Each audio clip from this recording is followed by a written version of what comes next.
that like want to soften the language. And there are many who go, no, no, no. Christians literally played a role in devaluing the ancient sciences, the all sorts of stuff, causing us to go down a spiral that led into a dark age. So the first question I have, and then take us into still man, the opponent. What is the debate? What are they trying to do, and why are they wrong? What are the dark ages? And then take us into. Yeah, so the phrase was originally coined by Petrarch, and his reaction, like, because he was basically a student of a scholar of literature, and so he was looking at like all the ancient literature that was available to him and all the medieval literature that was available to him. And he's writing like 14th century, I think, something like that.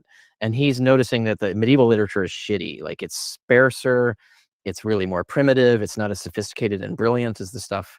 So he sees it as a decline in literature, like literary quality. He's looking at it aesthetically. It's like, also like the histories are worse and fewer, like the quality of history is worse and fewer.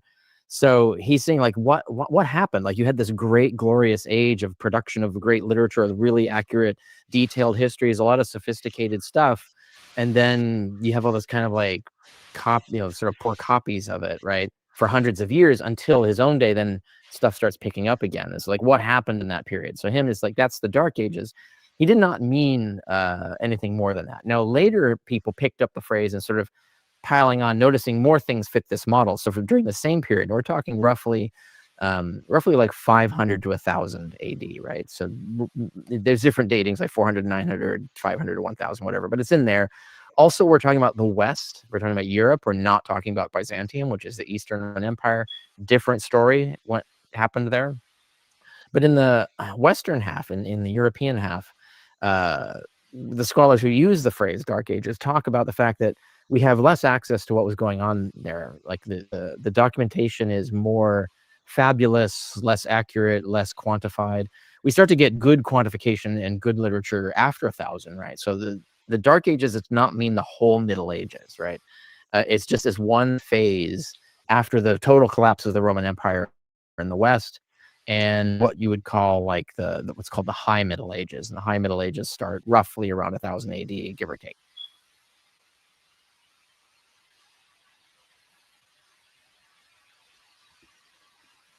If you've never cashed a 40... Yeah, I need to go ahead and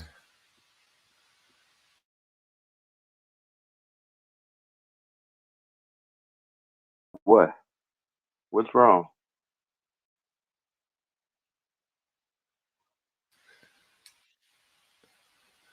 the video froze. It is raining hard outside today.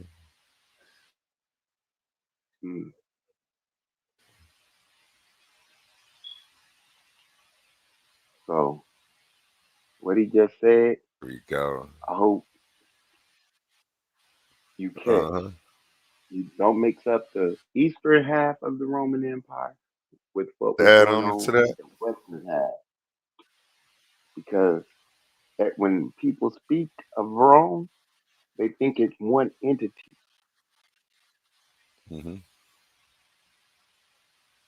Not knowing at this time it was split. The East-West ism.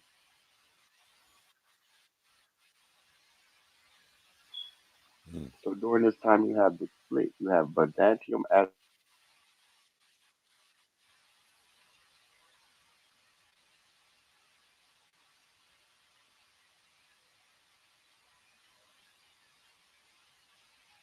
Go ahead, let it play. The total collapse of the Roman Empire in the West, and what you would call like what's called the High Middle Ages. And the High Middle Ages start roughly around 1000 AD, give or take. After that, things start to get better. But you can look at so many metrics, not just literature, science, technology, industry, economy, urbanization, population size. Like, you can just go over and over another thing.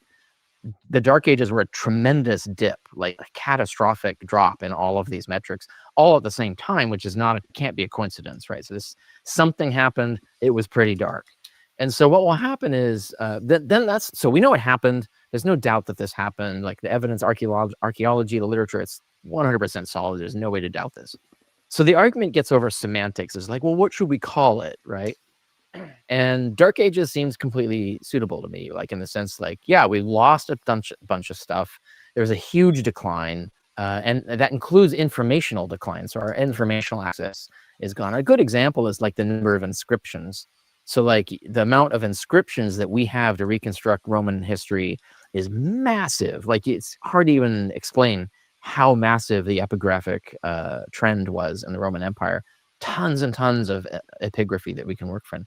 In the Dark Ages, we have like we're talking drops to maybe 100th as much, right? Like it's a huge drop in our access to information. That alone should raise my brow. Yeah. Oh, wait for it.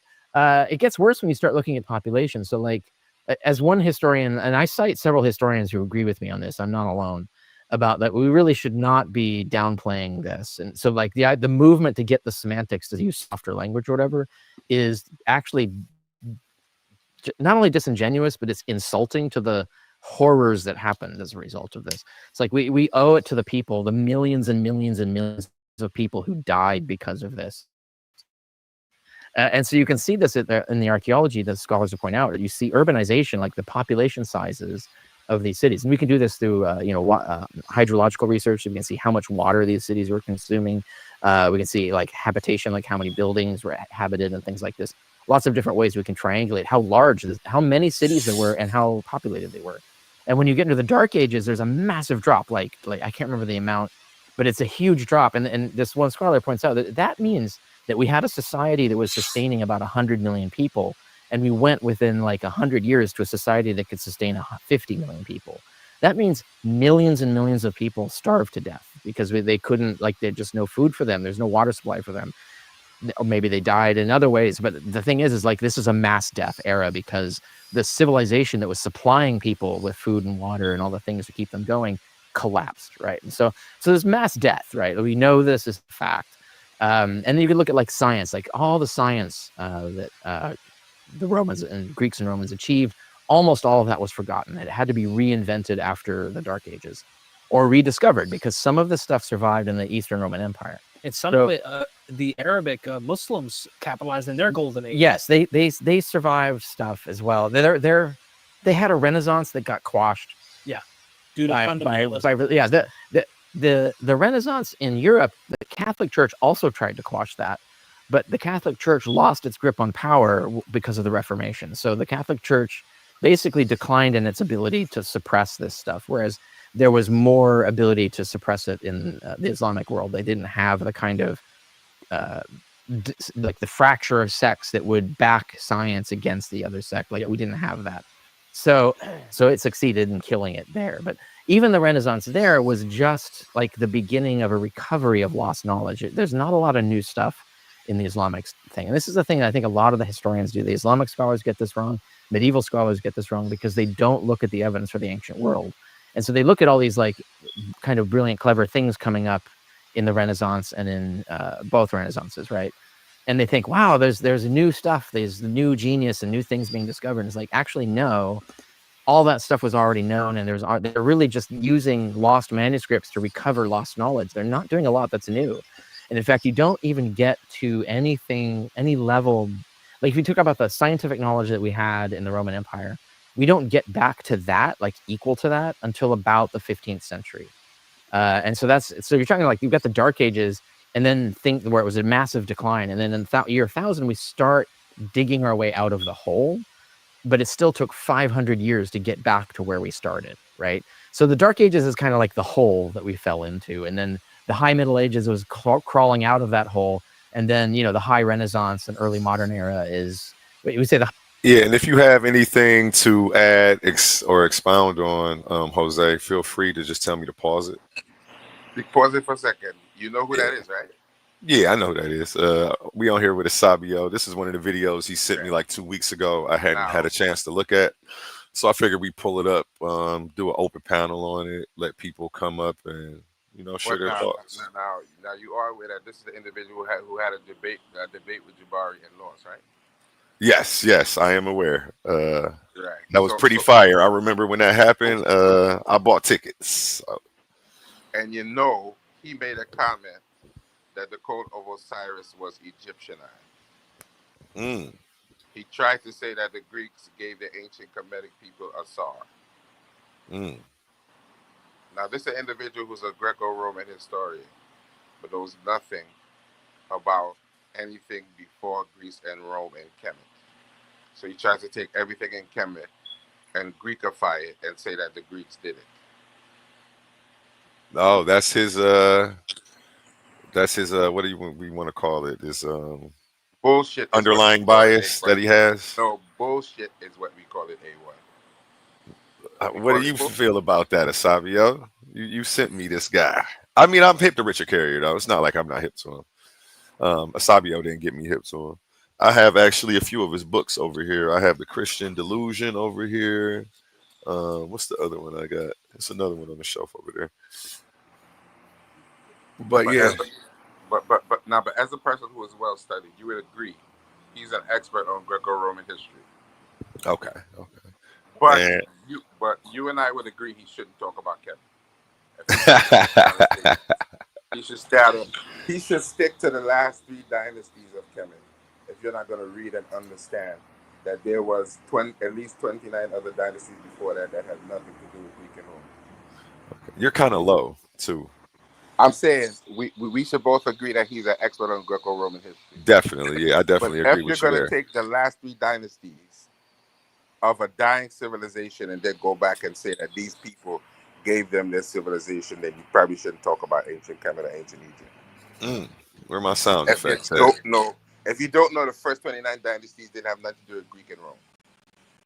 That they had other people who invaded and failed, and the Greeks were the ones who eventually conquered it. If you can't say that, then you need to not debate people on the subject, whether they are as skilled as Jabari or not, because you're going to look like an asshole.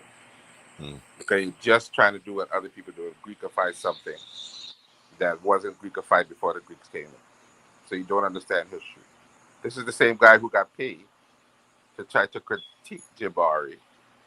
You know that history too, right? No, I'm not familiar with that backstory. Oh yeah, there was a backstory. He was on another platform. Oh yeah. And the individual paid him to critique Jabari, and he wasn't even using. Yeah, he was. It was ridiculous. Right. So now Jabari challenged the man to a debate, and the man brought up no sources. The man showed cover. No sources whatsoever. I remember that. Didn't he have a slide that had his source material? Oh, it was in his books. His own books. Yeah, you had to go buy his book to get the sources, right? His source material was the cover. Yeah, the arrogance was crazy, yo. In the actual debate. So yeah, and these are things that we need to consider. That a lot of us some of us like to talk, and then when we get in the ring with real people who we know from YouTube, they show us that they are not just YouTube scholars. They have degrees. They have things that qualify them to talk in arenas that some of us maybe can't talk in. So we should put some respect on some of these people on YouTube. Is all I'm saying. And we tend to think that some of us on YouTube don't understand scholarship. We think scholarship is Google and AI. Then when Jabari comes along and started hitting with a high quality presentation, he had a dumbed down presentation for 3/4 of the audience because he don't know what the hell he's talking about. They never read some of them never read a book in their life. Now, that's not talking about you and Sabio or me, but there are a lot of people who do that. They make these statements, and when you check their background, they're talking about having degrees, and they don't have a degree in nothing. They ain't go to school for nothing, and their information is trash. You understand what I'm saying? So you have to be aware that just because a person does YouTube, that doesn't mean that their career started on YouTube. All right, can I be heard? Say it again? Can I be heard? Yeah, I hear you. Loud and clear. All right, so first off, I appreciate the cap. I appreciate all the capping. First off, he didn't try to take Osiris out of Egypt or none of that. He didn't try to Greekify it and say that it was Greek or none of that. Stop lying. He gave Egypt its credit and said that it came before Christianity. Stop lying. Stop lying. That's the reason why niggas like you shouldn't even be allowed to speak. Come on with hey, bro, chill out. Let him finish, Jose. Let him finish, Jose. Let him finish. Chill out. I watched the debate between him and Jabari Osaze, and he thrashed Jabari. He thrashed him. He thrashed him so bad, Jabari stopped making the claim. You finished? No, I'm not finished. Okay, my bad. Go ahead. Because he said a whole bunch of shit on somebody that he probably uses on something but disagrees with on other things. And I do too. But again, if you haven't read his works and you're only going off a debate and you're trying to say that he tried to Greekify Egyptology and say that the Greek gave them Osiris and all their other gods and the Sar, no, stop. He distinctly said that the Greeks Hellenized their shit and copied Egyptian shit and took on Egyptian gods and gave them Greek names. Okay. So the Greeks copied from Egypt. Hold on, Sabio. He distinctly said that the Greeks copied from Egypt, stole the Egyptian gods, and gave them Greek names. Sabio. So no, don't Sabio. No, You gotta let him respond. You're not finna question me. No, I'm not finna let you respond. All right, well then let's just move on. Let's just move on from that in the dialogue and get back to the video. He was speaking when I left. When I had to try to get my mic working and everything. I was listening. I was asking and speaking. Hey, bro. You know I might agree with you on some things you said, right? Hey, bro. Hey, bro. Chill out. You're arguing for no reason. Chill out. I'm not against what you're. Chill out. Sabio, I'm not against what you're saying.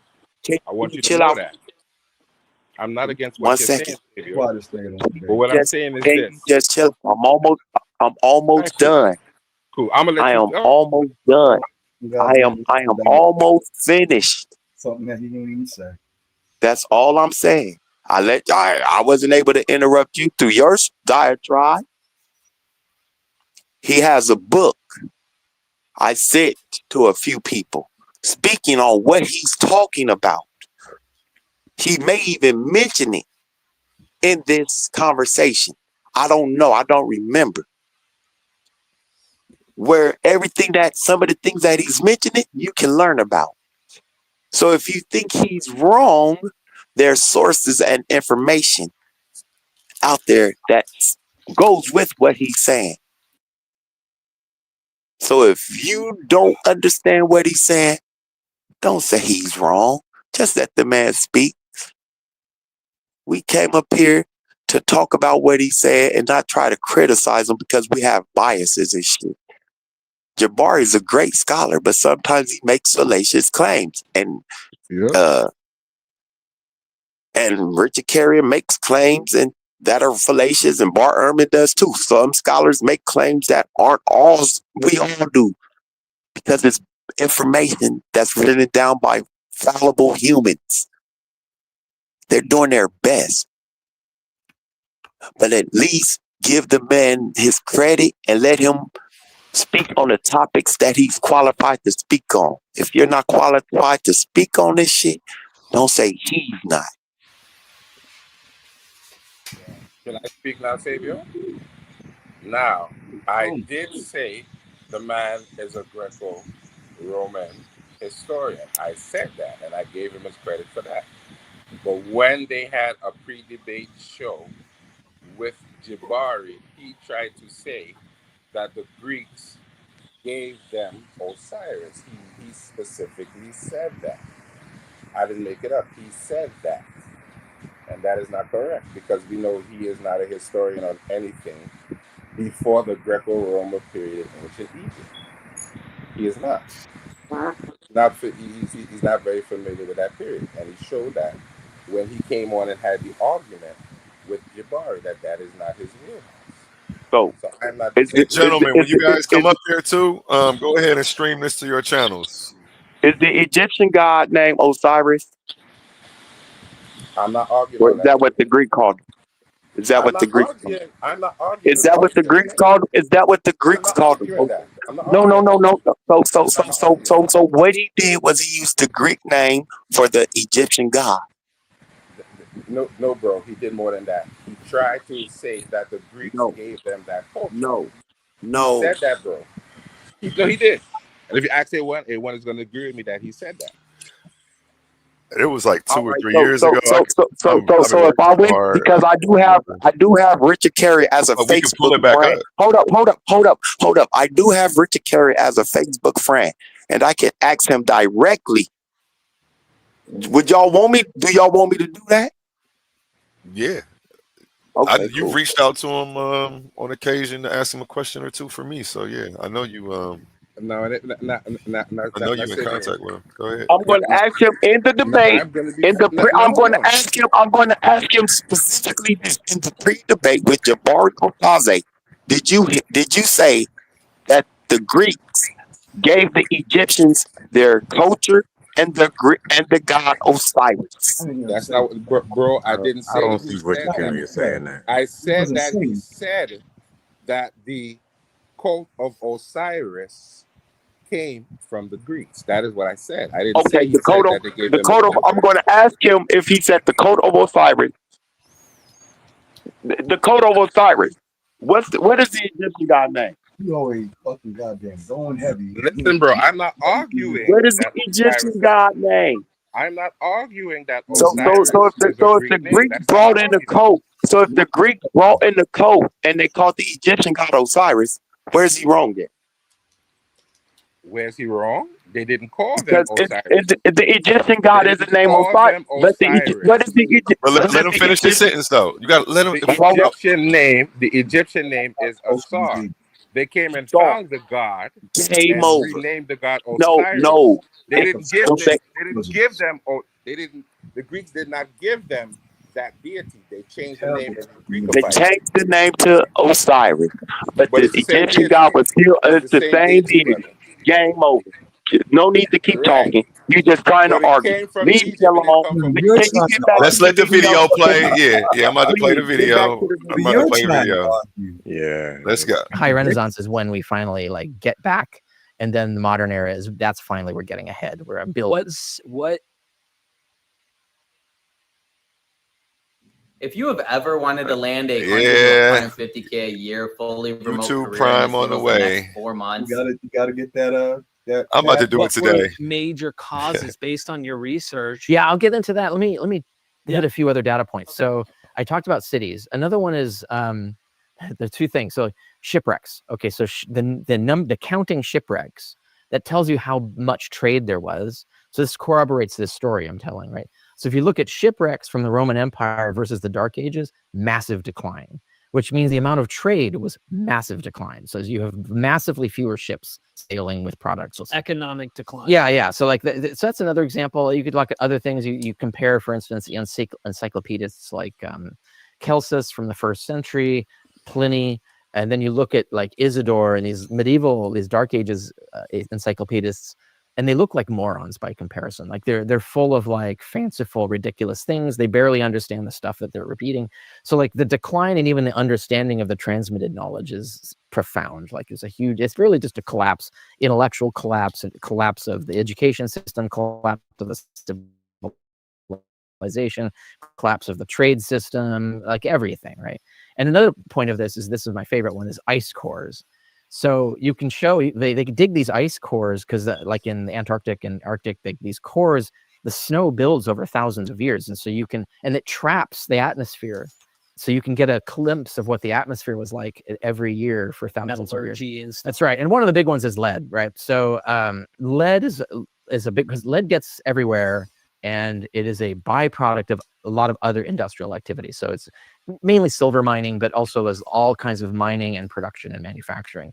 Lead was one of the main products, and it gets everywhere. So it's easy to see. So if you look at like lead levels, right, in the ice cores, and you see like it peaks like tremendously under the Roman Empire, which shows a massive level of industrial production.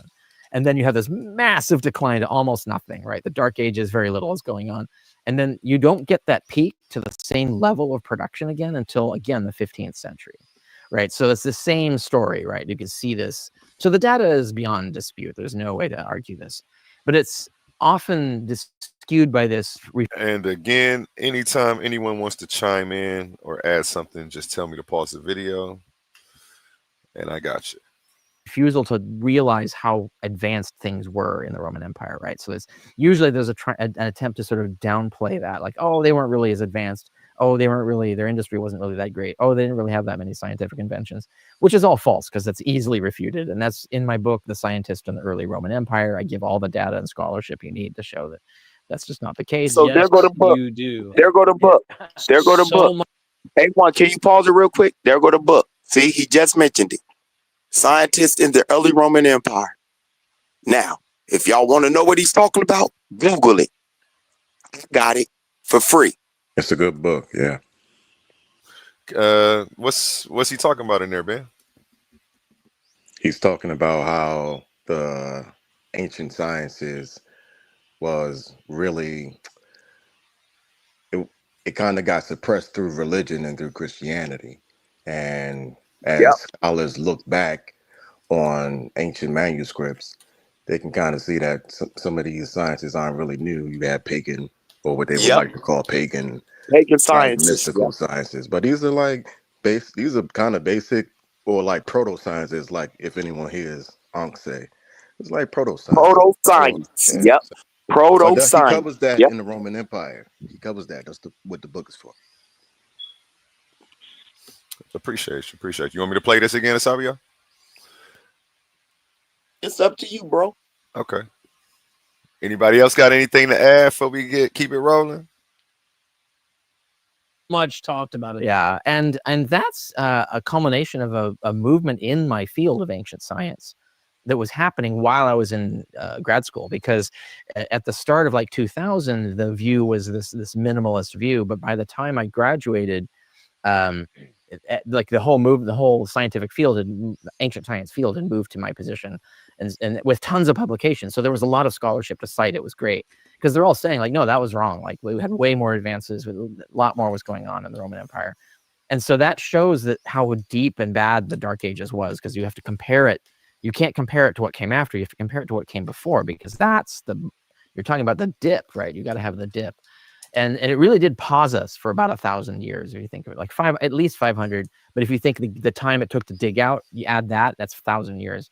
So you say about, let's say 235 AD to let's say 1535 AD.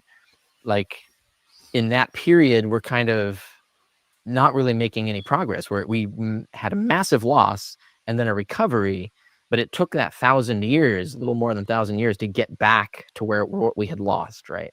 So that was a huge pause button. Can you imagine, like, had that not happened, we'd be right now, you and I would be 1,000 years more advanced scientifically, technologically, economically, and so on. So can you imagine what that would be like? So we lost that because of this. So it was really apocalyptic in that sense. It even if it like took 100 years for the whole collapse to occur, so that people aren't directly seeing how it's not like a nuclear war or a virus or something that, like all the post-apocalyptic movies that we have. The decline took about 100 years. It wasn't like. Did Jabari have a debate with Dr. Carrier? Yes, he did. Oh man, I got to check that out. Okay. It was a pay-per-view they had on Sonitor Studios 2 or 3 years ago, I believe. Right. Okay. And it was pretty fire. Somebody said that Dr. Carrier said what about the cult of Osiris or something? Anybody want to rehash that one more time? Jose was saying that. Well, he said the cult of Osiris by the Greeks. I don't know about that. I just think that he didn't come in there very professionally. You know what I'm saying? Felt like he had a little arrogance going on, but as far as the information is concerned, I don't have anything on that. I think both scholars were arrogant in that debate. Jabari was and Richard Carey, and they underestimated each other a little bit. And because they did that, they didn't present their best cases.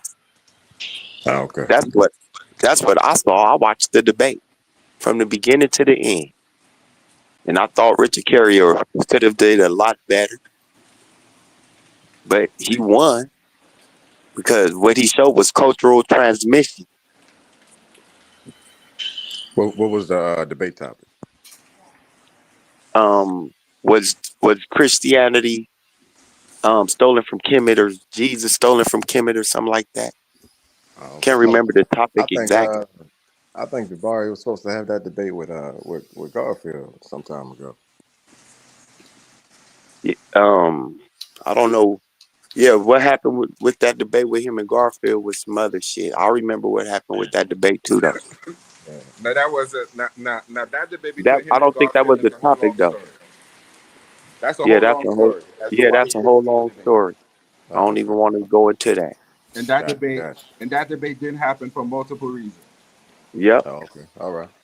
But he did debate Richard Carrier, and I think the official results was that Jabari won the debate. I believe so. Huh? I don't Oh, know. I don't think Yeah, he the won the results. debate. Yeah, from the polls. I Yeah, don't think so. But it was basically because they felt like he didn't, that Carrier didn't, from what because I watched the debate too, but I was paying more of attention to what was going on in the audience, and everybody was kind of upset because they felt like Carrier didn't really come in there with the academics, you know what I'm saying, in the debate so much as Jabari came with and sources. At one point, Jabari even said, "I should even just stop using the sources." He was already supplying his sources and citations. And this brother right here was over here kind of just like, not galloping, but Yeah, I he was remember that. basically explaining from his right. top of his head, like, like just his word alone should be the authority. And that's really not how anybody's debates in a scholastic kind of form, which kind of made Sarnetta feel like dude didn't really take the debate serious or take the platform serious enough to actually engage in the academic criteria of debating, which is Exactly. what I had the issue with. Yeah, that's the only issue I had, Exactly. not necessarily with the information, Exactly. but his arrogance was like, he had that kind of attitude that he was the authority himself instead of actually supplying sources. Yeah. And this is Well, and he is all of the that and authority. all of that Well, Zion, the backstory he is the behind that, authority. He and is the the back authority, Bro, no, that's not how it works when you academically and he debate, did bring sources, brother. Sabio, we're not Need Sabio. Oh my he God, brought this sources, dude, Hold man. on, Zion. Hold on, Zion. and he cited all Sabio. his sources. Sabio, Sabio, we're bro, not wait, I would have to see arguing. the debate. We're not arguing the what man's you talking about? qualification, Sabio. That's not what we're He brought, arguing. but he cited all his sources because he But didn't show 'em, but because he we're not didn't show arguing. 'em. You do it. But Asabio, though, hold I on, That's what saw the y'all wanted debate. to I see. but remember this. Sabio, we're not I remember. arguing his qualifications. Yeah, We're Zion. arguing that in the we're not. No. I'm not going to argue the man's qualification as a Greco-Roman historian. That's not what I'm No, arguing. I know what's I'm going on. simply I saying. agree. I was thinking I'm Asabio was simply confused a saying. little bit because I saw it I'm too. simply saying. I'm Nah, y'all simply wanted to saying. see his sources. I I'm know what simply. it was. He was I'm supposed to simply show saying. his sources after everything that he said, like Yeah, y'all yeah, doing yeah, y'all yeah, debate. yeah, He yeah. don't know. He didn't know the That's how format. You that's see, that's the difference. that's how Oh, that's Lincoln. the Okay, difference. Oh, There's That's nothing to get because upset hold about, on. Asabio. No, It's no, it's okay. not. so I'm man. trying. He's I'm trying to let you. I'm trying to let y'all know the form. If y'all would have watched modern day debates where I do. where That's he what I came, do, my dude. but I okay, literally but sit down and watch hold week for Zion, hold on. Zion, No, Zion. no. Chill out. Let me Can see I what finish? you're not gonna do, bro. Can I finish? No, Because because you just got finished cutting me everybody off, though, don't nigga. watch modern You just Come day got on. finished debates. cutting Hey, me off, Zion. nigga. I don't know where he did that at, but it wasn't up here. So please. I was getting ready to freaking daggone, and he just got Oh, I ready. thought you said he Middle, threatened you. I thought you said he threatened you. My bad. middle of my statement, gonna sit here and cut a brother off, and then sit here and say, "Don't cut him off." You Okay. over here trying to die. Man, we have a lot of Do guests that. watching and we have guests on the panel, man. Just I'm please, not decorum, cussing you. I'm I gentlemen. cussing. I'm just I saying, like, bro, shouted you out, by the have way, some A1. respect I put for you on everybody in the I Discord and panel. appreciate. everything. So I I appreciate you, appreciate you. and the reason I said that is because a lot of people haven't been exposed to modern day debates, Oh and my they God. don't debate like that over there on like we debate over here on modern Yeah, day debate. They show their I agree, sources at Samuel. the end. I agree. They show their sources at the end. No, that's not how we Yeah, do it in college. and that's not how we When was do the it last over time you here. did college, So it's brother? different. When was the So last it's time you debated academically in school, in college? When was the last time you in 12 years. I've been in college in 12 Lincoln years. Douglas style? When was the last time you debated? I've been debating in Okay, college in okay, 12 years. okay. Thank you. So you don't know what the hell people are doing in So college again, now. so again, so again, Modern debates. You don't know. again. I'm, so Yeah. again, just watched him debate. I watched him debate on modern day debates and other panels, and his formatting of debates, they show their sources at the end. Yeah, Not or they interweave their sources in the or dialogue. right, right. Interweave it in the dialogue. interweave it into the dialogue. So he was giving his sources. He was telling you where he's citing and shit from and things like that. And then he showed them at the end.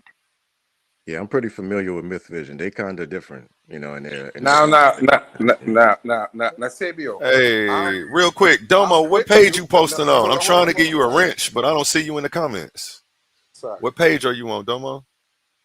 So I could toss you a wrench. Go ahead, y'all. My apologies. Now, I'm with you on showing your sources at the end of the debate. I understand that.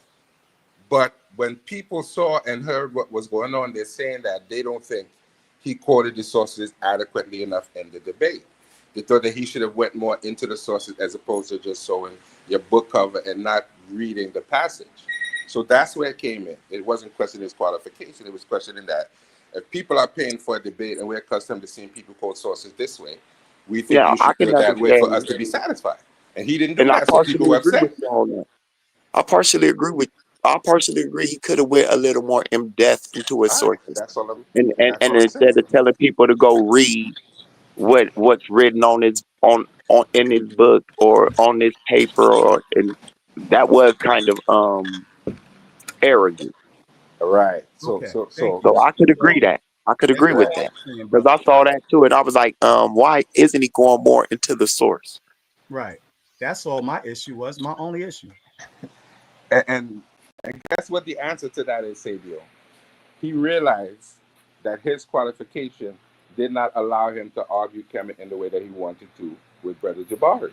Because he's not familiar, and he said it himself, I'm not familiar with anything outside of this Greco-Roman paradigm. He said that is his specialty. He never studied Kemet in depth to have that argument, but he still went into the debate with the arrogant attitude that he could win, but he didn't know the sources and the material that Jabari knew, because Jabari is actually. But what he was going off of was his history of what he was going off of was a study of classical civilizations and Jesus and Christianity in specific.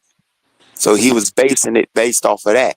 And had he known more about Kemet, he would have been able to frame a better argument. That's neither here nor there, but I understand why people say he lost the debate. Well, that's but to me, it wasn't. So was Jabari arguing for the?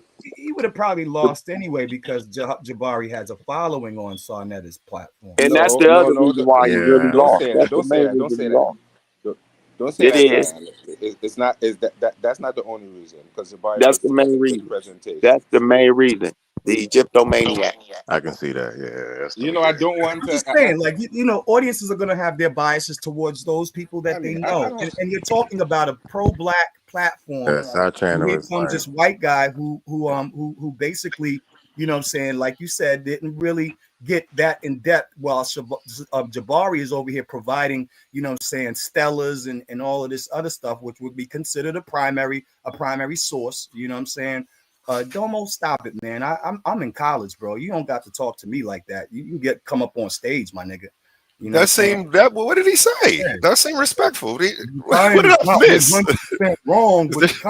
At first, he was saying that I was wrong in the daggone in the audience. I saw the first we were maybe I missed something. Zion is wrong. When I just got finished last year, daggone doing debates, having to do debates live on Zoom in my college course. So, what I'm saying? And we had the format. I know what the format is because I just got finished doing it just in 2024. You know what I'm saying? Sunni Empire. Like, come on, B. Peace to the chat. Peace to the chat. This brother Emmanuel, if y'all can just fill me in real quick. I'm gonna mute up and let y'all rock. Hold on for 1 second. My apologies, Emmanuel, for cutting you. Domo asking for the link, but I can't find you in the chat, Domo. I don't know what page you on because I was trying to give you a wrench. I was trying to give you a wrench on my page, so I was looking for you. Domo too, man. But the link is posted on Titans Debate League. If you're on Facebook, I'll send it to you. No, but this ain't somebody copy and paste it if you know him and drop it to him, please. I appreciate you. This ain't Clubhouse, Domo. Zion, but Zion, while you're not 100% wrong, if you're in a debate and the main focus of the debate is Kemet and you know nothing about Kemet, and someone shows you primary sources, then they won the debate because they did their job. Right. They did what they were supposed to do. You can't come into a debate anywhere and just drop your book as a source because every author has sources outside. Right. You don't use your own works as citations. Like that's not you even. can though. Oh, That's I'm not sorry. really, not really And then, how you do it in scholarship because that's like leaning on your own information. No. It's not that. I'm like a secondary or tertiary. No, No, Zion. The issue he's is not providing. that he used his books. The issue is he didn't go into his books and do what academics consider as quoting his sources properly. Right. He did not do that. You can't show cover a book and say that's the source because he can use parts of his book, but he also has to use the sources in his own references from his. But he didn't do that. He didn't quote any what I'm sources saying from the book, and that's the main contention. You always We're gonna not saying the man is not historical. Go read that. Go to this. Go to that site. Go to this. Go read that. And that was kind of fallacious of him. Yeah. What's the topic, y'all? We're talking about what's his name again? We were talking about Christian Science in the Roman Empire and how Christianity killed science in the Roman Empire in favor of faith and belief, and how that impacted science overall. Right. Well, yeah, in Europe mostly. But you would I mean, I haven't read all of the book, but I've read the first 2 chapters. It's pretty interesting. Yeah. He's a very articulate brother. You know what I'm saying? I'm not taking nothing away from him as a scholar. You know, I'm just saying that I'm on board. I'm on board with the idea that Christianity definitely killed a lot of science when it comes to the ancient world. I'm on board with that. I'm on board with that for sure. Don't you think it would have had to? Listen, I'm not. This is one thing we agree on. When you deal with Christianity, they show you that they didn't want to deal with science. It's only afterwards when people started to outcry, they started to accept these people into sainthood and making them right. Because can you give an example of what you're talking about when you say? Like for example, I think Galileo would have been someone who would have been considered a heretic by the Catholic Church. And no, I mean when you say evidence that Christianity killed science, that's what I was talking about. Well, what I'm saying is people like Galileo, who have been proven right later on, were ostracized for saying what he said because they were religious and didn't want to hear it. So they just started ostracizing the guy for no reason. And later on, it came out that he was right. I think they ended up, honoring him or making him a saint or something of the sort long after because they didn't want to accept science because it doesn't go with the Bible. He was a heretic. I'm not a part of Christianity for the record. I just like to get clear. I don't know what chat. Yeah, Domo needs I posted it everywhere. I don't know what chat he's in, but I went to my page. He's not in on my 2 pages. It doesn't have a paperclip over his name, so I went to Facebook. I didn't see him comment in the Facebook. I'm trying to get him the link. He's not my friend on there. I would have just sent it to his personal messages. Domo. Joshua, if you can see this and maybe send it to Domo. Like I'm trying to find him. I was trying to get him a wrench and everything. So why is your tag not on the screen of the name of your YouTube page? If Titans Debate League is right there, and StreamYard, you got the StreamYard thing right there on the screen. I'm talking to A1. He know what I'm talking about. I'm talking about like on the actual. Oh, on the bottom, the ticker. I'm tripping. I appreciate you. Oh yeah, the ticker. Okay, yeah, but So real quick with that, you know what I'm saying. Domo talking about I can't handle him. You a clubhouse banger. I've been debating in these streets for a long time, and on top of that, you know what I'm saying, I got the court documents to show that I represented myself in court. You know what I'm saying? 13 legal actions and won them all, my dude. Don't talk to me about where you think you at and where I'm at, bro. You know what I'm saying? When you walk into a courtroom and freaking daggone win your children, you know what I'm saying, on your own volition, on your own studies, then you could talk to me, nigga. Moving on.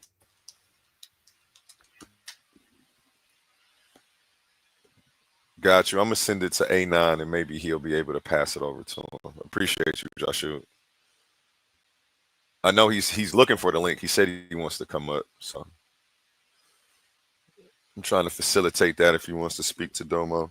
I'm gonna go ahead and play this video. And again, if you guys want to chime in or anything, just tell me to stop. I got you. One generation, right? But it's still, the decline happened. It was massive. In the East, the decline also happened. It just didn't have, it wasn't as catastrophic. So it wasn't a cliff. And so in the East, it just, it survived the collapse of Western civilization, but then slowly declined for over. And so until it finally collapsed, the Byzantine Empire in the 15th century. And then when that happened, all of this literature that was sitting in the libraries eventually got west. And this supercharged the high Renaissance in the West, because now they're getting back all these documents they lost, which is another thing about the Dark Ages. So much was lost. And we know this because it was still sitting in libraries in the East, but it was completely unknown in the West for 1,000 years, right? And so this stuff finally filters back, and people are looking at it. They're reading like Lucretius and lost works of Galen and Ptolemy and stuff like, this is amazing stuff. How did we not know about this? And so you can see how the reaction is like, shit, that really was a dark age. Like, we really lost all of this stuff. And we lost more because the East also was in steady decline and was increasing disinterest in science too. So it's important to note that the catastrophic economic collapse that resulted in what we call the Dark Ages, even though that didn't happen in the East, the same result is that there was no scientific progress in the East at all. So basically science stopped at about 300 AD, maybe 250 AD. Nothing new happened at all, like nothing significant, right?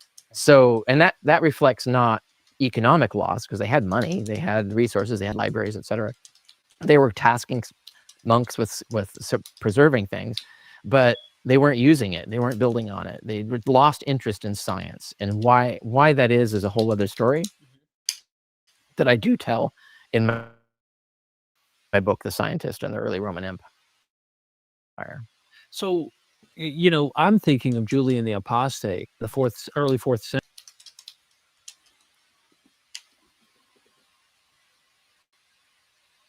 About to get another commercial, man.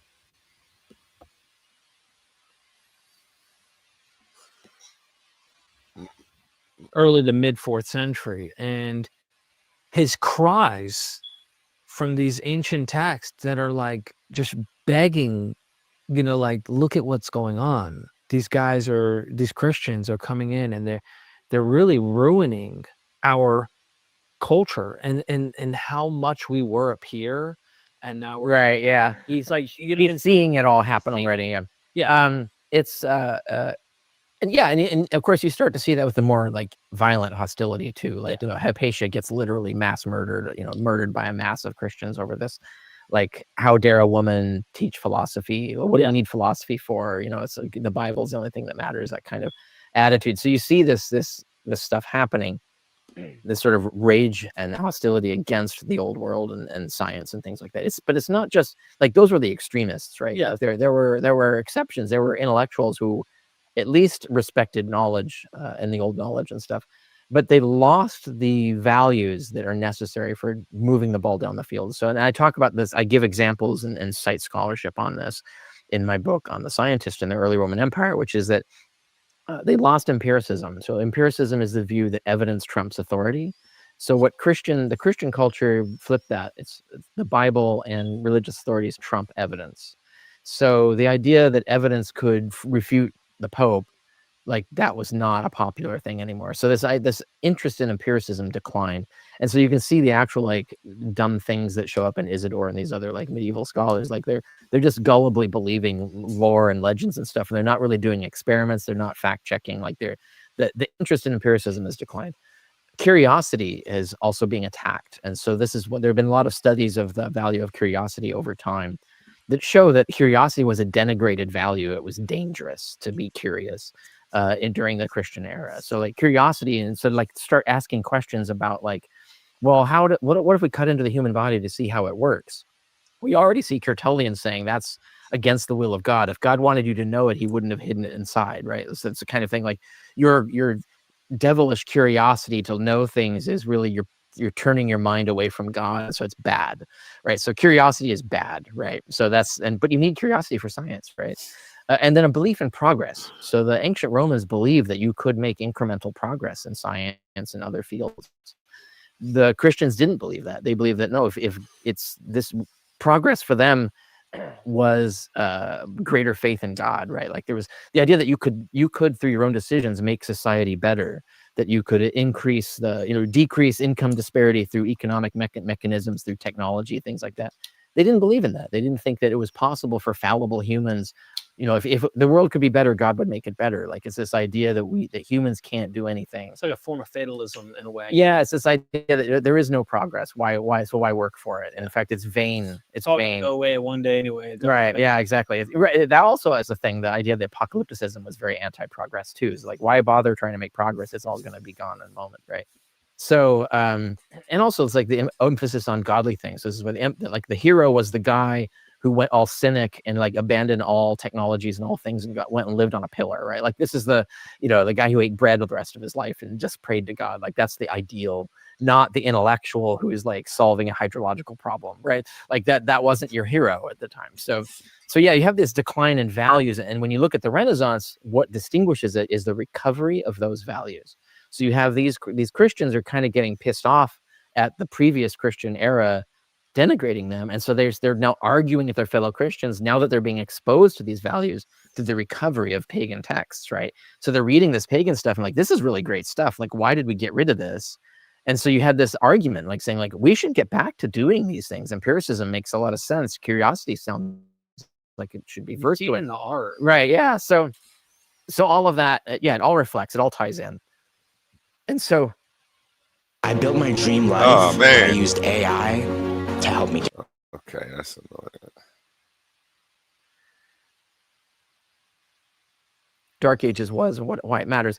Christian values did keep us in the hole longer, and that's the key thing.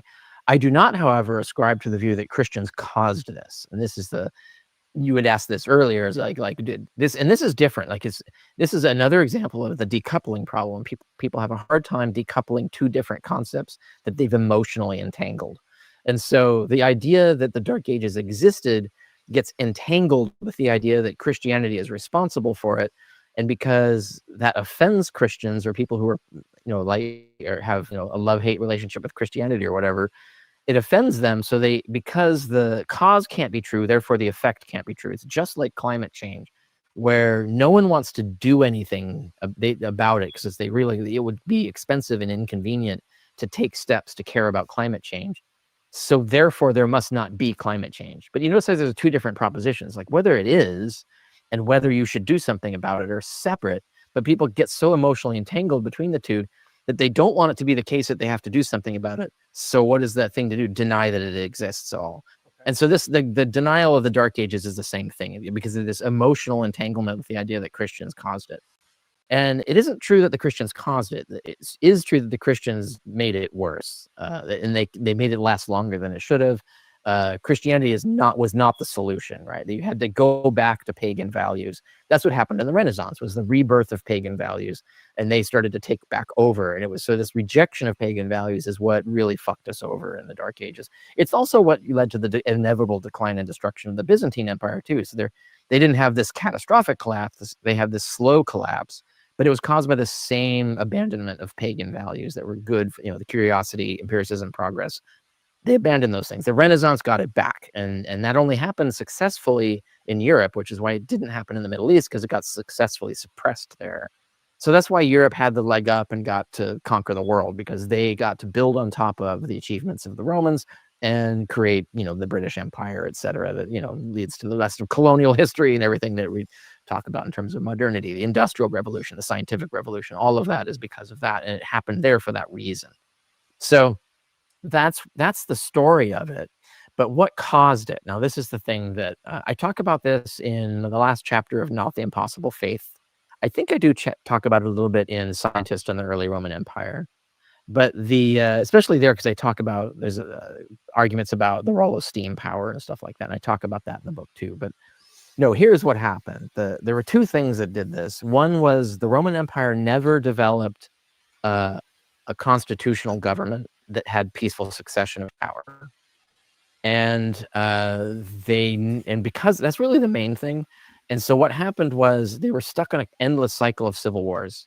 So you would have a dynasty and it would hold with an iron fist, but then the dynasty dies out either because as the inevitable decline of any dynasty, like the third son is going to be some asshat that can't do anything well, right? So that's why you start with the brilliant Augustus and end with the idiot Nero, right? Like there's that kind of path. And so the question becomes, then what that happens, there's no rules or system set up for a peaceful succession of power.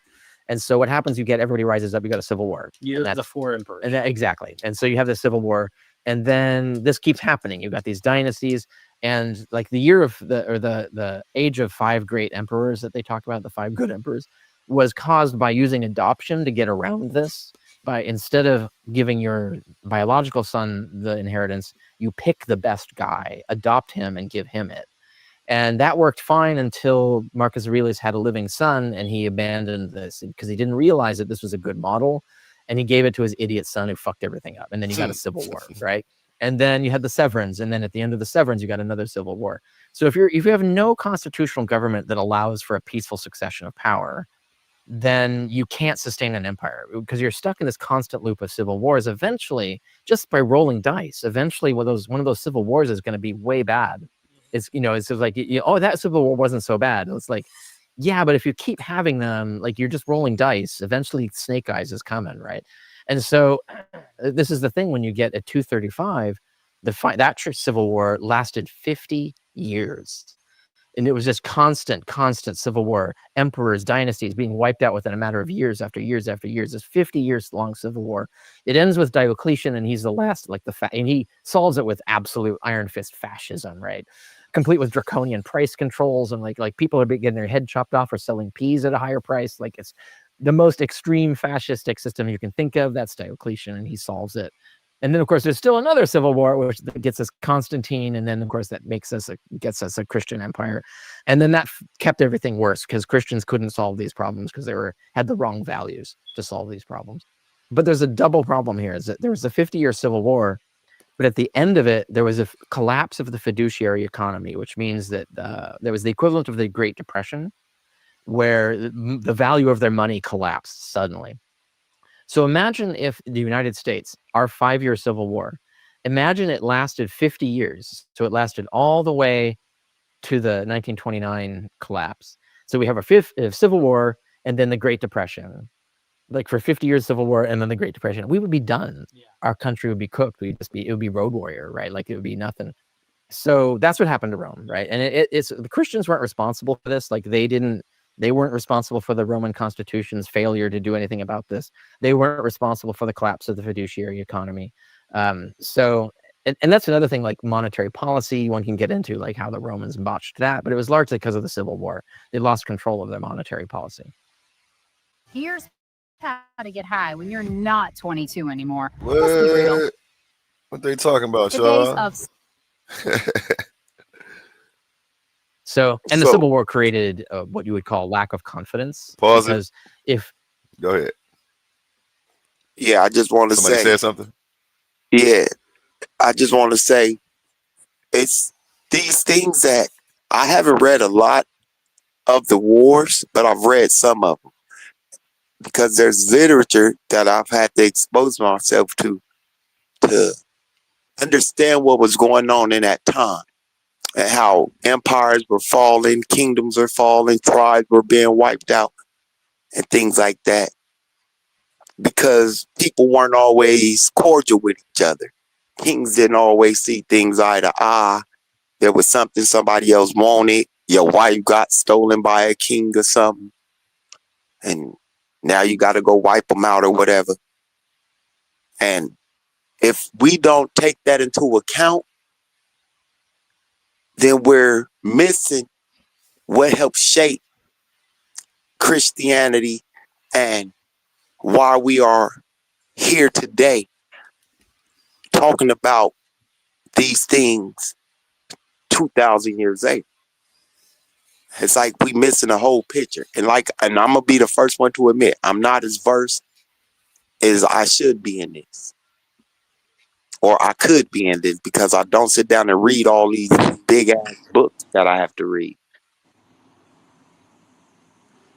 You see, Sabio, now that leads me to my next point, right? We have a lot of disagreements on YouTube, but sometimes we're not as familiar as we should be with the material. So since we're looking for content, why don't we take some of these texts, read the text on some of these platforms? What I'm saying is, you're making a good point that we want to have these discussions, and sometimes we're not as versed as we should be. So we could take some of these texts, bring them onto these platforms, review the text, and then come to some sort of view on what we think is right and wrong in the text, as opposed to just arguing with each other without having read the material. Because I'm not going to read a 1,000-page book. Because I've done that.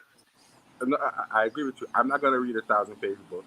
But if we come on anyone's platform or go on my platform and your platform and we break down the book bit by bit, we get a better understanding. We can come to a better conclusion on if we think the scholar's right or wrong.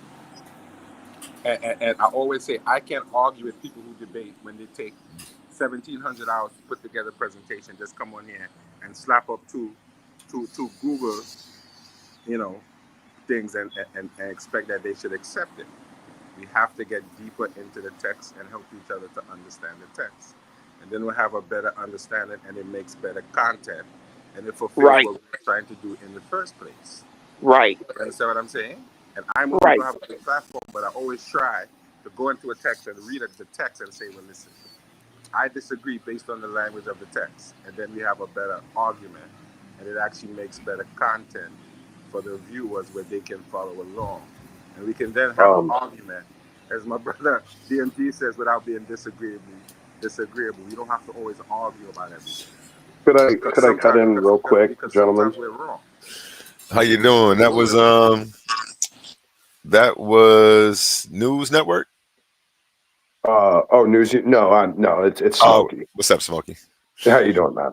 Good. Go ahead. Yeah, I just want to cut in real quick. There's two things kind of being discussed here, and I just don't want to because I'm kind of noticing it, and it's important to kind of draw a distinction. Richard Carrier has data points, and then he has interpretations of those data points, and sometimes, many times, we're arguing one or the other. It's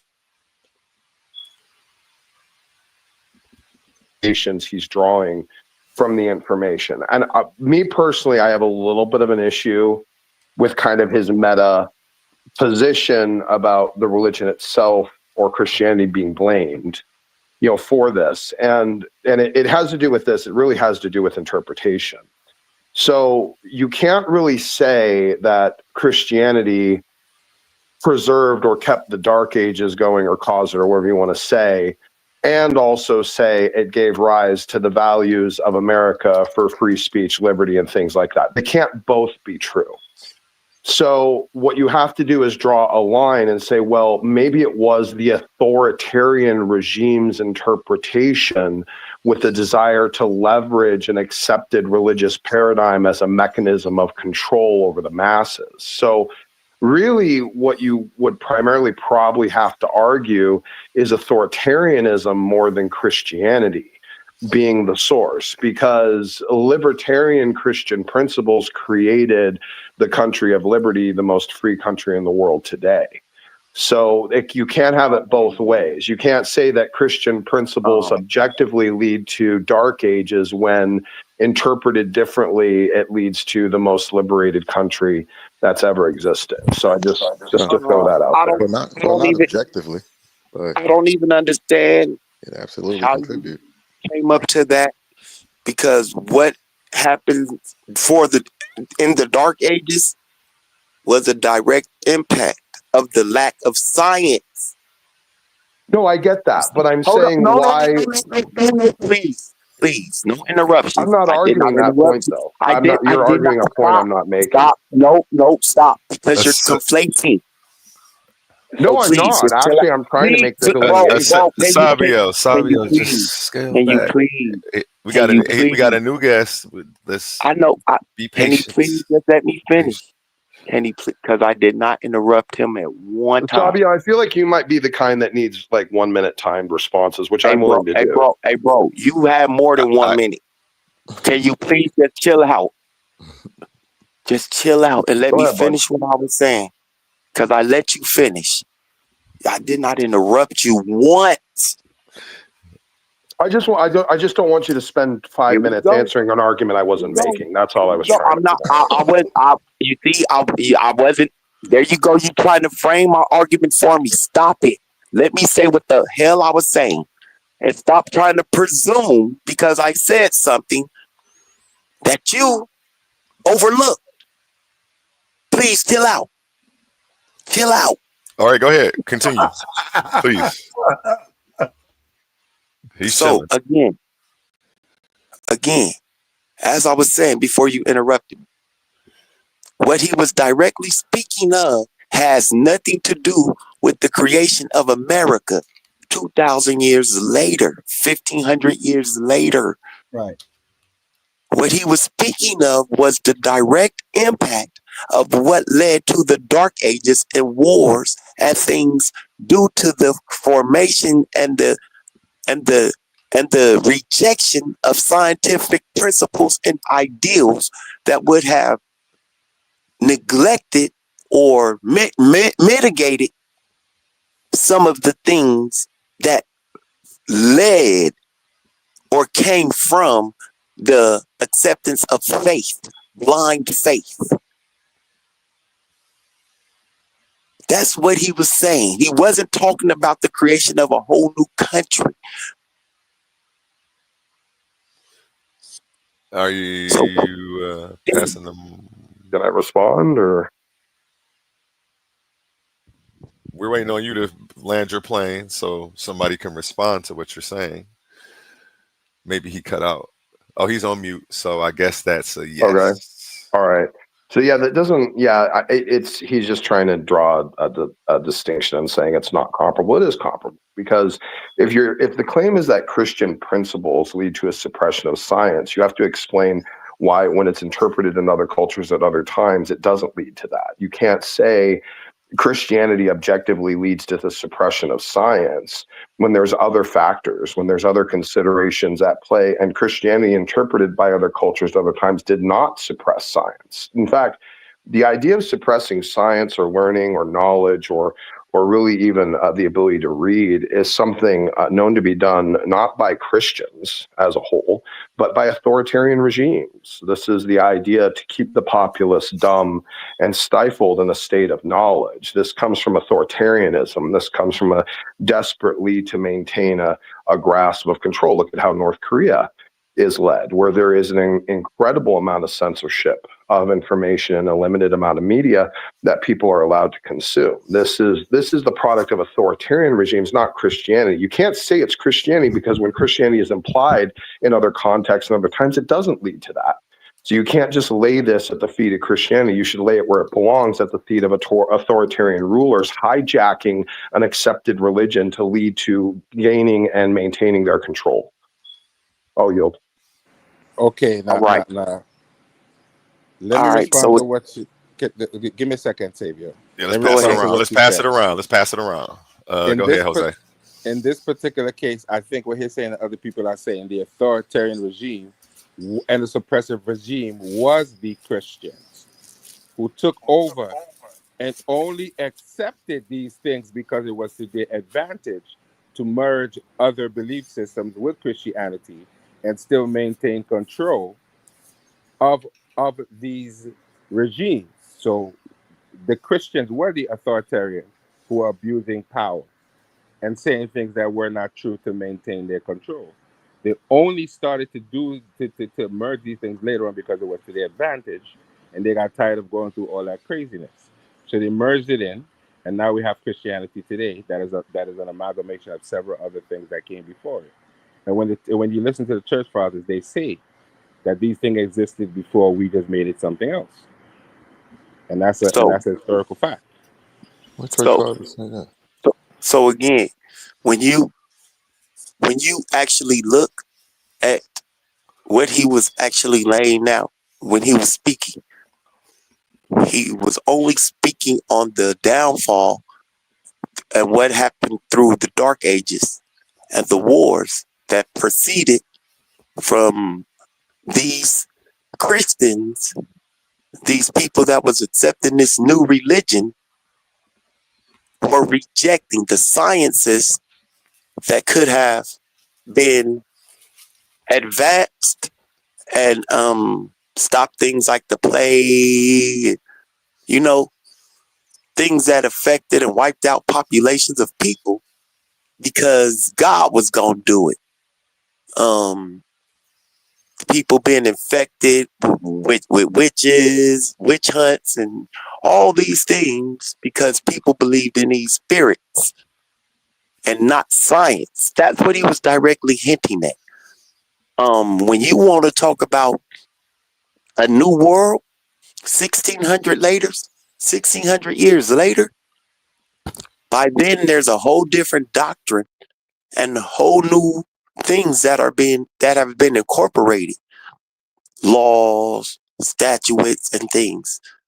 And these people were creating a new world in the Americas. So again, it's a conflation of his book and what he's talking about to try to draw those two into a conversation. America is a new world. Rome was already in existence and had been existence, and they had been having scientific or what we would call proto-scientific thoughts and advances until a certain time. Why is that difficult to understand? And it's the same with Islam. We can look at what happened from the golden age of Islam until Islam decided to stop advancing science and become strictly more religious, and look at them. They're one of the most unscientific people on the planet. You just made my point for me with that, by the way. You just made my point for me. Clearly, since there were so many great scientists in metaphysics in Islam, then clearly Islam doesn't teach you to be that way. People that came later interpreted that way and it changed. That doesn't mean that the core of Islam teaches the suppression of science. You're talking about people's interpretations. You just made my point for me. No, I actually didn't. If you don't get, okay, well, if Islam leads to the suppression of science, then why didn't it always? Why didn't it always then? Because at the time they were. I'll yield, man. You're just desperately going to be dishonest now. I'm going to yield. Go ahead. They were immersed in the world where they were around atheists, scientists, religious people, and they were advancing those things in Baghdad. That's why they led from at one time. That's not an answer, man. That's not an answer. You're not listening. Now you're just trying to be dishonest, I think. I don't think I gave you an answer. You don't like the answer. That's why. No, it's not an answer at all. If you're saying Islam leads to the suppression of science, you need to explain why it just doesn't do that at all times in all places. No, I did not say it leads to the suppression of science. I said that's what happened. They became one of the least scientific places. Which means Islam has nothing to do with the suppression of science.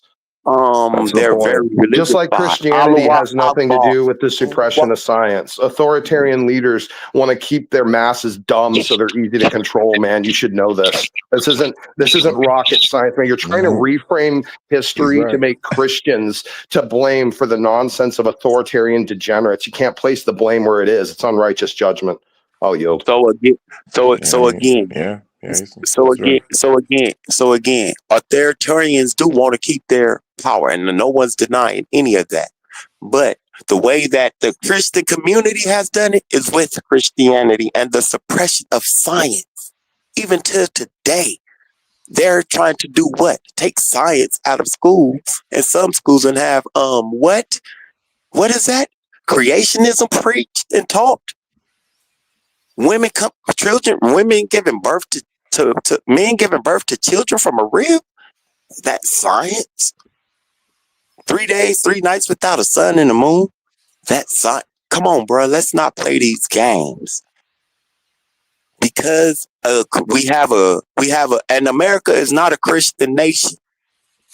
It was not built on. It was not built on Christian principles. Yes, Or it Christian was. Yes, it was. No, it You're wasn't. ignorant No, if it you say wasn't. that. Now No, you're it just wasn't. lying. No, Now it you're just wasn't. lying. Yeah. That is called the It was Invention Man. founded by You need, Puritans, Quakers, man, Anglicans. you You don't need know to anything. you need to Methodists. You read don't the know anything Constitution. about You history. need to If read you're the saying that, you don't Constitution. know anything. You need to read the Constitution. You need to read your Constitution that you stand on. Oh, you mean the one that says that we're all equal, created under God? You mean that? You mean that part? You're talking about that part? That's the Bill Smokey, of let Rights. me ask him a question, Listen, Smokey, because I'm curious to hear his answer to that. Because I was always under the impression that Listen, the this is founding definitely a fathers Christian nation. were deists. No, they were deists. They weren't They were necessarily deists. Christian. They were No, deists. like They were one or two of deists. them were deists, man. You don't know They what you're were talking the about, man. majority Can we of them hold dudes up? were deists. I know you got a source if you saying this, Savio. I know you. Can you shoot that to the private chat? We can pull it up. You the king of sources, so I got so many They were PDFs deists and Christian, from you. Protestant Christian. He ain't even say nothing. He typing. He getting it. Now let me. I told you. Like anytime like you don't agree with him, tell him source up. Anybody on here.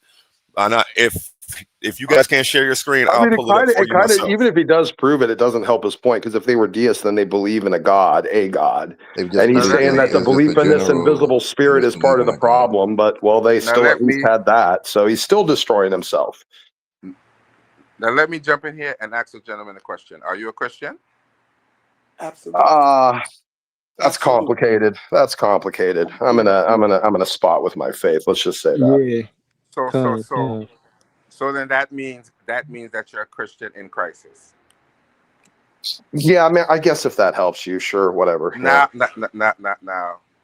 I'm just saying that to say that if you're, I just don't like bad arguments, man. That's all. That's my thing. No.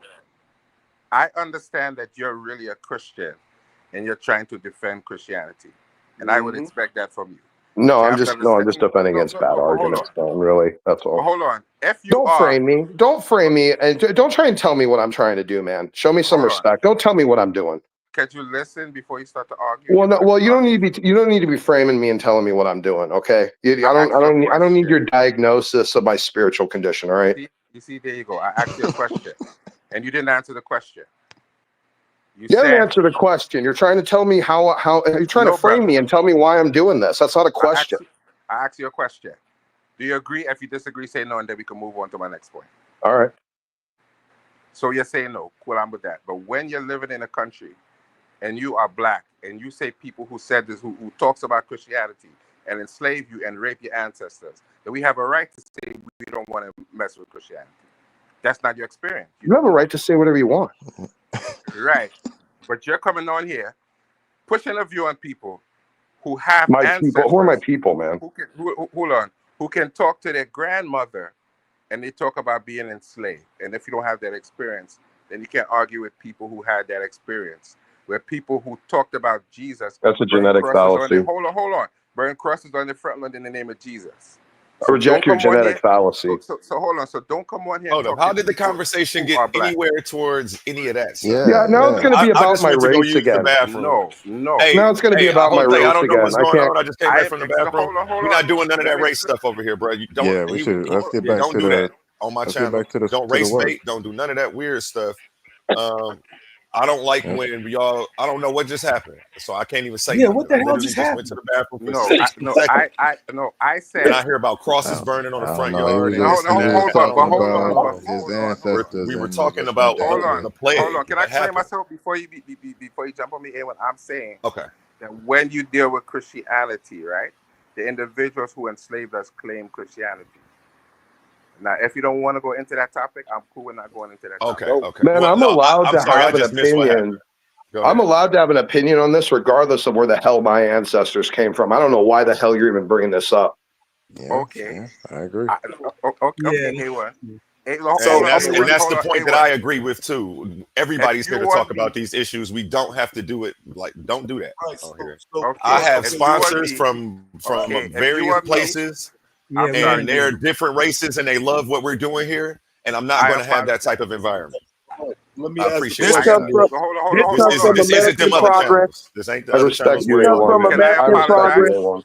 Can I apologize for what I said? Yeah, you don't even have to apologize, Jose. No, You good, If man. you don't want me to do that, I'm okay. Yeah, like I go. Hold on, and let me speak real quick. I go to a lot of other channels that you guys are on, so you guys see it happening where they be picking on white boys for being white boys. They haven't even done anything racist shit or none of that. I'm not about to let that happen over here. Right, that's according to you, though.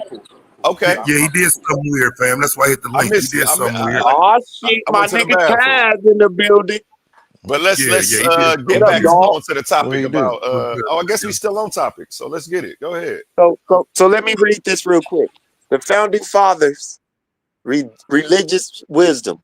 This notion that our country's roots are explicitly Christian is both foolish and wrong. In recent years, we have been told by a variety of conservatives that America's founding fathers established the country under Christian doctrine, that we are a quote-unquote Christian nation and should operate accordingly. This notion that our country's roots are explicitly Christian is both foolish and wrong, for it devalues the Christian faith and disrespects the genius of the founding fathers. Christianity does not need to be endorsed by law or some fantasized reinterpretation of the Constitution in order to have meaning in people's lives. Let's face it, will Christianity be seriously jeopardized if its followers learn that only one of the 56 founding fathers was a member of the clergy? Will their faith be dashed if the proceedings of Congress? Will their faith be dashed if they discover that James Madison objected to chaplains opening the proceedings of Congress with prayer? And more recently, will people ignore the Bible if the 10 Commandments aren't posted in courtrooms, or if the nativity scene in town squares shares space with the menorah? When people say happy holidays instead of Merry Christmas at Walmart, are they attacking Jesus? For Christians to be secure in their faith, the answer to all these questions should be a resounding no. The genius of the founding fathers, this is where it starts punching you on the face. Who want to argue with me on this? The genius of the founding fathers, chill out. The genius of the founding fathers is they understood that Christianity could not only stand on its own, but would thrive without being written into the laws and founding documents of the country. In fact, it was likely their own quote-unquote faith that led them to this conclusion. Many of the founding fathers, Washington, Jefferson, Franklin, Madison, and Monroe, practiced a faith called deism. Deism is a philosophical belief in human reason as a reliable means of solving social and political problems. Deists believe in a supreme being who created the universe to operate solely by natural laws and after creation is absent from the world. This belief in reason over dogma helped guide the founders toward a system of government that respected faiths like Christianity, while purposely isolating both from encroaching on one another so as not to dilute the overall purpose and objectives of either. I don't need to go any further. That's the most radically generous extrapolation of deism I've ever heard in my entire life. Who wrote that? Now it's how do you define deism? Of deism. That is what it is. No, that is literally not the definition of deism, sir. How do you define deism? Just define. Deism is the belief in a deity that is disconnected personally from his creation. It's the idea that there is an entity, a god, that does not care about the goings on here, but was the primary mover of all that exists. That's deism. Okay. Yeah. Not what the hell you said. So what are you reading? So he just. And by the way, you do not get those principles from deism. Where is it? No, hold on, sir. Where's the deist manifesto that tells you where those principles can be found? Is there one? Exactly. So you can't say that's the extrapolation from deism or what deism stands for. What ridiculous thing did you just read these people? What the founding fathers Decorum, gentlemen. Smokey. Hey, shout out to Slim Shady of Debate. He's reading that some nonsense he pulled off of Google in some obscure spot. Man, what's your source, buddy? What's your source? Who wrote this? Shady of Debate. He got his sword out. He's let's go. Well, man, I don't like bad arguments. I don't like people trying to spoon feed me bullshit. You know what I mean? Spoon feed you bullshit, nigga. I read a whole article. What article, buddy? Where'd you get it? I'm done. Decorum, gentlemen. Yeah, just right quick though, so you don't. Hey, you know what? I found an article just now. It says that you're wrong. Let's let him answer your question though. You did ask him. Let's see if he has all right. Asavio, he asked you if you had a source, and then after you, we're gonna pass it to Taz, and then back around. What he was asking what it was or where it was from. Oh, I have to go back and get the source for him. Okay, if you post it in the private chat, post it in the private chat. I'll share it on the screen. No, I'm gonna give you this came from American Progress. I thought I mentioned it when I read. I did mention it. American Progress. That's where I got that. Let me see. Go back into it so you can get the. This was in 2008. A scholar, an editor, a journalist, an opinion pieces. It does sound like an op-ed. Written by.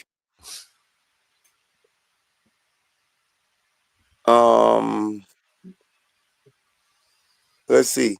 Me, because I didn't go all the way down to the bottom. I don't see his name as of yet. Oh, Nicholas Rathod, January 8th, 2008. I think that's a good question. Recent. Ben Eaton wants to know what's the argument. Yeah. What a deist is. now it's what a deist is. Yeah. Okay. Well, hey, someone want to just type into Google real quick and just be like, "What is a deist?" and see who got it right. Simple definition, right? Yeah, just type it in real quick and show it on screen. We both were. I was right, and he was right because the deist believes exactly what I read. Right, but now according that's not the definition though. Which is what you said. Like, so I see why you popped off like that. Theists believe in the God, but just believe that the God don't have any interaction in the physical world, right? Yeah. In the physical world, that's what deism is. Yeah. But let me let me pose a question. Is there a difference between the core? Nah, bro. I'm next, bro. Bro. Taz was next. Then we'll pass it back to Smokey, and then back to you if Smokey didn't want to go. Go ahead. When I came in the room, what I heard was a white man say that all men were created equal using the Constitution as a foundation for that. So I'm trying to see if he actually standing on that or was he just talking? Oh, shit. No, man, I believe that. No, I do believe that, 100%. So do you ignore the history of America not standing on that? I don't ignore it. I condemn it. But you didn't condemn anyone that didn't follow the principles of the Constitution were technically in violation of the law, whether the people that were tasked to enforce it or not. And I still stand behind the principles regardless of people fail to follow them. It doesn't mean the principles are bad. Yeah. No doubt. Okay, so yeah, that's what I'm asking though. Is so when you were making that statement, you want me to condemn white antebellum slave owners? Okay, I condemn them. They probably went to hell. Now what? Look, what you're not going to do is talk over me, though. You know what I'm saying? I'm trying to just have a conversation with you. You know what I'm saying? Like, if you don't want the race stuff to happen, don't talk over me, white boy. You got it? Come on, man. It's all right. It's all right. It's all right. Like, so go ahead and finish, and then I'll talk. But what? I don't want to talk over you. You don't need to talk over me. I'm finishing my sandwich, so you take as long as you want. You let me know when you're done. Yeah, it don't take long. I'm more so just simply asking, when you made that statement, did you make it not including the history of the country? Did you just use the argument because it sounded good?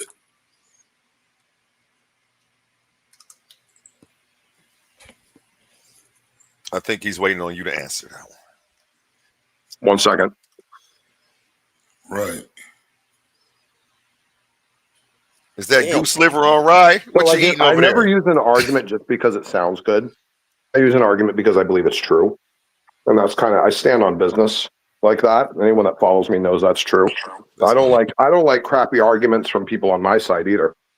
So if I see a trash argument, I'll go after it. I don't care who's speaking it. Maybe Christian, Muslim, atheist, white, black, Asian, don't matter.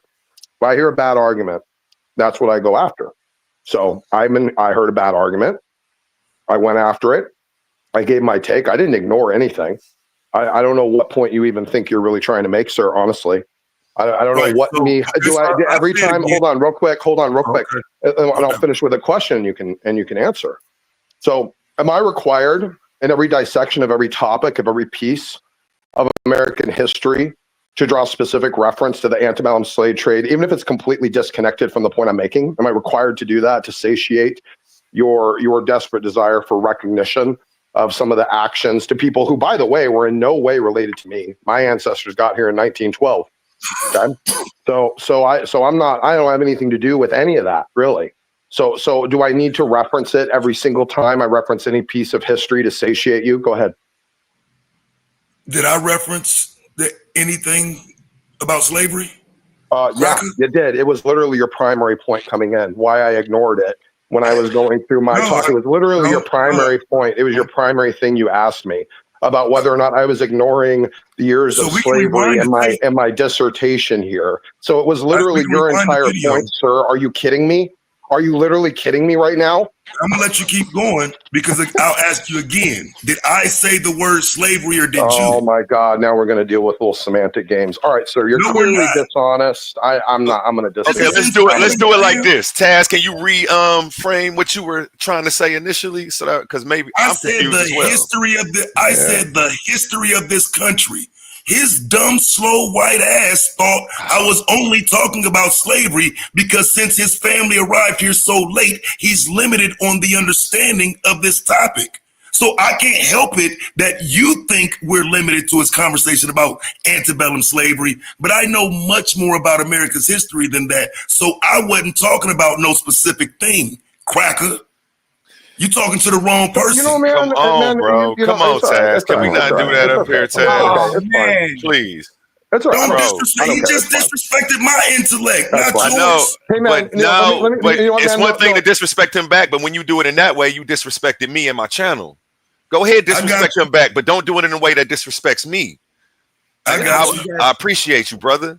Because if you do it that way, you disrespecting me, you disrespecting the sponsorships that I have and everything I got going. I got you one more time. Okay, but my bad. Go ahead. Go ahead. I'm not gonna lecture you. Go ahead, bro. Go ahead.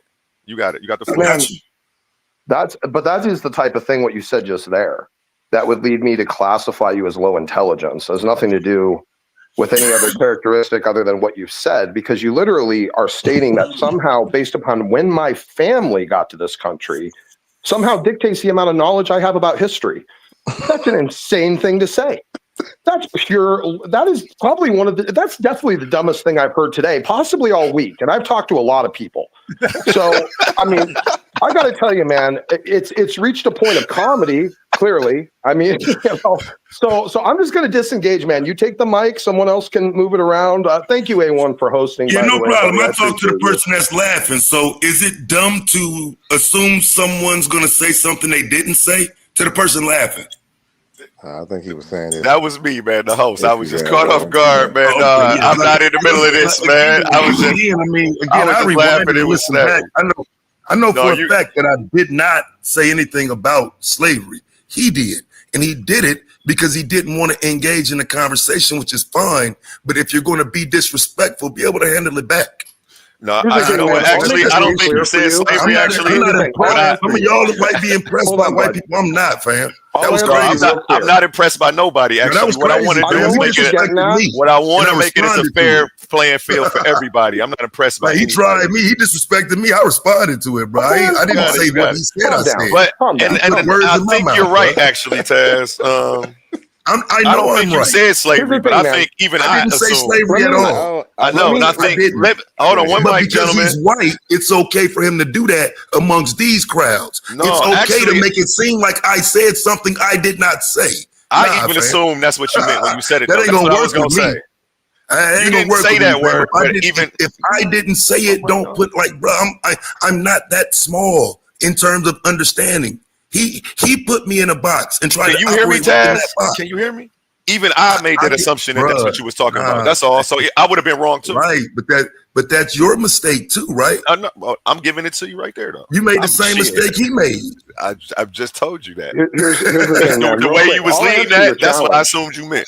Here's the thing, man. I'll answer your challenge. It's the same answer that it already was, whether you want to make it slavery or a grander scope of social oppression and things like that. Anyone that treats anyone as unequal based upon, physical characteristics that they had no choice on is an evil person. That is very clear even from the Christian paradigm. They're not following ethics. They're not following Christianity. And yes, I condemn them. But I'm not going to blame the Christians for doing slavery any more than I'm going to blame the Christians for getting rid of it. People make their own choices and they interpret things their own ways. And many of them chase after their emotions, their pleasures, their desires. And if they hijack a good thing or a good religion or a good idea and lay claim to it to do their evil, that doesn't belong to the idea. That belongs to the people that hijacked it and tried to destroy it. What do you mean by hijack? I mean, it didn't really take much for them to instance, kind of use the book. I'll use the slavery example because it's a good example. You got half the country, which is strongly economically dependent on slavery, and another half of the country that isn't so much because it's highly industrial. You can't shoot me with some shit I didn't say. Interpreting. Now, what I can do is go back to my channel and just drag on y'all.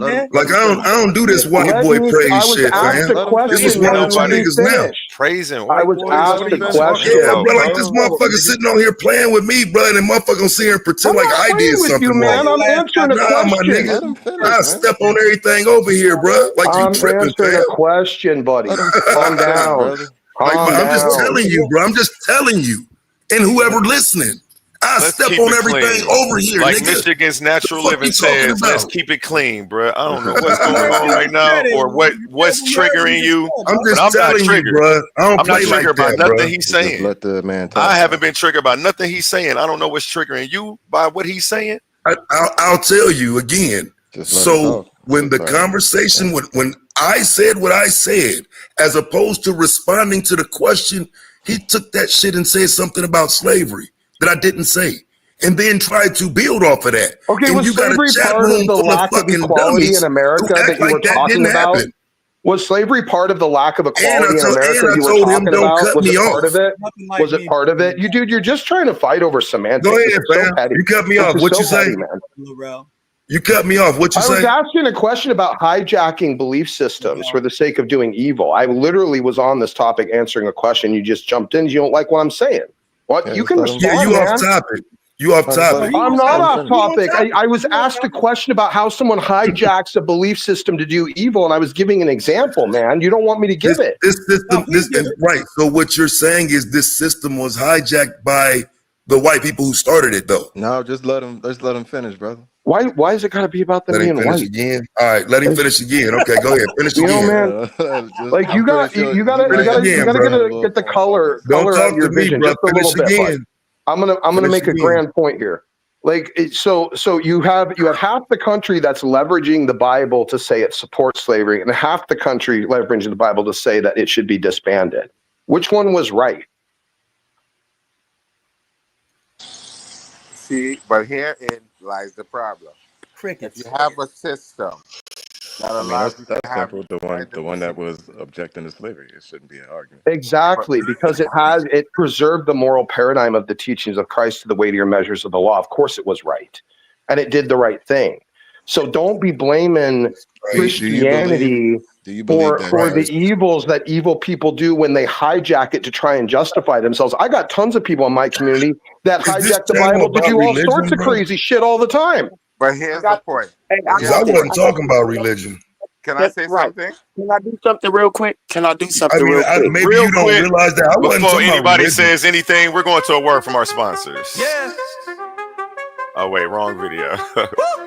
Go ahead, get it in real quick. I pulled up the wrong thing. I just wanted to ask one question to the dude that said that Christianity was hijacked. In every debate. Hold up. The question I want to ask is, where anywhere in those scriptures did your Savior say, "Don't own slaves"? Yeah, good question. That's a longer conversation. I don't believe slavery in every application is immoral, but that's a whole different conversation. Oh wow. But let me ask you. Nice way to bounce away from that question. I appreciate the balance. I mean, by the way, I'll throw down with anyone on that topic anytime. Even if you guys want to show up, I'll set up a special stream. You all can come in and challenge me on that altogether. I don't care. You do your I shit. love that topic, by the way. I love that topic, so I'll jump on that anytime. I'm sorry. Can you say that again? I just got lost. You on your platform, debate on. I just said I tend to argue the position that slavery, while wrong in many applications, is not wrong universally in every application.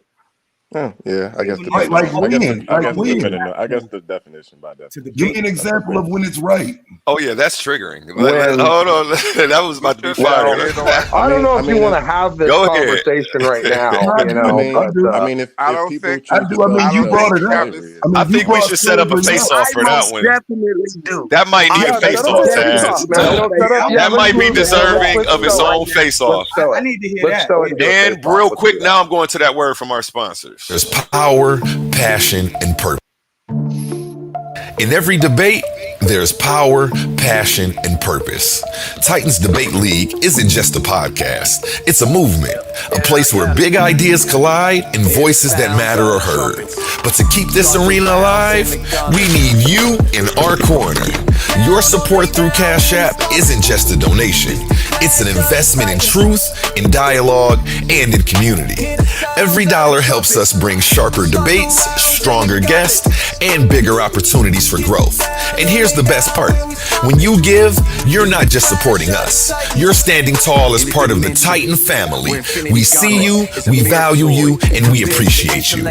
So if you've ever felt inspired, challenged, or entertained by what we do, show some love and send your support to $ Titans Debate League at Cash App today.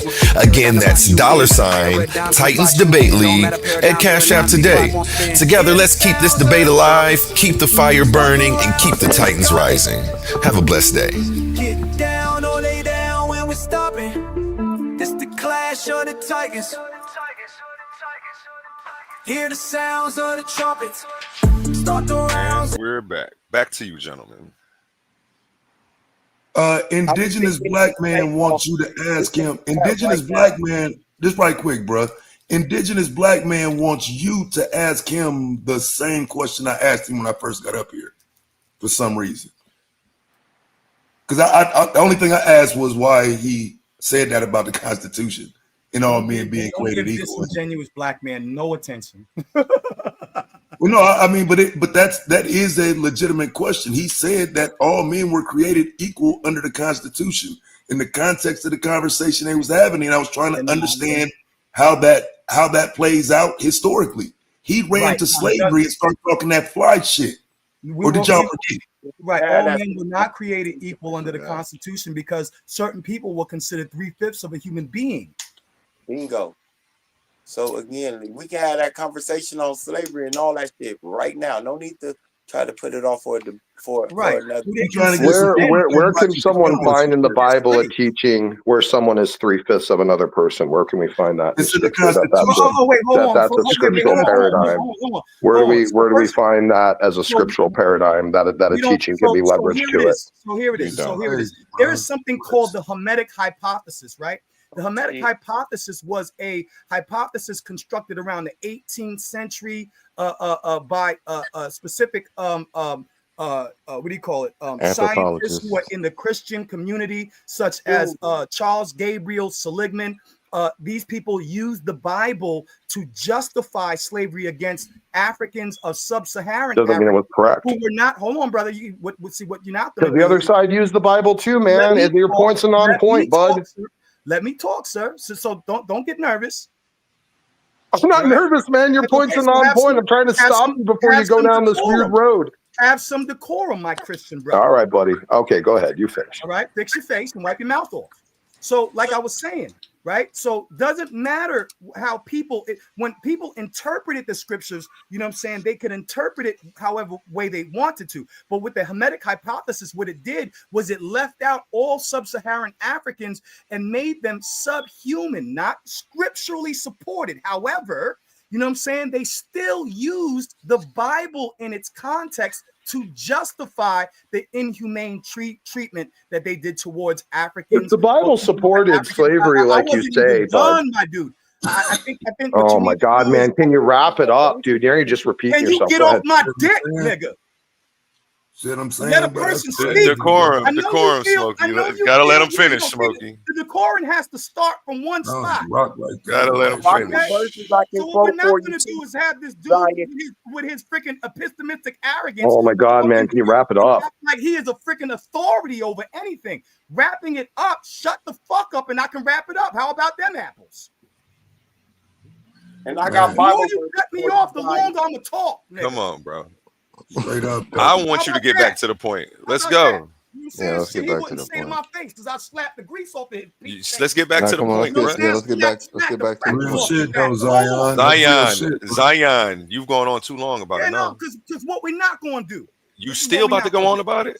Just go But on we with don't your do it diatribe. I'm like not. that, Let me get bro. back to it. So He out to of sit pocket, here and bro. act like there wasn't some Christian. Everybody, hold on. Everybody out of pocket every day on here. Before it was some white boys on here. What is y'all talking about? Like I wasn't dealing with y'all arguing, cussing each other out every day. It's the same thing. I just been trying to hold decorum. Nah, Go this ahead, ain't nothing like Zion. that, bro. That's now Zion, my brother, nigga. This ain't nothing Zion, like my that. brother too. Yeah, but that Zion. cracker ain't though. So watch this. don't use that shit.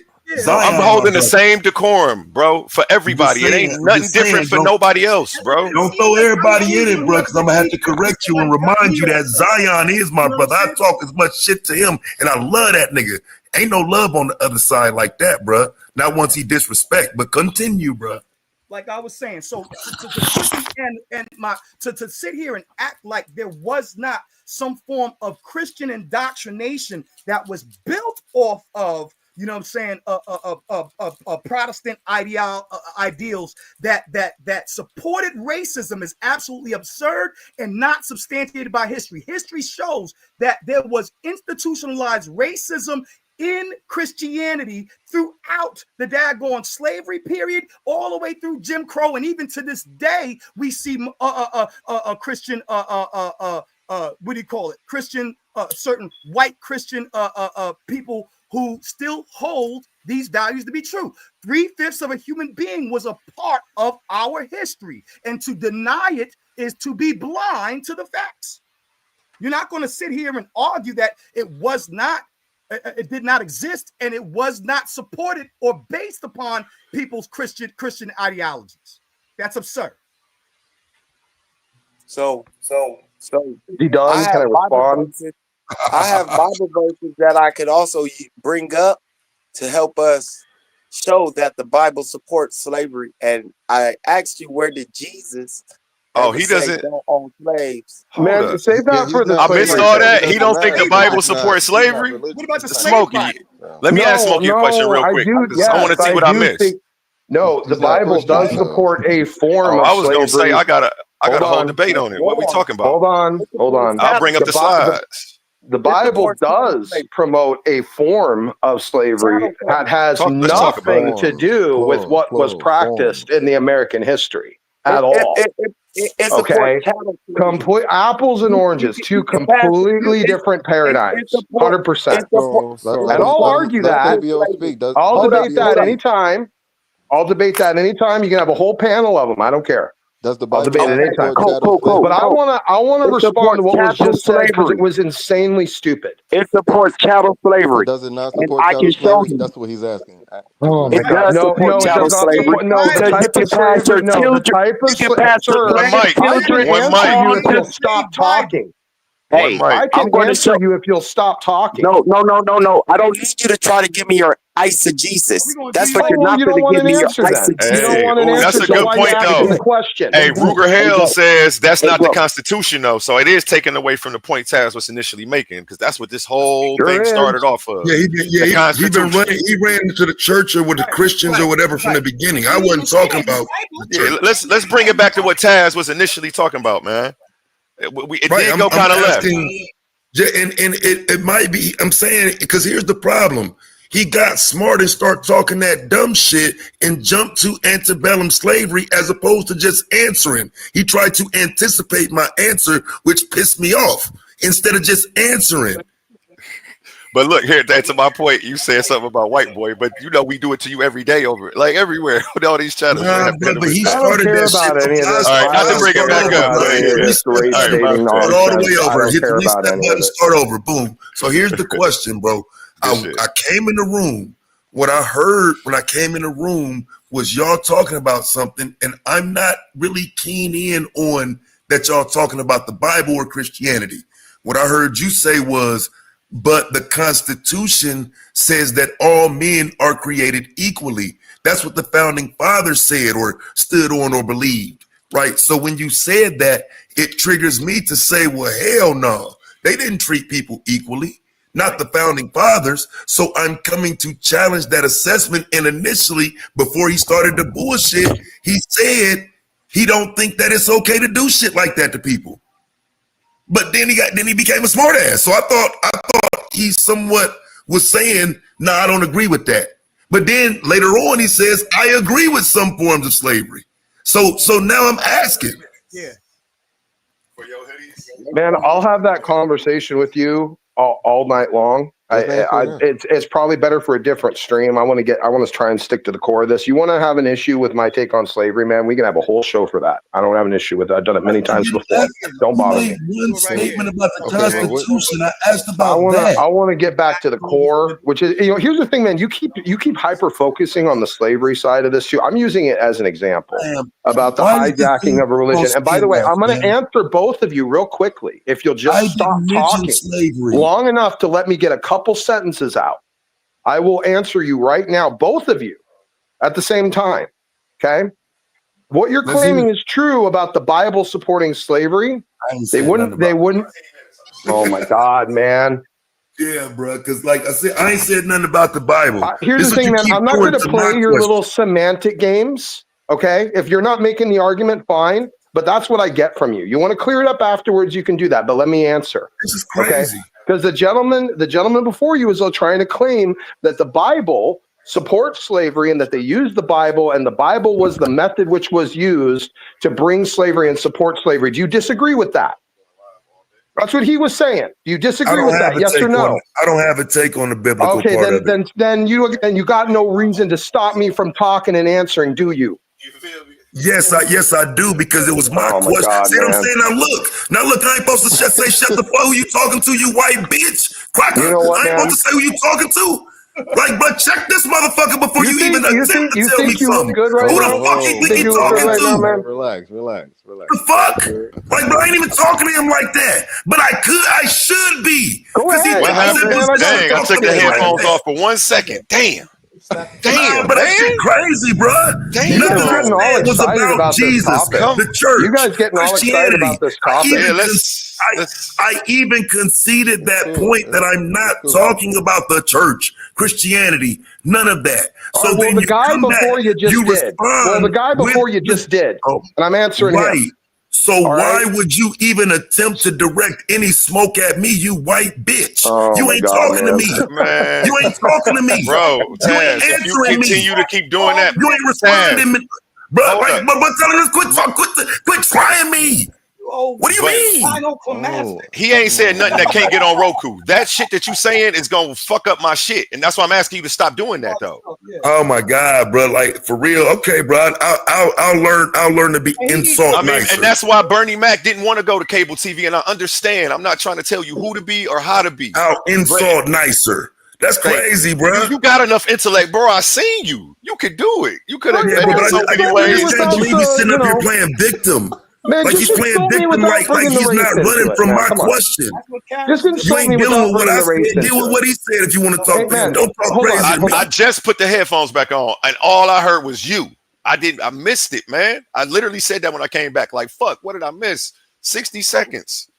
Yeah, somebody coming up to pull up and pick up these T-shirt orders off the website, man. He's slick, bro. He's slick with it. It's cool, bro. I know he's probably triggering as hell. And the free slick with it, bro. And to respond to Free Spirit, look, to respond to the comment on here, Free Spirit 11111 says, honestly, I haven't heard Taz mention slavery. The insult is continuously assuming Taz is talking about slavery, and let me respond.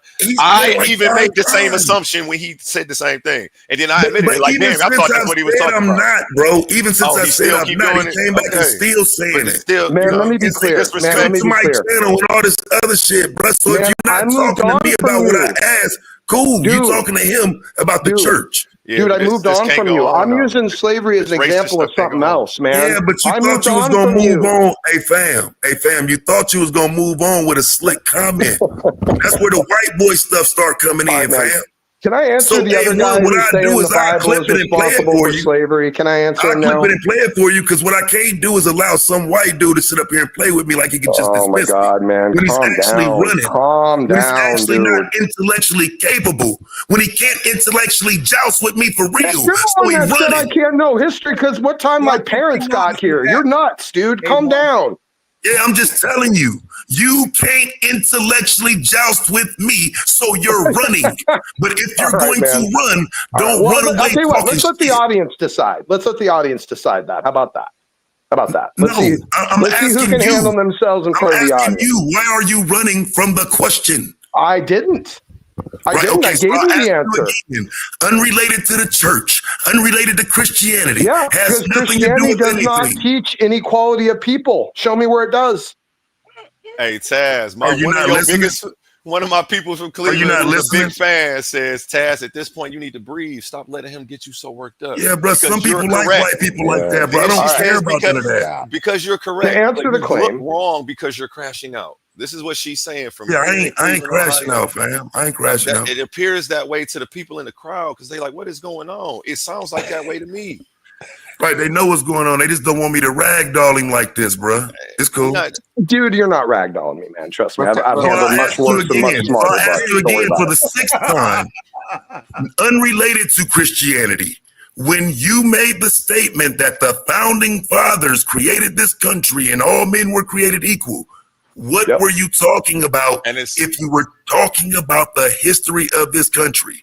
What were you talking about? I already answered you. Exactly as it said, that all men are created equal under God. Right. Now, if there are people that didn't follow that principle, that's on them for not following that principle. What else do you want? Hold on, Smokey. Right, there's a continuation of it. These 2 people are 2 judges in my tournament. They both saying the same thing. Taz, calm down. He getting you out your hookup. He making you. Yes, I'm calm. But listen to what I'm telling you. This is what I'm trying to make you understand. Is your question done now? Can I move on to the other guy? Is your question done? You see, so he didn't hear me talking? Could you please let me finish, Mr. White Guy? Thank you. So you got bitches like Chris Harris in your chat, right? People like him go around and play with Taz. That bitch ain't never wanted no smoke from the great one. But because you got a white boy up here playing and he's a pussy who loves white people, he'll get behind this white boy in this moment. Man, knowing right. Do it again. I would hate to have to remove you, Taz, but that's the last time I'm going to allow you to do that white boy weird shit, man. Just deal with white him. White boy weird shit. So I can't call him white?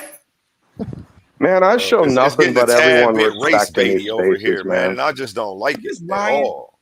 You sound like Ryan. Ah, that's crazy. This ain't Ryan. Ryan actually called me an N-word. He would never be Chris, on this why panel. you don't come holler at me though, fam? Ryan called me an N-word for debating about religion. He would never be on this panel. Ryan, he knew he ain't now. If I deal with something like that, then we'll have to make some changes. But until something like that happen, I need y'all to scale the hell back. Yeah, that's crazy. Cool. I don't know what's going on. This just looks weird. Yeah, I'm about to drop the link. The link is already pinned though. If you on my page, I mean, shit. But I'll drop it again. Like, I mean, bro, I play this shit back. You know what I'm saying? Listen to it again, but I know, like, I know you're not paying attention to what's happening, fam. I halfway am, and you're right. I'm trying to hurry up and finish this t-shirt. You know what I'm saying? Like, because there's no way right now. There's no way this dude can cut people off and he is a little triggery. He says little things like. But he cut people off that wheel, fam. But we all do that. Fam, I'm not the only person he's cut off in mid-sentence, bro. Bro, we cut each other off every day. Right. So don't get. I mean, why you want to jump in now? No, because we cut each other off and call each other names. When he cut you off, you go in the race, and that's not what I'm gonna let happen.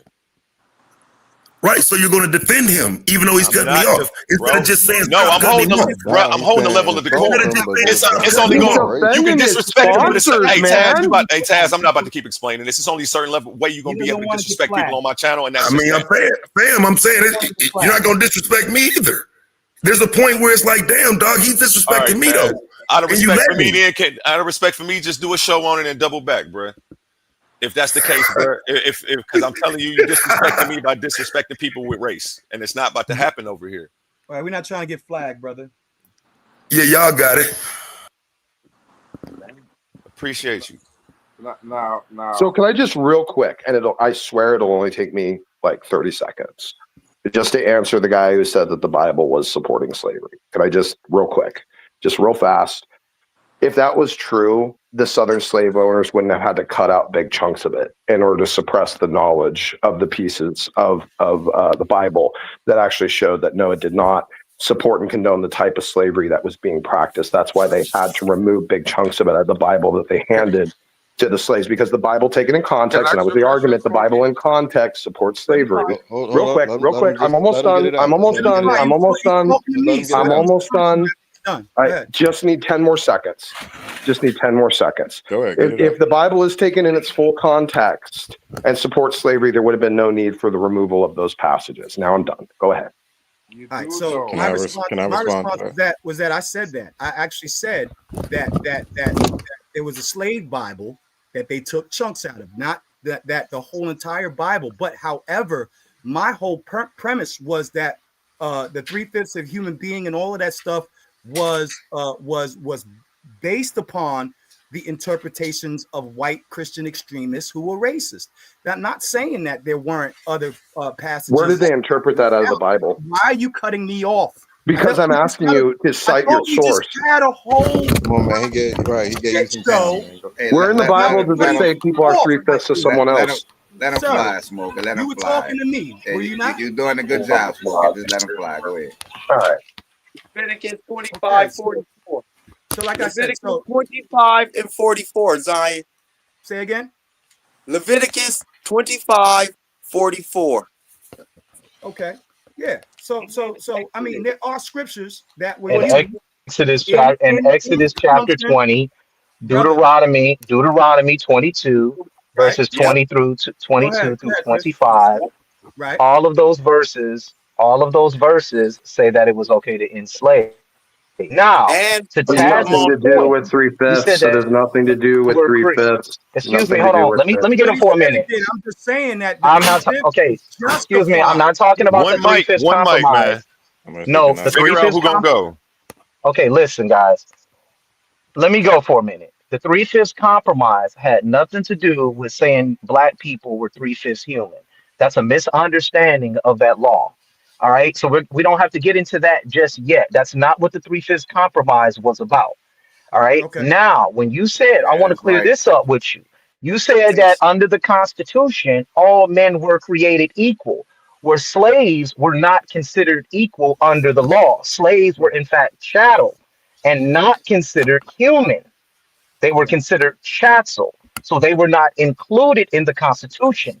It wasn't until the civil rights movements of 1860 on through that they began to say that abolitionists began to hold the country to the same standard. People like Frederick Douglass began to say, you are creating a double standard. If all are created equal, why are you in turn saying that we are not equal? So you wrong there. Right. Thank you. Thank you for putting that so eloquently. Very eloquently spoken. Thank you, sir. Thank you very much. Because maybe so you can try. What I hear you doing is you're trying to lean on the proponents of Christianity, and then when you get questioned about the same proponents that you're leaning on, you're going to start interrupting everybody, pivoting all the time. Right. Thank you, Chris. Thank you. And that is what I think we're all trying to say. We don't have to say that. Shout out Chris MVP Harris. But the Bible definitely says slaves obey your earthly master. No, the Bible indeed supports slavery. I don't know what he's talking about. And the slave Bible. The Bible does support slavery, yes.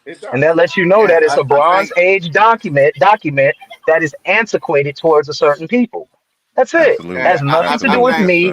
Has It's the nothing to do context. with anybody on this panel. The I think context he was for agreed though. them. Absolutely. It's the context. Correct. I think he agreed with that though. And if you're going to talk about the context of slavery in the Bronze Age, that wasn't chattel slavery, and that was the distinction No, Smoking was it's technically chattel slavery. No, it's not. No, it Chattel definitely slavery. wasn't. Yeah, no, it Chattel definitely wasn't. slavery Yes, is it something new, brother. There was only one Oh, occurrence it of was chattel definitely slavery chattel in world slavery. history. Okay, Because Okay, define so wait a it chattel. was minute, real definitely. quick. Let's define it. When he Let's define says it Hold up. was, it's hold on. When he says it was not chattel slavery, it's simple. Define chattel slavery. And let's Slavery read the chattel. Bible and see if it's in there one at a time. It's Let's see in if we there. can do that. It's in there. I Okay, I know got it's it. I in got it. I can there, do it right but here. let's get the person that's saying that it's not chattel slavery to define it, because chattel simply means Share my property. screen, A1. Absolutely. Chattel simply means property. Thank you. Property. Right. That's all it means. Go to Property. Leviticus 25, verse 45, and watch them dance Property around that and is make the pivot inherited and by keep y'all livestock. cool. Keep playing with Baby Joe. Share my screen, A1, when you get a chance. Leviticus Jedediah, 20. don't come in here with no cape on, man. Hey, I'm trying to save the platform. If anything, Smokey got y'all triggered, and Don't y'all should save be the white boy. Don't save the white boy. You can Yeah, Hey see, yo, hey, I missed it, A1, man. A1, What? Who A1. said I'm at what, work right man? now. A1, are you? I'm at work right now. I'm gonna give you a call. Can you answer? Can you answer real quick? Yeah, I got a customer Because in my I'm still at convenience work. store. I'm trying to multitask, and y'all Yeah, really this messing is my stuff crazy. up. I don't know what's going on. Yeah, it's But like, when I watch this playback and figure out what happened with who, man, it's gonna be, look. I'm telling y'all, about to I'm gonna reintroduce myself to y'all. yeah, I'm not. I'm about to step away again. Emmanuel, King Naga, hold it down for me for 2 or 3 minutes, please, while I deal with a customer in my convenience store. I got you, bro. Appreciate you. Know what I'm saying? And what I was saying, bro, I'm trying to save the platform. Smokey got y'all triggered, you know what I'm saying? And it's like, we supposed to be more intelligent than that. You know what I'm saying? Me being a viewer in the audience, you know I rock with most of y'all on this panel. I rock with Jose, I rock with Zion, I'll you be know what I'm back. saying? So we bump heads, you know what I'm saying? But I rock with y'all, you know what I'm saying? And as a viewer in the audience, it's a bad look for him being attacked as a white boy and not a human like the rest of us. You know what I'm saying? And it's like his difference of opinion shouldn't trigger you to the point to where we divulge into a racial dichotomy. You know what I'm saying? Because a lot of what Smoke is saying is true if you just do your due diligence and look it up. You know what I mean? He agreed that the Bible condones slavery. He just made a distinction between biblical slavery and chattel slavery. He did. But guess He what, did. King Naga? Some of us are disagreeing with his idea that the Bible doesn't support chattel slavery. He said it has a form of slavery. Jose, that's perfectly fine. You know what I'm saying? It's just when it goes to this white boy and all that other extra stuff. No, that was between That's when it them. get derailed. That wasn't between the most people on the panel. That was between yeah, them. it wasn't, you know what I'm saying? I'm just speaking in general, and he never got out of pocket like that. You know what I'm saying? So it's like, give him the same respect he giving y'all. You know what I'm saying? We could intellectually joust within the paradigms of decorum. You know what I'm saying? We could keep having the decorum, so you know what I'm saying, we grow, bro. That's what it's about at the end of the day. So let's go ahead, continue. I think what the main problem is that, a lot of times, people coming from their cultural backgrounds, you know what I'm saying, have a position that sometimes can come off insensitive or inaccurate in regards to how another culture, like for instance us, how we perceive certain things. And so when they come with an argument that may seem apathetic or disingenuous about some of the plights that our ancestors had to suffer, that's when, you know what I'm saying, it's like, okay, you know what I'm saying, we're dealing with one of these dudes. You know what I'm saying? I'm putting that there to not say the other thing. You understand what I'm saying? So it's a Dunning-Kruger situation where one person will be defending a position because of their cultural background and how they, you know what I'm saying, perceive reality. We're perceiving it from a different aspect. And when there's a lack of empathy or respect for that, then all of a sudden, you know what I'm saying, it becomes contentious, you know what I'm saying, on a racial level. So we do want to try not to do that, you know what I'm saying. However, you know what I'm saying,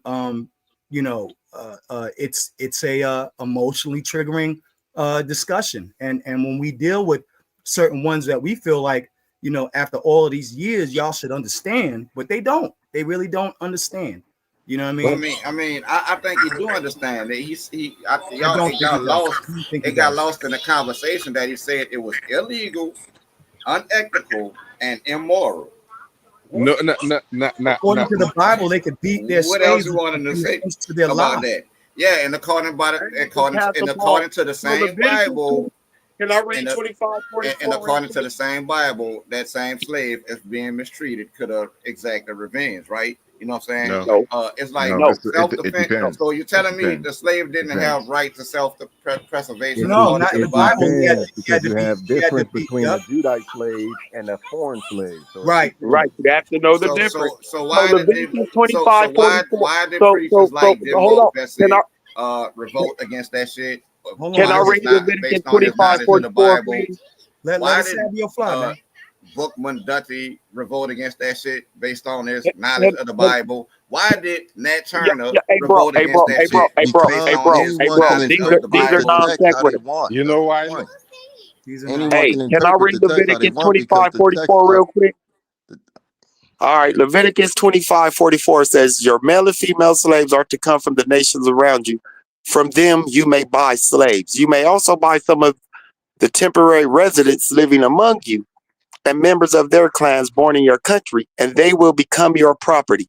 You can bequeath them to your children as inherited property and can make them slaves for life. But you must not rule over your fellow Israelites ruthlessly. So there's a clear distinction, and that is clearly chattel slavery.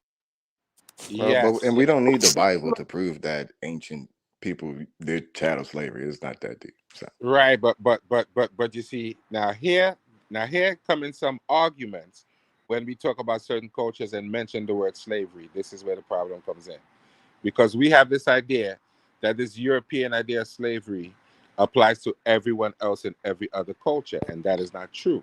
So that's a separate topic that we always talk about. If there was slavery in Africa, if there was slavery here, and if there was slavery there, and then we come to the conclusion that it's not the same thing. The concept is not always you're bound and you have no choice. Sometimes the concept is you attach yourself to a particular spiritual tradition and you become a slave in the sense that you have no choice but to do what it says. But that's not the same thing as what we're talking about here. And all of that plays a role in these arguments when we start to bring in race and culture. Slavery is not the same in every culture.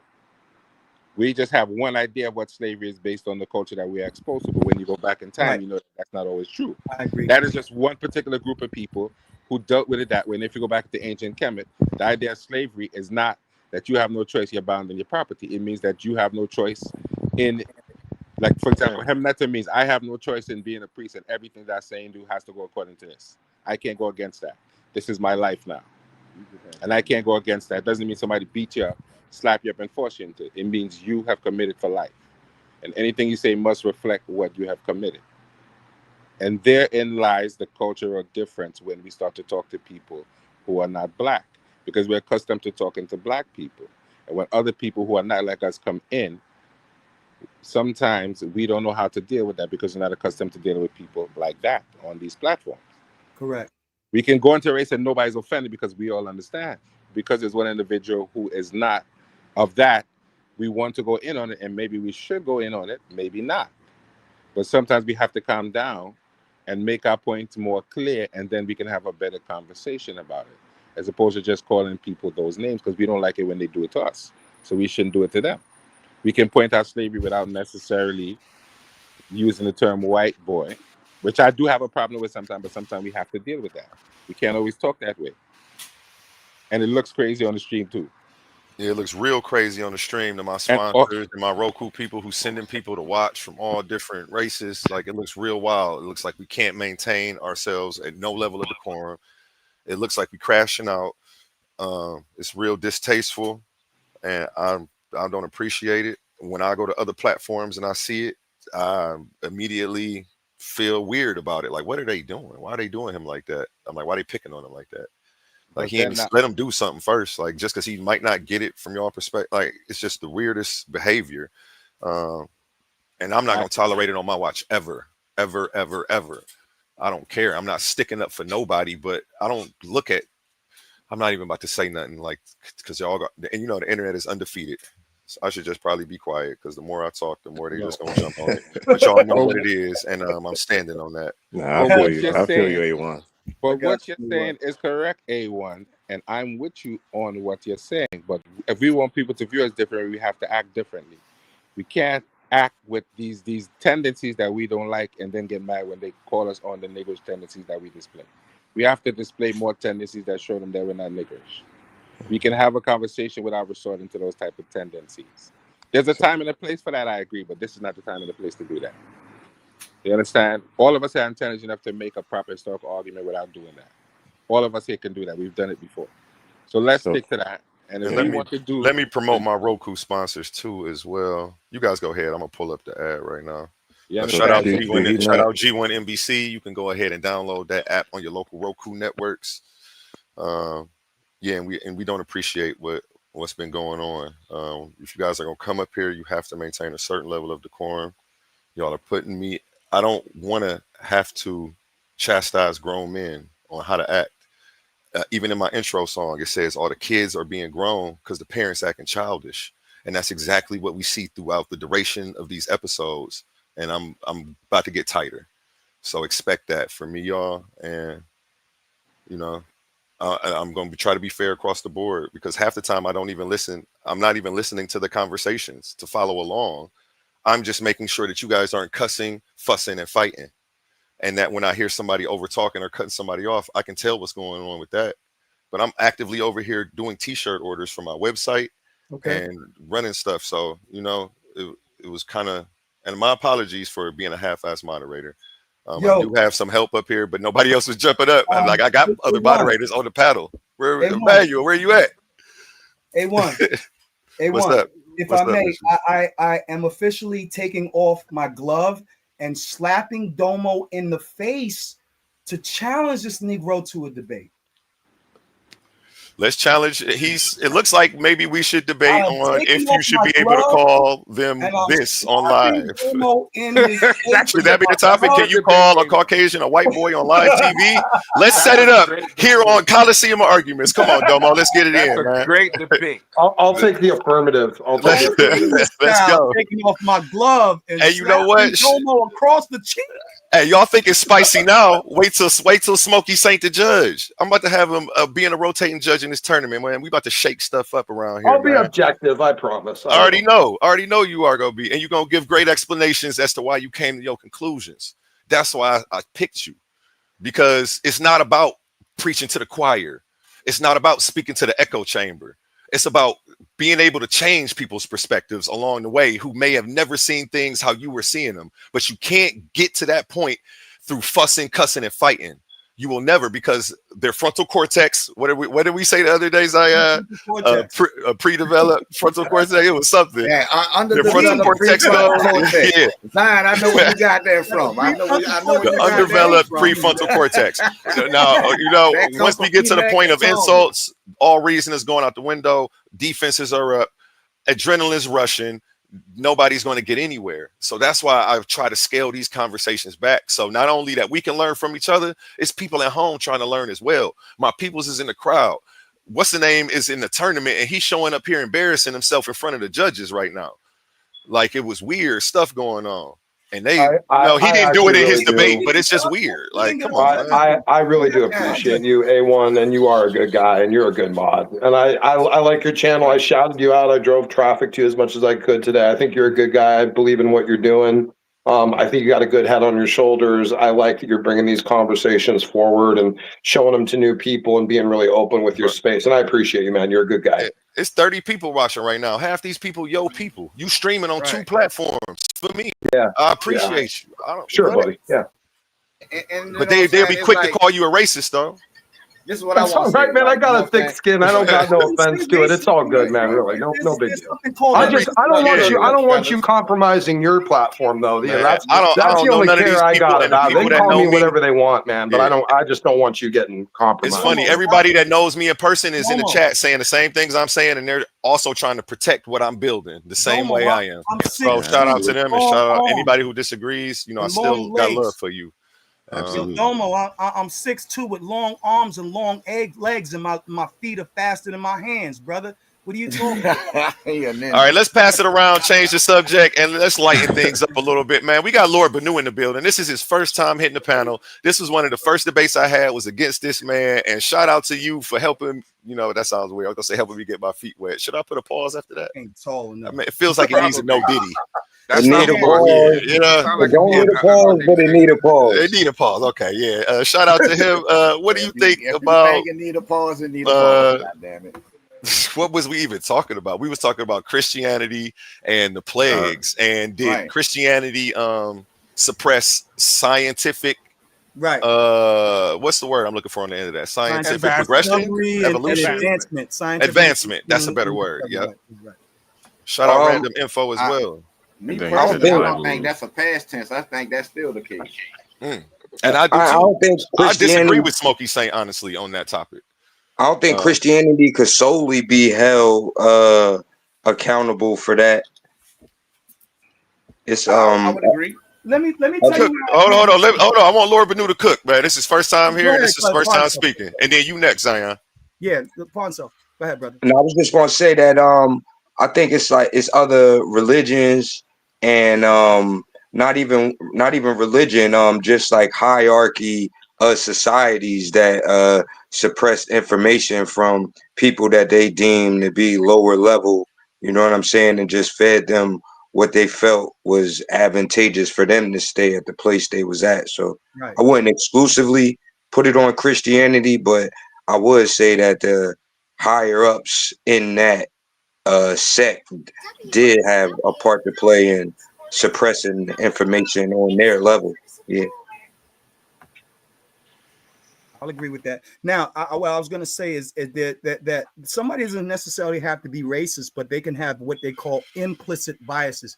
Somebody who is outwardly racist, you know what I'm saying, and that's called explicit bias, right? So they're explicitly hating on the people, whereas somebody who is implicit may have good intentions and may not be racist at all. However, like I said before, culturally and from the perspective that they're standing at, it's hard for them to see the other side of the spectrum. You know what I'm saying, of the perspective, and so that's what's called implicit biases.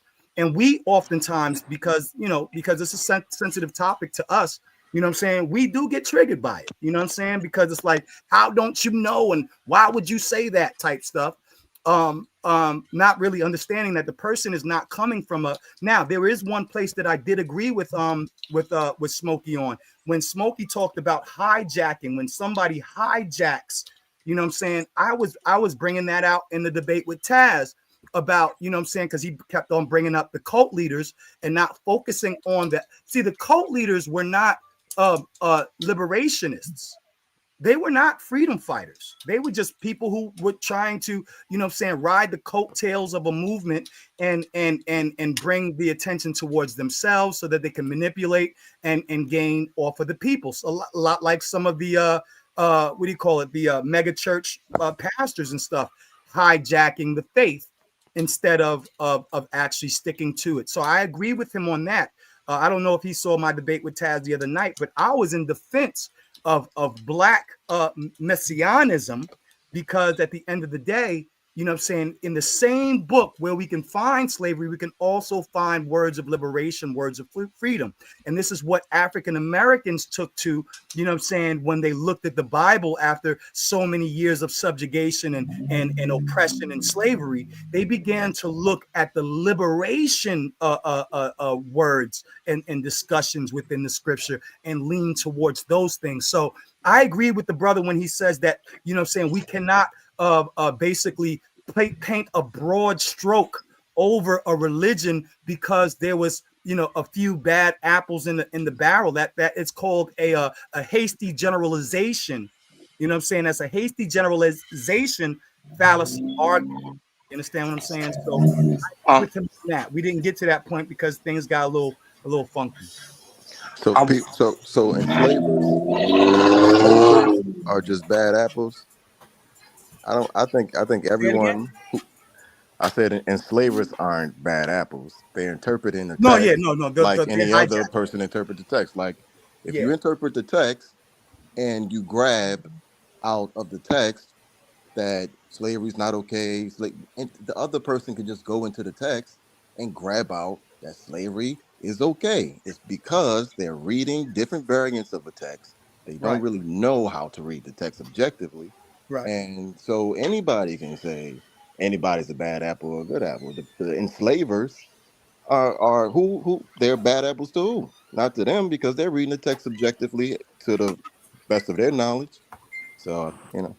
I feel what you're saying, and I would give just a little bit of pushback because, you know what I'm saying, when we get to, you know, the New Testament, we start seeing the morality, you know what I'm saying, change from the Old Testament, even somewhat in the Tanakh, the prophets. We start seeing a shift in some of the moral values that we saw earlier in Leviticus and etc. Right? So we get to the New Testament and we start seeing that we're supposed to treat all human beings or all men a certain way and blah blah blah. You know what I'm saying? To lean specifically solely on Old Testament when the book was ratified. You can say that Christianity with the New Testament was a ratification of old laws, right? Or an amendment of old laws, right? Because that's how I kind of look at it. You know what I'm saying? I kind of look at the old laws as you know, as a constitution in and of itself, but then there are amendments, there are ratifications, and there are also abolishments. Right? What law did Christ end? It basically, according to the Christian narrative, he ended the death penalty, according to that. Right? So we see that religion does evolve. You know what I'm saying? Along with science, along with morality, as time goes on, we morally begin to say, well, this is not working. This is bad. This is causing, you know, detriment to the society. And so we have to change it. And there's no institution, religious or scientific, that has not done that. Are you saying that the people that instituted slavery here in America didn't know that it was wrong until like they seen the aftermath of what was happening? I would say that people were indoctrinated, and so they did believe it was right. Now, a lot of their indoctrination may have been based upon certain insecurities about, you know, whatever, genetic inferiorities, or, you know what I'm saying, mixing in with another race that could, what have you, you know what I'm saying? Because the images that they had, the iconography that they had, always posed themselves in this place of divine power, but to share that with someone else that they were indoctrinated to hate or to think as lesser or lower, that would have been difficult for a large majority of people who were maybe not as educated. There were a lot of people who couldn't even read the Bible in Europe. You know what I'm saying? Like reading the Bible was held as specific to like priests and you know what I'm saying, and clergy. You know what I'm saying? Even lower level people who were like considered, you know, like serfs, or, you know what I'm saying, lower class people were not even necessarily allowed to read the Bible. You know what I'm saying? The way African Americans were not allowed to read the Bible. You know what I'm saying? At some point, they didn't even want us to read. You know what I'm saying? But when black folks started reading, you know what I'm saying? Well, here, we'll give you some strips of the Old Testament to keep you indoctrinated on your role in the status quo.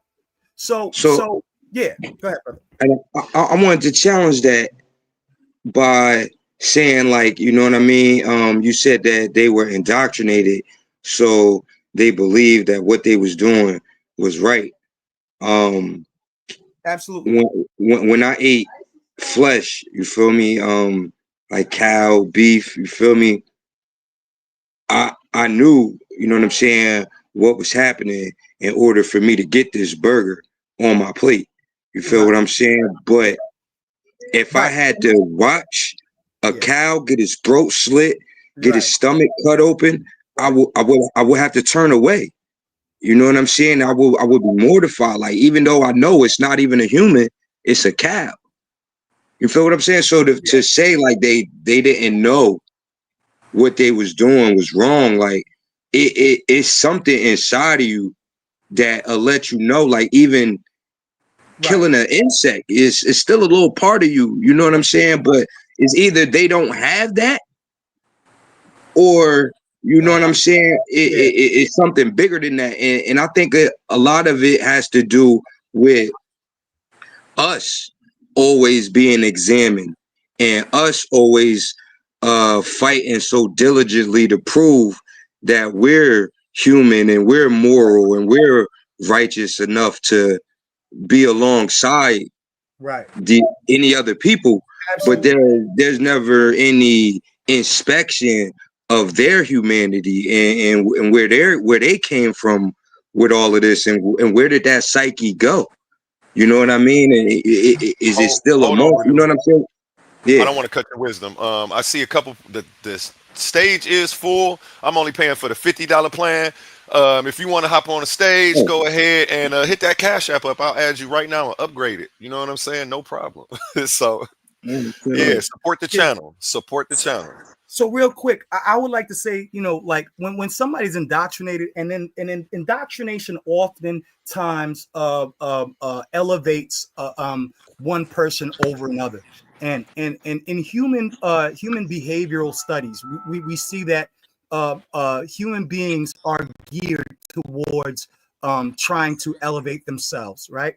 Or being raised up. There's this thing called cognitive dissonance, because, you know, while we understand like what it takes to make a hamburger, you know what I'm saying, a lot of us will still eat a hamburger regardless, you know, because we didn't see the atrocities or the gruesome acts that made the hamburger to begin with.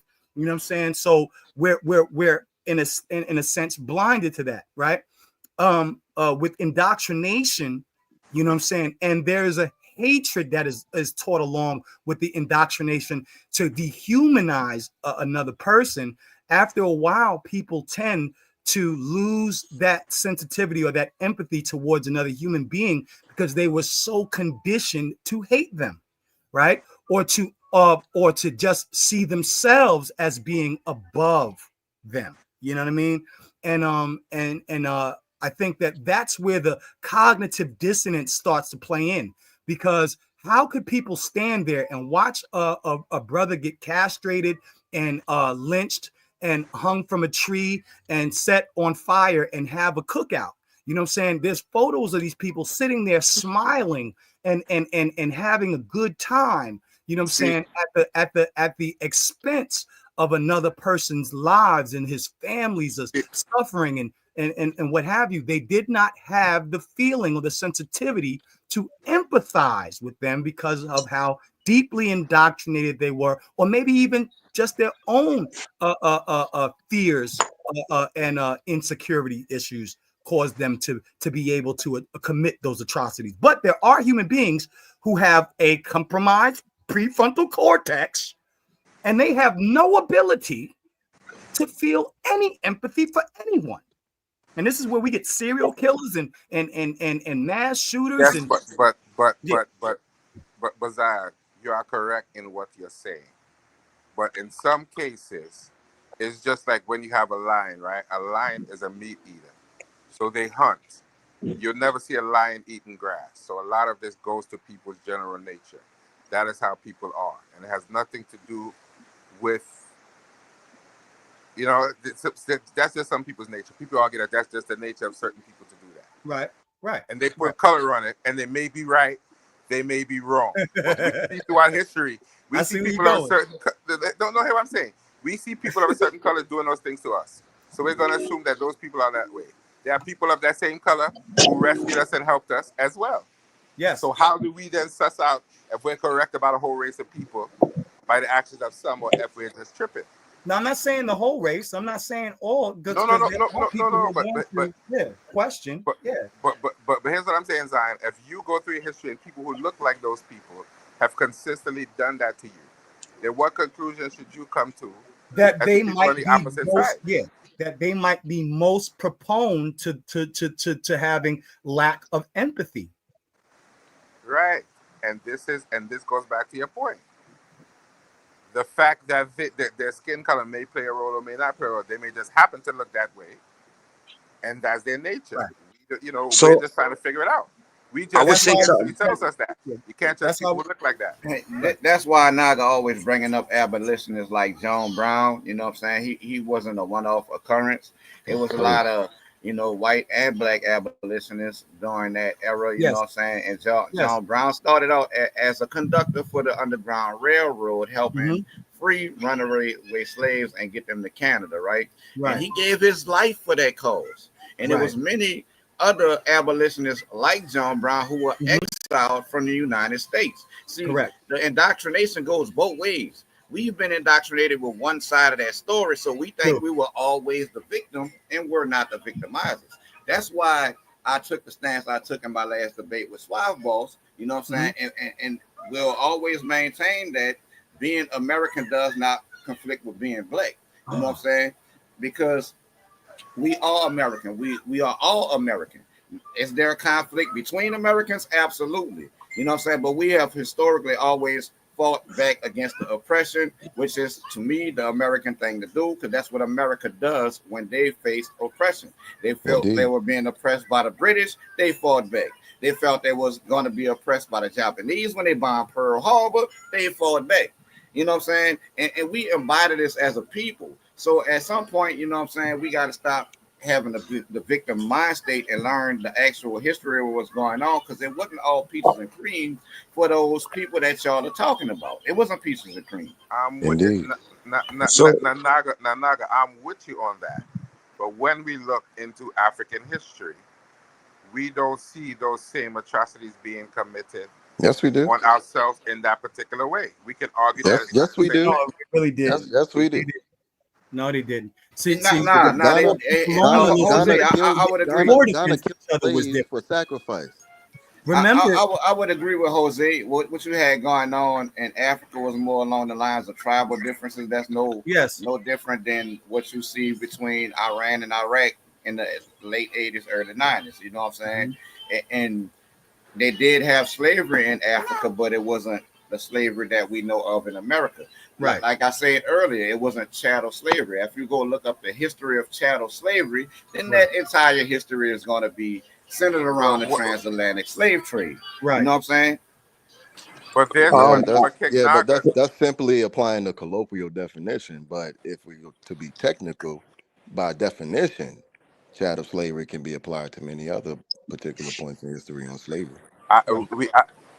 I would agree with and you. Nobody's suggesting that Africa was some kind of utopia where, you know what I'm saying, right. Wakanda and nobody was, you know what I'm saying, fighting. However, they did have a structure, like even, you know what I'm saying, it was so interesting if you actually study Shaka Zulu, the Shaka had, he basically decided to become more savage in his warfare against tribal, you know what I'm saying, and colonialist, by shortening his spear.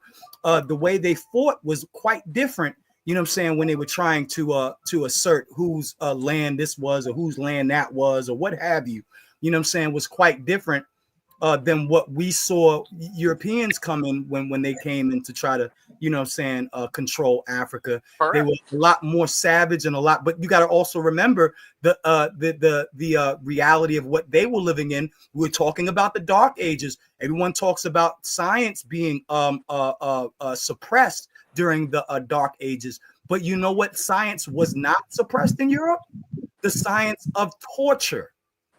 They were creating all forms of torture racks and all kinds of ways to dismantle a human being while they were still alive. And you know what I'm saying? And so when we talk about Europe's culture and the violence that was committed there, when they got to the Americas and to Africa, you know what I'm saying, their mind state was quite different than how we dealt with, wars and you know what I'm saying?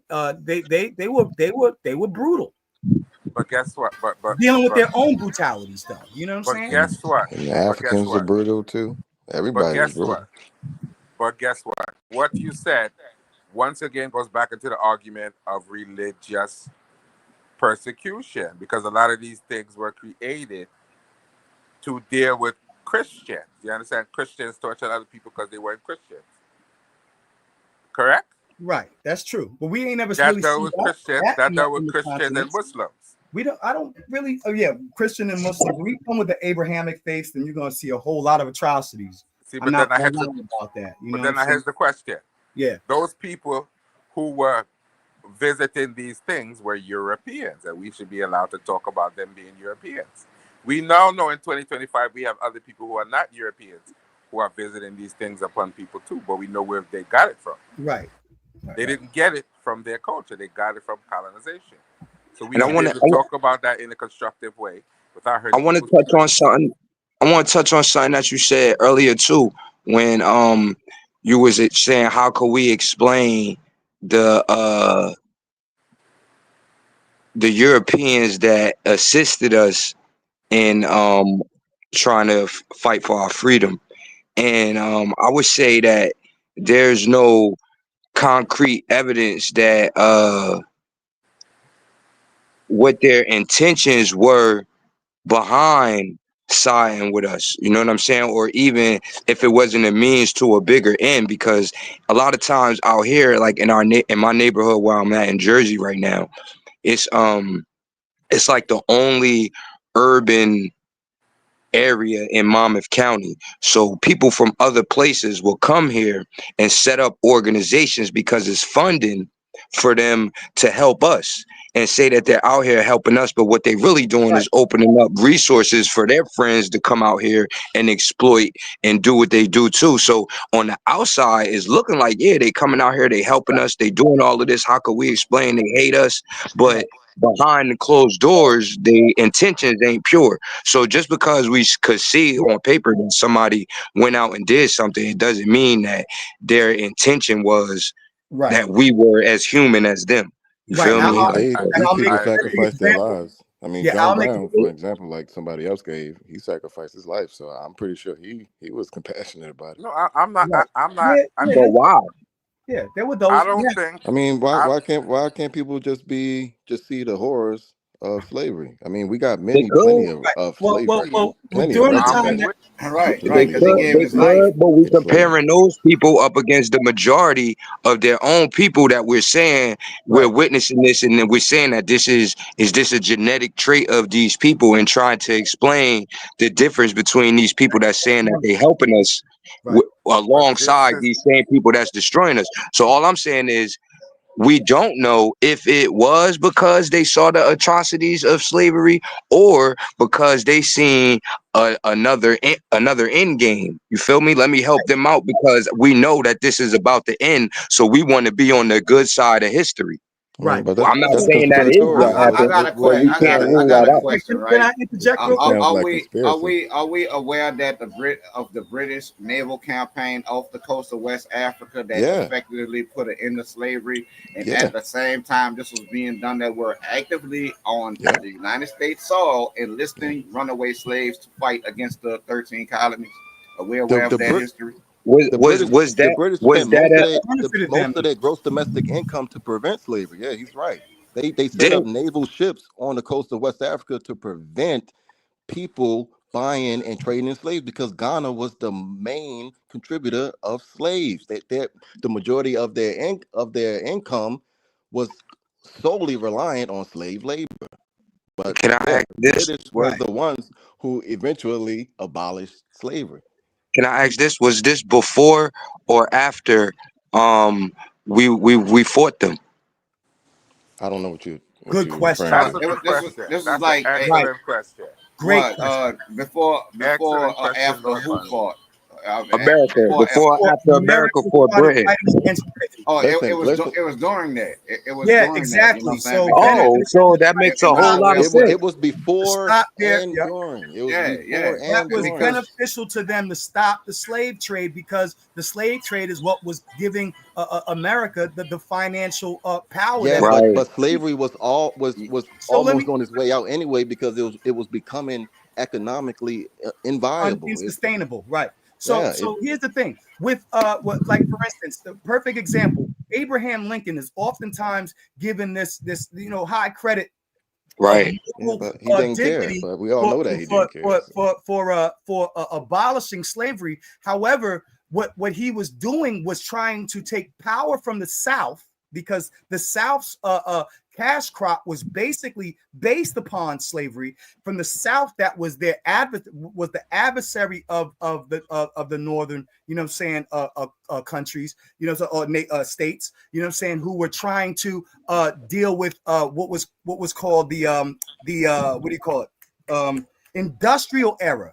The industrial era was happening at that time, and so it was more important to try to get the workforce into the industrial areas than into the agricultural. They had now. Let me say this. Well, the industrial era is the exact reason why slavery was becoming exactly. allowed. It wasn't It was because cheaper about to us. pay for It's because we people were to do the extra labor than in. for slaves that So you let have me to say support. this. Let me say this real quick. If I was a smart businessman, right, and I was trying to do what you just said was the point of the North, I would pay churches and church leaders to do exactly what they did. Like what? To do what? Free the slaves. Yo, start a campaign to free the slaves. Is going to look good for you in history. It's going to look even better for us in our pockets. That was the argument, but initially, but that's an argument that came later because it started getting popular votes. People were already becoming distasteful of slavery. So But this is what Abraham I'm saying. Lincoln, which initially his plan was to keep the North and the South together without releasing slaves, it was more popular. It was becoming more popular for them to say, "Oh, this is about abolishing slavery for a moral reason." That's how he grabbed arms. That's how he got people to fight. So that's right. why. And this is my opinion. You know what I'm saying? It is my opinion. That's why I'm stating that up front. But it was my opinion that they were forced to free the slaves. You know what I'm saying? Because it was constant conflict. It was constant insurrection. If you look back through history, if you look back through history, there was never a time throughout that period where it wasn't conflict. You know what I'm saying? The Gullah was fighting. Yeah, the Gullah was fighting. You had the Seminole Wars going on. You had and the at the Haitian same Revolution. Time, this place was a hotbed for conflict all throughout that period. So they were forced to do that. So my point being, right? We got this idea that it was this moral point of view behind it. But still in all, it was a financial, structural viewpoint for America's sake. You know, it was all these other reasons, you feel me? But we can't just say that all of these people that went down in history for doing this went down in history for doing it for the reasons they saying that they did it for. I mean, well, what's the benefit of Britain putting so much money into their naval force to prevent slavery? Well, that was going to cap off To their stop, trade. so they could whoop our ass. High money. So America was making a ton of money off of the transatlantic slave trade. And, for a period of time. How do you economically right? And if I'm fighting them, I want to cut that source off. Cut that source No, off. but Yes. you see, but But that's not everyone's motive. That's not. But here He's comes the saying, how can we Shit, tell who was I'm willing to genuine bet and who that that wasn't? was Britain motive. Folks, But why here's You the think thing. Britain give a fuck? So you think that wasn't the Britain majority? Britain don't give a Listen, fuck about us now? we can speculate on what they. I mean, it becomes conspiracy theory at a certain point. No, Why but Britain listen, still not fighting for us now? Where was they at? Where was they at when? it's not a conspiracy theory because you know what I mean, happened. it is because it's Historically speculation. No, There's but really not hold on, much you can Lord say Benjamin. on their intentions. So Hold on, Lord we Benjamin. don't really know. Historically documented that even Lincoln was not freeing the slaves because he I thought just that said they were that. equal. I just said that. He We're ain't Okay, talking with about you. Britain. He's he talking wasn't about an doing that. entire empire and what So they I'm did. gonna hold We're that. I'm with gonna you, hold that. but I'm gonna hold that standard to all of them. Economic hold on warfare. A part of warfare is to cut off the economic resources. That is a part of warfare, bro. We're with you. That's fine. We're with you on that, Zion, but we have to understand when the British were benefited when America was a colony, they were okay with it. They were cool with slavery because it was benefiting them. That's the point. But then we have to understand they had something called abolition of the slave trade.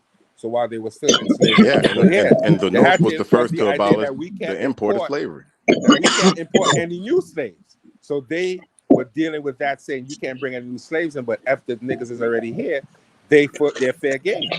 And that is a nuance that we need to discuss. And then there just came a time where the economics just wasn't making no sense because these dudes was rebelling too much. This one is rebelling.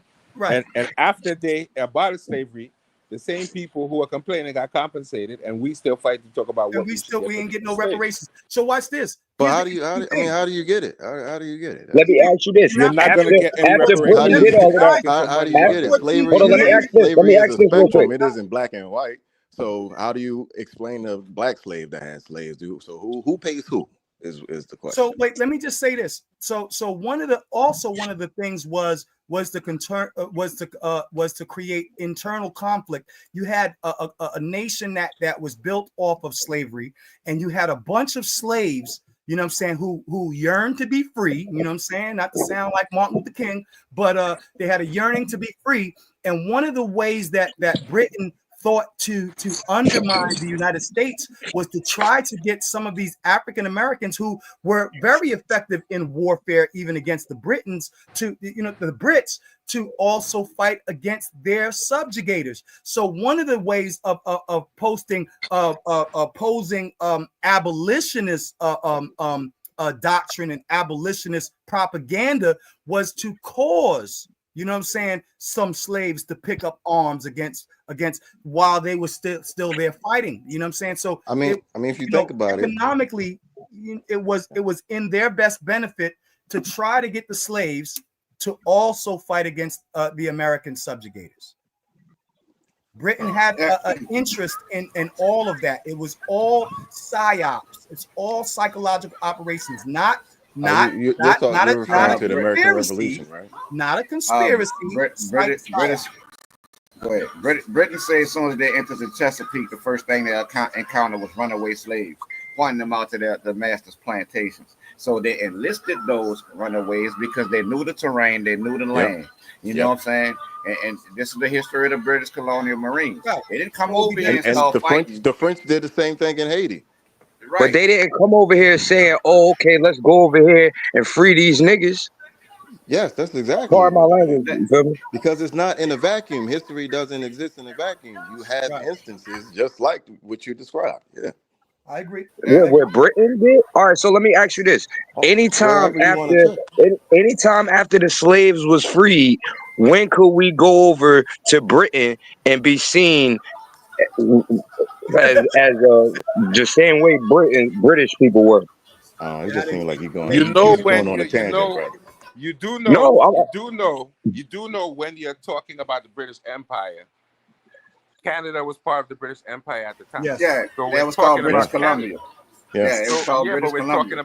But we're talking about Canada. We're not talking about. The Canada couldn't really have slaves because they didn't have any cash crops. The only thing that Canada was producing was lumber and daggone hides from freaking daggone raccoons and deer. Right. That was the I main agree thing. with So you. slavery was not sustainable in Canada. I agree. And if it was, they would have had slaves. But we But they have did to have put, slaves, but it just wasn't as sustainable. but we have to put into context when we say the British Empire. No, historically, it says that in many books that Canada was not sustainable for slavery. No. I'm not arguing that, but we have. Yeah. But what I'm saying, we have But they to did have understand. slaves, but it wasn't as sustainable as. But if we you have was to do it. understand when we say Britain, we don't mean England. We're not talking about the king and queen. We're talking about a British colony such as Canada. So we have to make that distinction and that nuance. That Britain, the British Empire was a large place, not just we England. was very used, large. we was used strategically, not on the I know they were fighting Africans to free African slaves. So. Right. Well, look at Prince Hall. Prince Hall had to go to the British in order to get his charter for the Prince Hall Masonic Lodge, right? And Masonry was huge at this time. You know what I'm saying? He was one of the black people, you know, he was on the $2 bill or whatever, what have you. Prince Hall, you know what I'm saying, had to go to the British. The British didn't even want to give him the charter, but they did because they thought that it would benefit their propaganda campaign with the African with the slaves and the you know, the people who were enslaved to fight against their own adversary. So it was all strategic at the end of the day. I wouldn't say that it was a moral compass that led them to the abolishment. I think that it's an economic one. You know what I mean? And one based on I think it was more of a. I think it was more of a strategic move by the U.S. colonists, because after British enlisted runaways, only then did the U.S. colonists turn around and start doing the same thing. They enlisted 20,000. You know what I'm saying? People off the plantation into the Union, into the U.S. military. Union Army, So that would have been a strategic move right there. That also was a strategic move because they saw that they were coming after their slaves and say, you know what, here, we'll give you a musket gun and send you in the front line. You know what I'm saying? I don't think that that their motives were any better. Well, I mean, if you think about it, regardless of motive, let's think about the black armies in the Civil War. To anyone else, it's okay, whatever. But this is everything to them. This is their freedom that they're talking about, and eventually it paid off. So, I mean, I guess the motive, whether it was moral or anything, it doesn't really matter. Oh, they're gonna fight. They're gonna fight heavy. Absolutely. So, I mean, it's really how I see it is. You had a whole bunch of Michael Jordans and yeah. They wanted all of those Negroes, you know what I'm saying? Because they know they was going to do the work. Oh yeah, man. I think like when I read and do the research on that, man, it looked like them brothers was eager to get out there and fight. Yeah, and that's what it was. All the way around the board. Yep, they were like, let these motherfuckers, you know what I'm saying, fight themselves. You know what I'm saying? Some black folks were smart and didn't even, you know what I'm saying, was like, yo, I'm gonna fall back and let you got to think about the black people that was fighting on the Confederate side. Who you think they were shooting at? Yeah. Right. And that's what that's my point. Not only that, like it was an already standing black militia in New Orleans when the Union got there that was already fighting the Confederacy. Yeah. And once the Union Army absorbed that black militia, then that was the tipping scale. That would tip the scales in their favor. And it didn't help them at all. So it's like we gotta understand and recognize our ancestors fight to liberate themselves. Yeah, that's what absolutely. I do. If they didn't do and understand it objectively, it ain't black and white. If they didn't do what they did, man, Florida, Louisiana, all that shit in the Bible Belt would be a black republic right now. Facts. yo, Laurel, you live in the Bible Belt? But that's more that's my ancestral land. That's where my grandmama's mama, my mama's mama, my dad, all them. Yep, absolutely, man. I got land over there too on Warren Drive in South Carolina. Yeah, we down in Mississippi, Choctaw territory. I feel like it's interesting how you know, people in the South, you know, our African American brothers in the South look at the situation to a degree. I feel like African Americans in the South, in the Bible Belt states, kind of romanticize slavery no less than our white counterparts do. Because when I went to South Carolina, I was seeing women pushing freaking daggone white babies around, you know what I'm saying, which is fine. You know what I'm saying? Get your, do what you got to do. But why do you have to dress like a man? They was dressed like mammies in 2002 with the old school freaking daggone head freaking daggone white head wrap and the freaking that might be the dress. That might be the dress attire for that particular client or some shit. Yeah, no, but they were rich white families who still had black folks who were willing to make a dollar by dressing like they were in old slavery times, which really freaking effed me up. That's because that's what I was trying to get to the point of. You feel me? Because the same mindset and the same way of thinking still exists even after the slaves got free. You know what I'm saying? Because even after they went into the war and fought and died, you feel me? After the war was over, they was still robbed of the shit that they was promised, and then now they was fighting another fight to say, "Yo, where's the stuff y'all promised us?" They had Fighting to become again. sharecroppers to their slave masters. So now, you know what I'm saying? Oh, you free, but you don't have the economic resources to sustain your families and your community. So now you have to go back to sharecropping. That's what I think that the brother was saying when he said, his grandmother or whatever, you know what I'm saying, was still in slavery. She wasn't necessarily in slavery because slavery was ended. You know what I'm saying? I'll give that to a indigenous black man, was ended in 1860, you know what I'm saying, 8 or what have you. However, but even that, because I was about to stole that from. I ain't stealing nothing. He said that. Hold on, even that, because I was just about to say, you know what I'm saying? I went and looked up the definition of racist, and it changed. It's not the same as it was a couple years ago.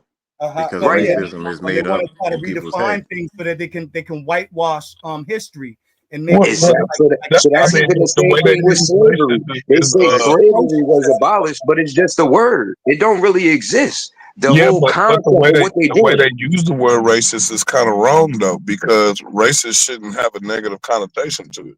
Exactly. And that's what I was going to say earlier. And that's why I went and made sure I looked up the definition, because I was going to say, I think that black people's one of their problems is that they're not being racist. a racist should have a negative connotation. Absolutely. Why? No, Why you think that?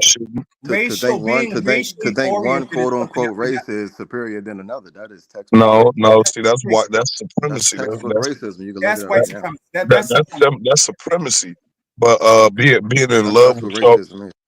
but being in love with your own race and your own genetic makeup is not. That's your definition. That's your definition of racism.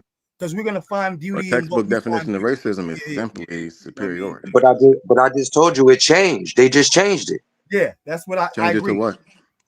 They just changed it now to a person that's prejudiced and that shows hate towards another group of people. That wasn't the definition before. See, I mean, it's still used wrong. Before that's what I'm saying. They changing it to make it more like so you don't want to be racist. So you don't want to love your own people more than you love the other people. You feel me? What did the definition change from? Like what was the original definition that it changed from? Because it's simply just superiority. I mean, that's the anthropological definition. That was the one that I seen prior to that. But thinking that you're better than somebody else is a problem. I don't think so, because I mean that's subjective to you. I mean, that's the same thing as being patriotic. Like what's the difference being patriotic and your nationality, which is also a fictitious social construct. In regards to I'm talking about the genetic superiority. That's anthropological racism. Yeah, but if I say my genes make me better than you, how is that hurting you? But you just have to prove that. You just can't say it. I mean, why do you gotta prove it? Prove it every day. Why do you gotta prove it? You can just say it. It's a free country, free world. I mean, he can say it. Yeah, I don't see nothing. No one should respect what he's saying because he just said it. You have to provide evidence. But now you put me. But now you. I think now you put me in a position. Look, now when you ask me a question like that, now you put me in a position to make it look like I'm talking down on other people. When I say look at us in sports and look at us in this, and when you read this book and say that we second to none and from birth before any of these. Right. We talk But do first. you see the problem with that? Because All of that. anybody else can All do of the that. same thing, and this is what creates the. No, they Well, did. look, First, I'm gonna say this, man. I got a redneck friend. You know what I'm saying? In Winsboro, Louisiana. Shout out to the 318. You know what I'm saying? I'm welcome in his home, in his parents' home, and we talk about people in their 50s. His parents are in their 70s and 80s, and they welcome me into their home, knowing I got a 40 caliber Ruger P91 DC with me. You know what I'm saying? And it don't be no problem. Get out. Shit, I bet it don't. But here's the deal, man. You know, and I respect it. You know what I'm saying? I got white friends too. You know what I'm saying? Oh, that's racist. I hate that. I hate when we all do that. I hate it when they do that, and I hate it when we do it. You know what I'm saying? That doesn't take away from the history, you know what I'm saying, of racism in this country and some of the implicit biases that even our friends may still have. You know what I'm saying? I grew up in Long Island, where I was surrounded by African Americans, indigenous Americans, Hispanics, Latinos, and white Jews and Italians. Very heavy with Jews and Italians. You know what I'm saying? And I have a whole bunch of friends and gotten into these conversations all throughout my years, you know what I'm saying, with their parents, with their, you know what I'm saying, and still understand that there are implicit biases. There are perspectives. I even have a friend who's mixed, and his mother, you know what I'm saying, believes that, you know, mulatto children are superior to full black children. Yep, it's a whole book on that. Yeah. So yeah, like literally thinks that, you know, because she got some high yellow babies, that they're more, you know what I'm saying, they're superior to their you know, black counterparts.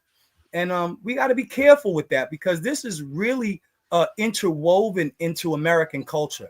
You know what I'm saying? Race and race identity. Now, when it comes to, you know, like superiority and stuff like that, I mean, what's the criteria? We're talking about physical attributes. We're talking about intellect. I mean, if you're talking about superiority, IQ, they throw IQ at us all day, even though, you know what I'm saying, half of their IQ tests were culturally biased for years. They were asking people in Africa, you know what I'm saying, questions about freaking daggone historic European characters and grading them based on their lack of knowledge of European figures and how to freaking daggone properly bit a horse.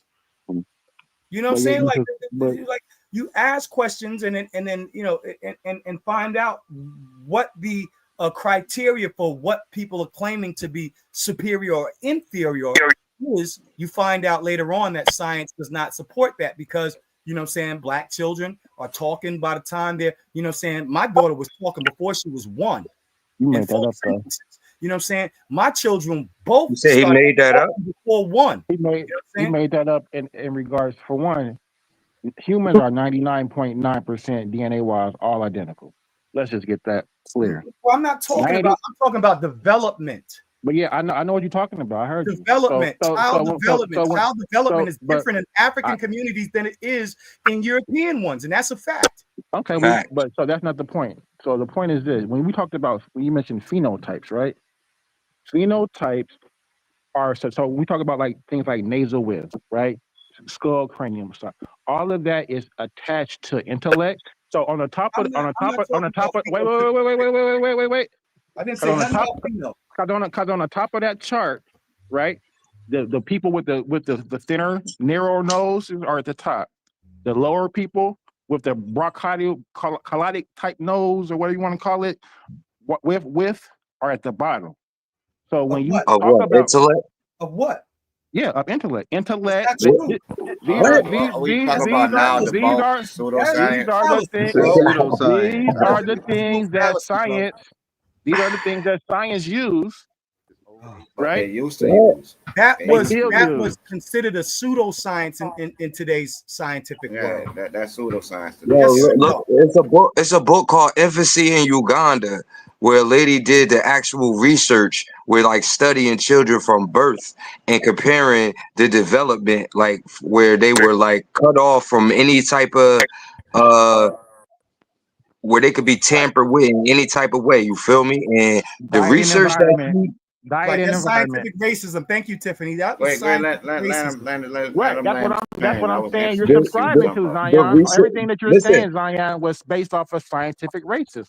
Yeah, it's what, pseudoscience. Yeah, no, I'm not in disagreement with that. You know what I'm saying? I didn't state that. this a white lady. I agree with that. It was scientific racism that This a presumed white lady that did this.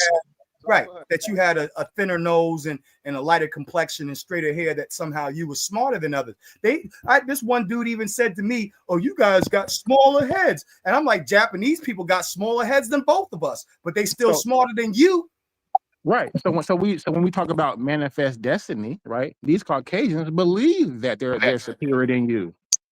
Yeah, because it comes out Right. of And what is pseudoscience. manifest Why though? destiny? Why do they believe that? They What is believe that so manifest that they can destiny? have merit to conquer the world, right? No, Right. because What is You manifest mean this is a destiny? lack of you mean scientific civilize knowledge the world. mixed with a You mean very civilize the religious world. mindset. Right. That's it. Whatever they plan on doing, whatever they want to call it, however they want to frame it. Manifest destiny was based on a biblical doctrine of God's will.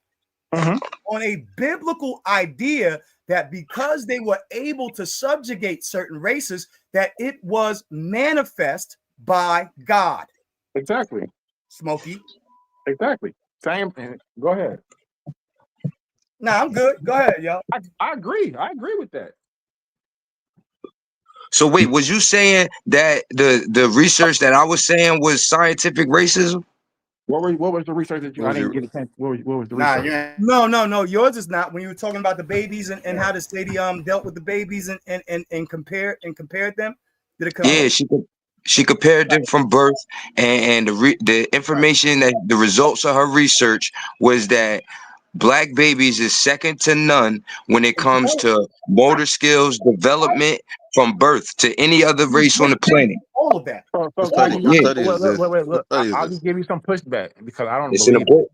But we'll No, I'm know. saying what's the name of the study so I can, go back. Yeah. But when you look at the I think her continent of name is Mary Africa, Ann Hainsworth. So can you explain why the continent of Africa has the lowest IQ?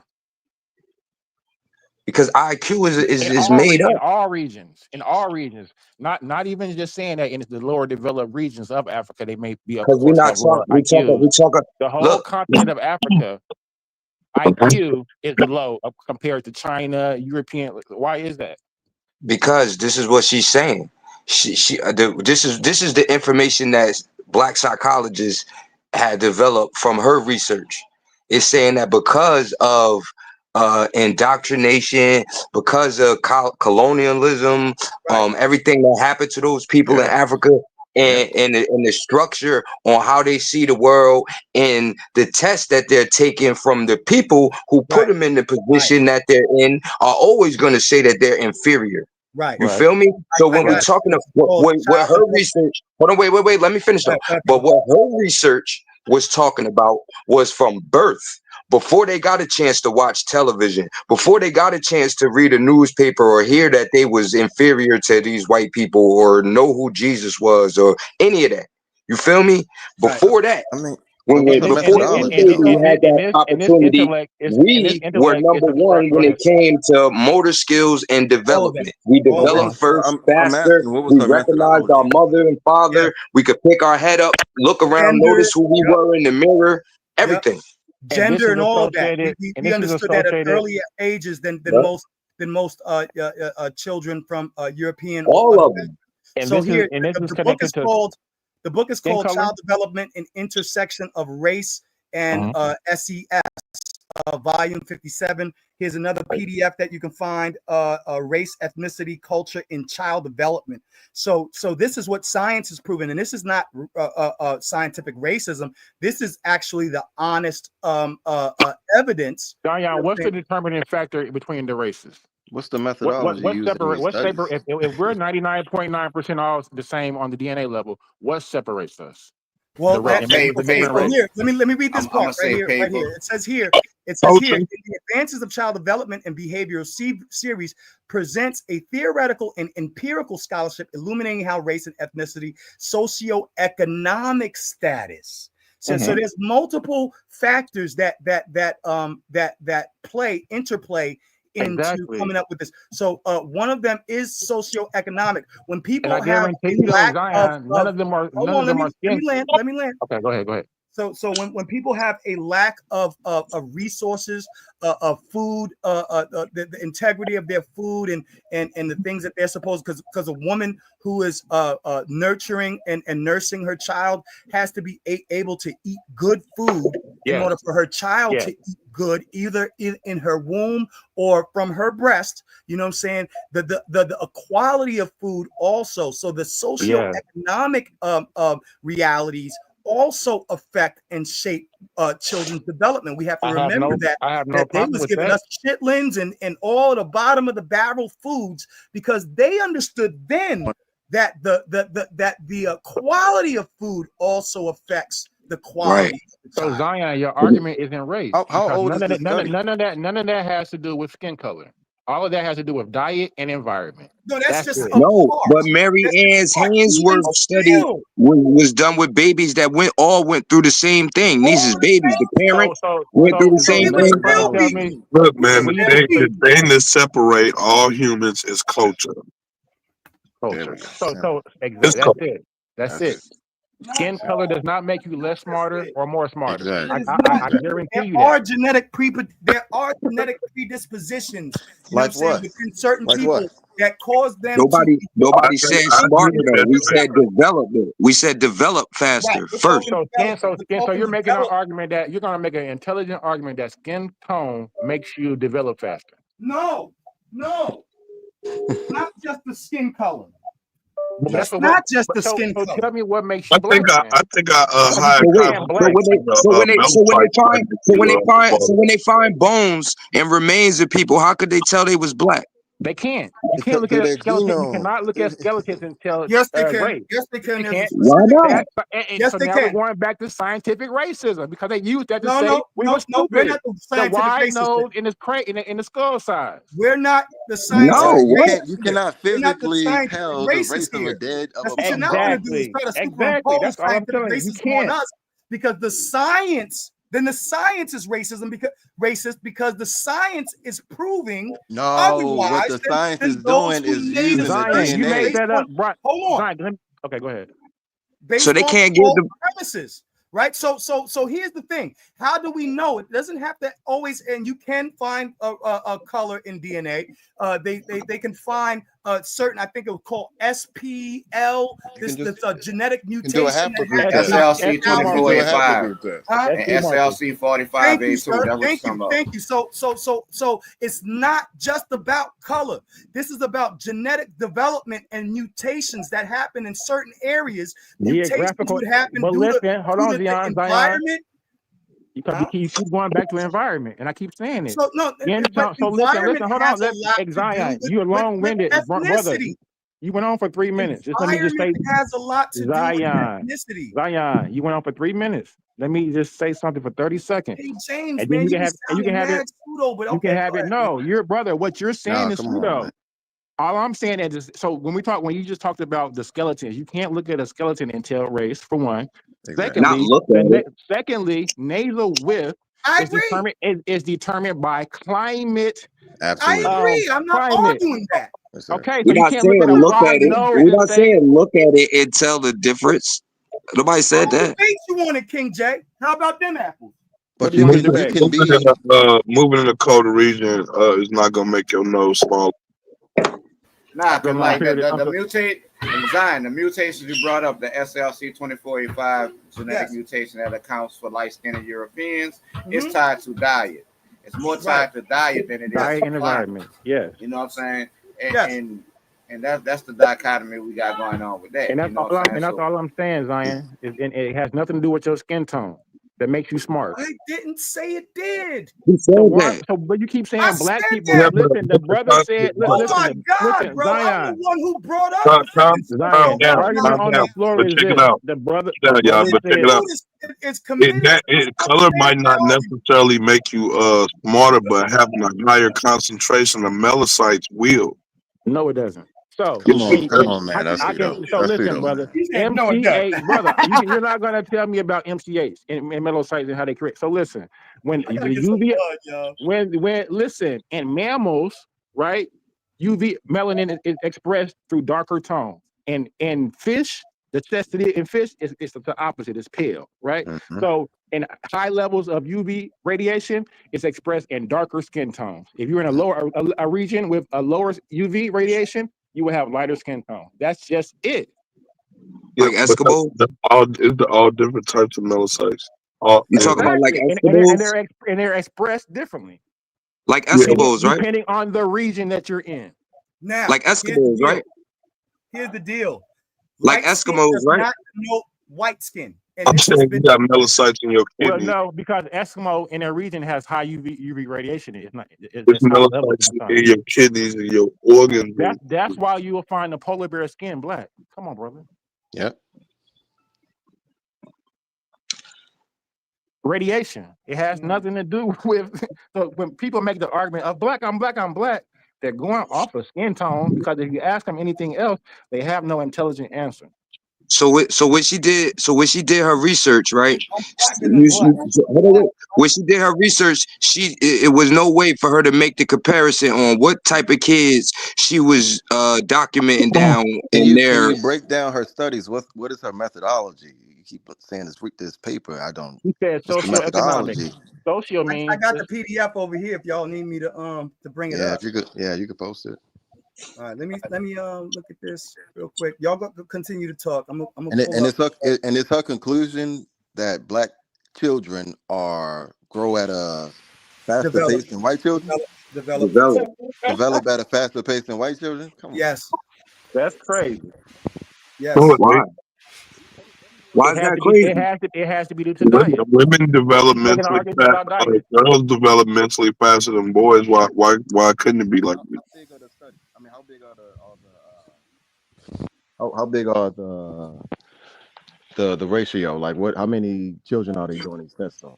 But that's not saying that advantage stays with them all the way up into puberty, adolescence, and all that other shit. Yeah, like you feel me? You seem so adamant to disprove it. It'd be like, you know what I'm saying? Why you so afraid? Why you so afraid to be the first to develop on the planet? Why are you so afraid of that? I'm not afraid, man, but you're just saying things. And anyone should be speculative. I didn't say it. I told you that this lady it's already a preset bias. Now I told you that this lady this is a white woman. She lady, did the what's her research. name? I don't know this lady. I don't know. Mary Ann Hainsworth. I said that in the beginning. Of the study.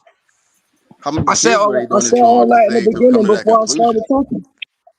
All right, my bad. Go ahead. I'll let you finish and then I'll see. I'm sharing my screen. We can read this intro. You know what I'm saying? The introduction or whatever. Of what? More thing, cuz. I think this is not even her, but this is another study.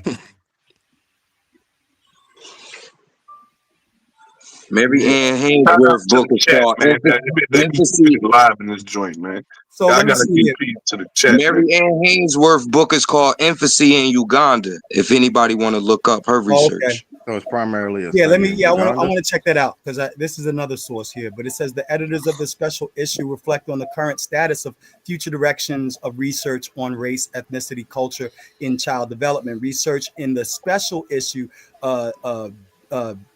disentangles race, ethnicity, culture, immigrant status, and identifies mediators of socio-cultural variables on the development outcomes.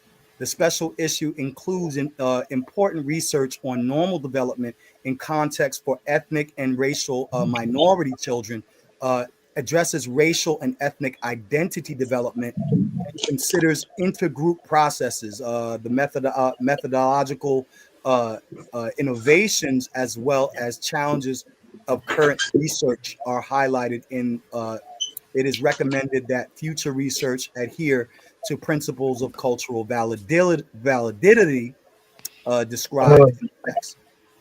So maybe I should just find the book that you were just talking about as well. So that seems more external. So, Yeah, that so is pretty. here's another aspect y'all can think about. Like we, as far as the question goes, like, why would just, one race, be like that, right? Well, think about this. The immortal cells of that black woman, I forgot her name. She's the only right. Okay, like so ain't no white. They ain't got no white cells doing that, right? It's Exactly. the only one doing it. You see what I'm saying? So could it be that it might just be something in the dark ones? I'm just saying. It Why could them be. same white women? Why them It same white has to women be you a little talking bit about in something South extra in Carolina? there. I'm just saying. What are you saying? Why them same white women you talking about in South Carolina was having a slave breastfeed their babies? What was different in their breastfeeding? It was nothing different. It was nothing different. It was just easier It to have a tasted slave better. It wasn't nothing different. Chocolate taste coming in. No, I think a hot lot of sauce that had to gonna do with the fact that the white women were having trouble lactating. Yeah, it was just easier to have a slave Huge breastfeed, man. problem It ain't amongst nothing. It ain't that deep. amongst white women. Amongst white It's women always that deep. It ain't that deep, bro. They just had slaves do the they work. were having a harder time lactating than black women. So that could be a huge factor as well. But I see this here. It says Because then that mean that they will always have to have a slave woman that's right. knocked up at the same time as the mama. Because Right. like you So just women, don't walk around. Women don't just walk around with lactating breasts. Just no, a woman as can No, if good amount of women do, man. a woman can begin to lactate if she's close to a baby for a while. man, not like that. She'll Like start bro, it ain't lactating. If a not woman, like that. no, wait. Studies have shown that where a mother has passed away, and say for instance, a grandmother is now in care of an infant, the grandmother who is beyond childbearing years will begin to lactate for the child. Man, I ain't never seen no shit like Yeah, that. there is a deep study on Yeah, that. yeah, man, you gonna Where have to pull that shit up, man. and there's a study where Our only ally, man. You not just pull that shit up grandmothers, right now, man. not just grandmothers, but if a sister of a sibling, or the sister Pull passed it away. up, man. We want to see that because that sounds amazing. No, it's Pull not it up, amazing. bro. It's no Pull different. it up, Women, man. Like hold that on, sounds beyond it's belief. why do you have to talk over people? I mean, you What is talk the for quite a long time, insecurity problem for letting somebody else finish their statement? I mean, you've been the only It person making seems like an statements. insecure because I do this, and I'm here on the panel like you are, and you like to control freaking daggone narratives all day, and nobody says nothing, but it's okay. All right, man. Go on here, Chris. I come back, and y'all are arguing about titty milk or some funny shit. Always comes back down to in the the room breast shit down milk. y'all throat. Always come back down to the freaking daggone breast milk, man. And I nothing don't know wrong what with it this, is, man. man. Okay. Like 2 freaking panels we be talking about breast I'm milk. just saying, like that just sound outlandish. That If a woman is around another woman who is having her monthlies at a different time, don't you know that women their monthly you know what I'm saying, what you call it, I will start understand to that. coincide. They sync up. Yeah, they sync Yeah, up. That's they true. think that up, a but woman who that's is around over a a baby. very long period of time. Okay, That's not I'll look like it up. I'll look it up. I'm saying that's over a But you very don't. long You period just of don't time. If know those about it. group But of I'm women right about are, this, man. I studied I'm this. just saying that's over a long period of time. If them women been together like that, that's not gonna happen just in 30 days. You see what I'm saying? It's not gonna just happen in 30 days. Just like all these bitches, motherfucking, all they periods just came on at the same time. Like that would be ludicrous. Like every woman at your job would have their menstrual cycles. All of them. Imagine that. Let's stay on topic, man. I'm Hormones. I'm just saying. Just think of. I just want you to think about what you're saying. I know what the hell I'm saying because I studied it, bro. I go to school, I mean, nigga. I'm not one of y'all niggas who just sitting I around think you might reading be books misinterpreting and the shit. I information. actually fucking goddamn have an education. So when I tell you that there is a study on women who have not been pregnant or beyond freaking childbearing years, lactating because they're taking care of an infant, just understand that I'm not freaking lying about this, right? So this is not something that I made up, right? So let me find a study. Y'all go ahead and flap gums. I know you love it. What was the original point? So here we go. Here we go. Let me look at this right here. Breastfeeding without giving birth. Alyssa Chanel is an international board certified lactation consultant based in the United States. She speaks intentionally about inducing lactation and relactation, and specializes in helping parents who have not given birth, non-gestational parents, to breastfeed their babies. This article, Alyssa discusses how parents who have not given birth can breastfeed by inducing lactation, how lactate can support them. Here's more. There's other sources also. So there's another one: breastfeeding when you have not given birth. Hamilton Health, right? This is a university page. Will I be able to breastfeed my baby? It is possible to breastfeed a baby even if you have not been pregnant.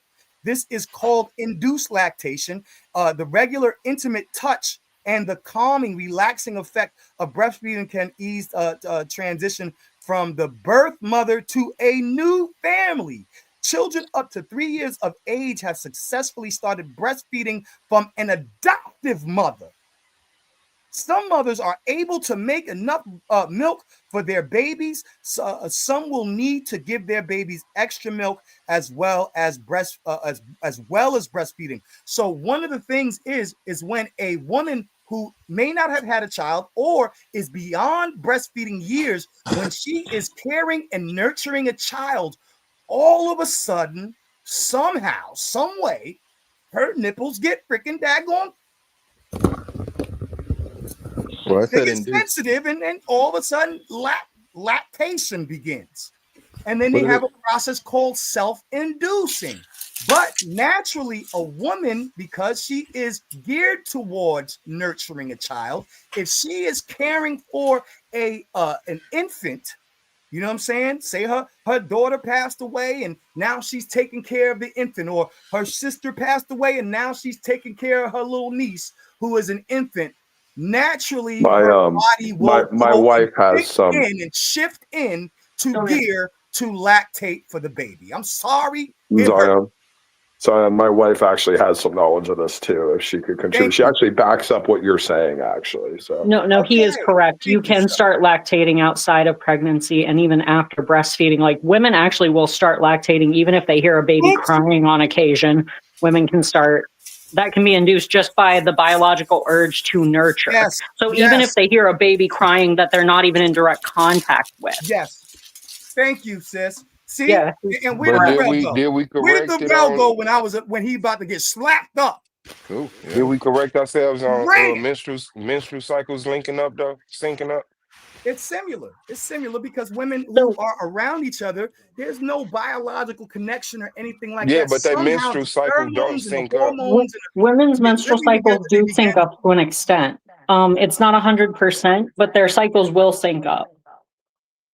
And how? It's just because they smell each other's hormones, like armpits and sweat and stuff like that. Well, that's a really gross way. That's what it does. That's what it is. It's a really disgusting way of putting it. But it's your bodies are disgusting. No, yes, I keep know. it 100. Yeah, it's all right. We all empirical in here. So you know what I'm saying? Yeah, essentially women give off pheromones naturally, and they're exposed to each other's hormones, and you start to sync up with your cycles. That can happen. It's not 100%, but it absolutely does happen. If you've ever worked in a female-dominated environment, you'll see that happen between women. Yeah, I've seen that in. I mean, I used to think that in like proximity, like in the household stuff like that. But when I did the research, it said that was like no, it just said it don't do it. It don't happen. Well, does it say explicitly? My question is, does it say explicitly that it doesn't do that, or that not enough data has been collected that they can empirically draw that conclusion? You get what I'm saying? Probably the latter. Mm-hmm. Oh, I like her. Yeah, so maybe it just hasn't been studied. Shout out Miss Smokey Saint. Sorry. Dropping them facts. That was I cool. love her knowledge. Go ahead. That was all right. I did not know that. Yeah. Now you got me about to look it up though. If Suave ain't gonna pull it up, I am. Your boy Laurel like to disappear when he getting slapped up, and that's so terrible, man. You asked me a question to prove it. And Sister Smokey's wife came in and freaking daggone backed up my sources. You know what I'm saying? Gonna sit here and act like I made it up. This is what's bad about our little conscious community debate. No, don't bash the community, man. It's good and bad in every community. I just said, good and bad. You know, Okay, we gotta love it. We have some hurdles. We got I love this community. I personally love this community. I'm glad I found you guys. I love this place. Really, You're I awesome, do. bro. You're awesome. Appreciate you, bro. We appreciate you too, and we like the dialogue. You know what I'm saying? Just just be need mindful opposing that there are still sensitive topics that a lot of us are still struggling with, and and as a Christian brother, you know what I'm saying. A little empathy and a little love goes a long way. You know what I mean? He said he's on the fence. Yeah, I'm a little. Yeah, but I get what you're saying, man. I don't disagree. I don't disagree. I get what you're saying. No doubt. Man, we got to stop being so sensitive. When you people are doing shows on the show right now. There are people doing shows on what happened earlier already. You remove your prefrontal cortex. There's a lot of here's the thing. I can understand there's a lot of feelings about a lot of these topics because everyone does believe that the way that we see these things today affects the world around us. I don't think these conversations are bad, and I don't think anyone's position is necessarily bad. Well, I mean, some people's might, but you know what I'm saying? I mean, clearly the reason that this drives so much passion is because you guys, and I agree, you believe this affects the real world you're in now, how all this stuff is perceived. And I don't disagree with you. So I think it's real positive that these conversations happen and that it happens really not just in front of one racial group, but in front of everyone. You know what I'm saying? Yes, sir. Right, because that's what's gonna bring about the healing. You know what I'm saying? Like there's a lot of wounds that still need to be mended. You know what I mean? Reparations in our community, as Americans. Oh, we definitely have like according to ChatGPT, a lot of healing to do. Reparations. What do you say about ChatGPT? Yeah, I do want to read this because according to ChatGPT, Laurel was right, Zion. It looks like Suave was also right. This isn't what I expected to find because I was also in belief of the myth that women's cycles link up. But let's see exactly what it says. I haven't read it in its entirety. My discussion was about breast milks. Well, we're gonna. I'm not trying to take away from that, but the short answer. Just to see if the menstruation thing as a side note. You know what I'm saying? Well, just because I didn't think that Suave was right, I wanted to look it up because I'm not going to just discredit him without looking at it. But it says short answer. I asked, do women's menstrual cycles sync up? I don't know why it's like that. Okay, short answer, not really. At least not in a reliable, proven way, which is also what Mrs. Smokey Saint said. Yeah, that's you see. Here's the breakdown. Like what I see. I missed that. Well, I didn't even catch. Now he come back after. After the ChatGPT come back. The myth. People often say. The myth. That's what I said before. Often say that when women spend a lot of time together, roommates, friends, co-workers, their periods sync up. Science. Most modern research shows menstrual cycles do not consistently synchronize. It just says do not consistently, but as she said, sometimes they do. Earlier studies from the 1970s suggested syncing, but they haven't held up. Later, better control research found no real evidence of biological synchronization. Why it seems like they sync. I just want to read further for my own curiosity. Even though syncing isn't real, wow, it said that pretty definitely. Right. Okay, even though syncing isn't real, it can feel like it is because cycles lengths vary from month to month. Some women have shorter cycles, 26 days, some longer, 32 days. What does EG stand for? As is, like it's a continuation. Specifically, I know kind of what it means. As an example, that's what I'm saying. I mean, I would take it as an example, but it's time. It's tell me if I click like you ever see those commercials where he was like, you might remember me in films such as Blase, blase, blase, blase, blase. That's what that EG stands for. Now, did you hear what the sister it said means about for the example. lactation? Brother, yeah, that's what I just said. Okay. And over time, the shifting makes cycles overlap by coincidence, then separate again. It's kind of like two clocks that occasionally show the same time, but aren't connected. Right. Bottom So when y'all hear line, people women's talking about menstrual that shit, y'all cycles. know it's some bullshit. And Lou Kakarot told you first. Well, let me finish. Bottom line, women's menstrual cycles do not biologically synchronize, but cycles may appear to line up. And again, this is Chat GPT.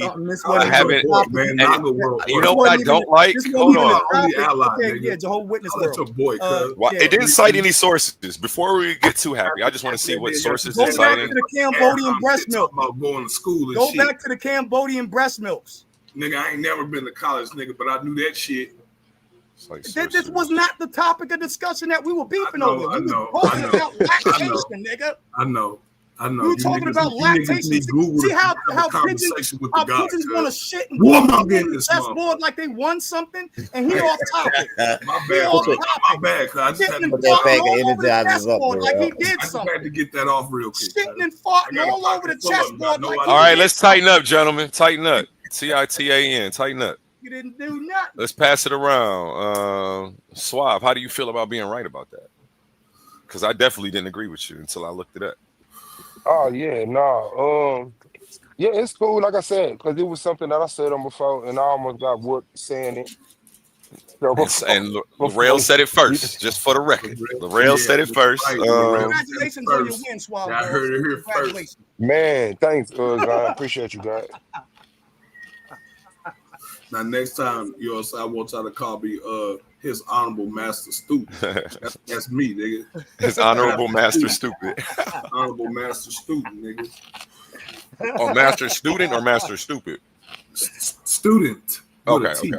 Nah, yeah. I thought you were just clowning when you put the master stupid. Clowning, but it's all good. You know what I'm saying? It's better. So what's been going on new in the science world? I want to pull up some science news for us, cuz.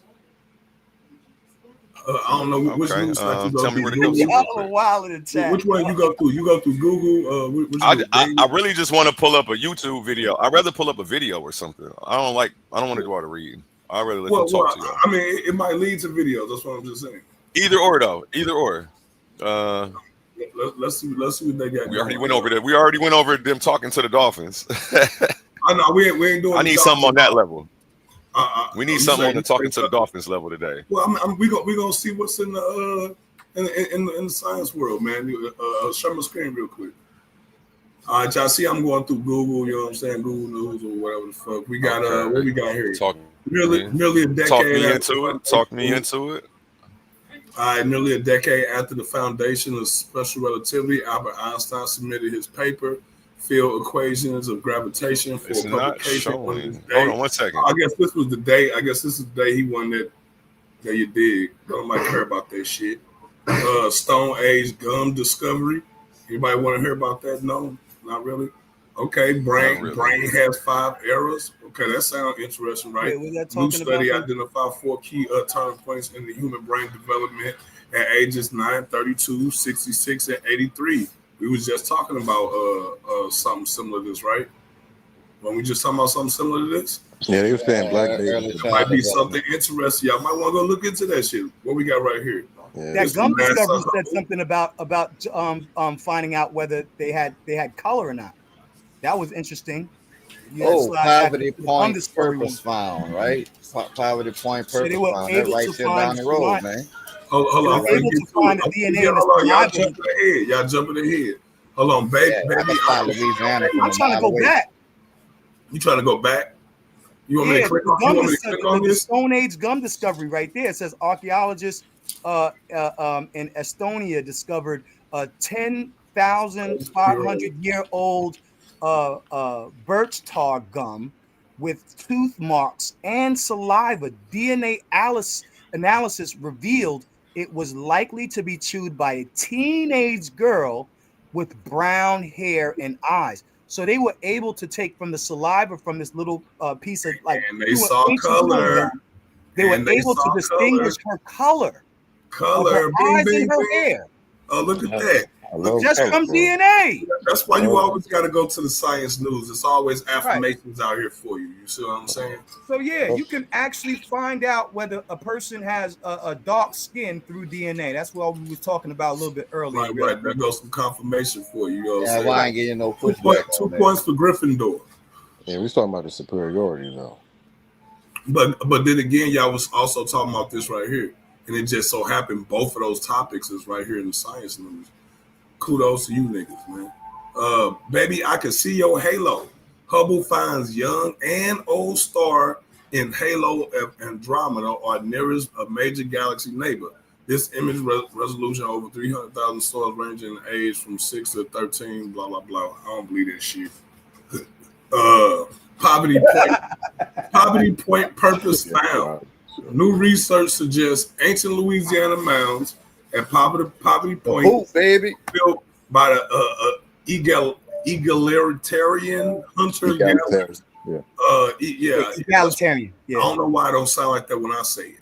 For shared ritual, not by a hierarchical society.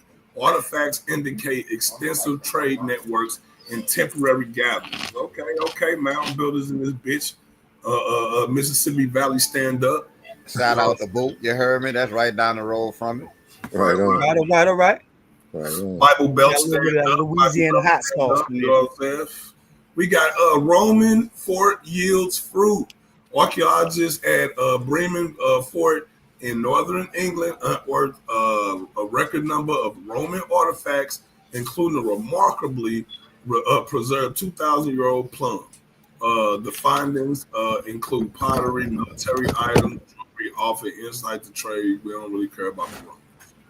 Oh, Kuiper belt found. Inner Kuiper belt. So this is an inner Kuiper belt, right? That's interesting, right? Y'all don't care about the solar system. We can keep going. Yeah. We can keep going if y'all don't give a damn. But I find this highly interesting. Yeah, me too. Celestial Network, Nature Network. Y'all want to learn about the fungi kingdom? Wait, go back up one. I walked away for a split second. I want to see that one right there. Astronomers discovered a potential new structure, the inner kernel within the Kuiper belt. The dense cluster of icy objects has remarkably stable circular orbits, hinting at a primordial origin. How do you come to that conclusion? Bruh. What do they mean by primordial origin, though? That's what I'm saying. Open that one. I want to see what they mean by primordial origin. That's what I'm saying.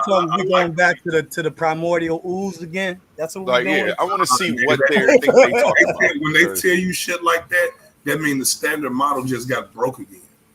When you see shit like that, that's what that means. Our vast region of the solar system, called the Kuiper belt, stretches from the orbit of Neptune out to 50 or so astronomical units, which is light years. I told y'all that they measure the universe in light years. You hear me? It says, whereas AU is the distance between Earth and the Sun. This region consists mostly of icy objects and small rocky bodies like Pluto. Scientists believe the Kuiper Belt objects, or KPOs, are remnants left over from the formation of the solar system. Now, a new preprint paper on ARXIV describes a newly identified region that appears to be completely distinct from other parts of the Kuiper Belt, but some uncertainty remains. The kernel.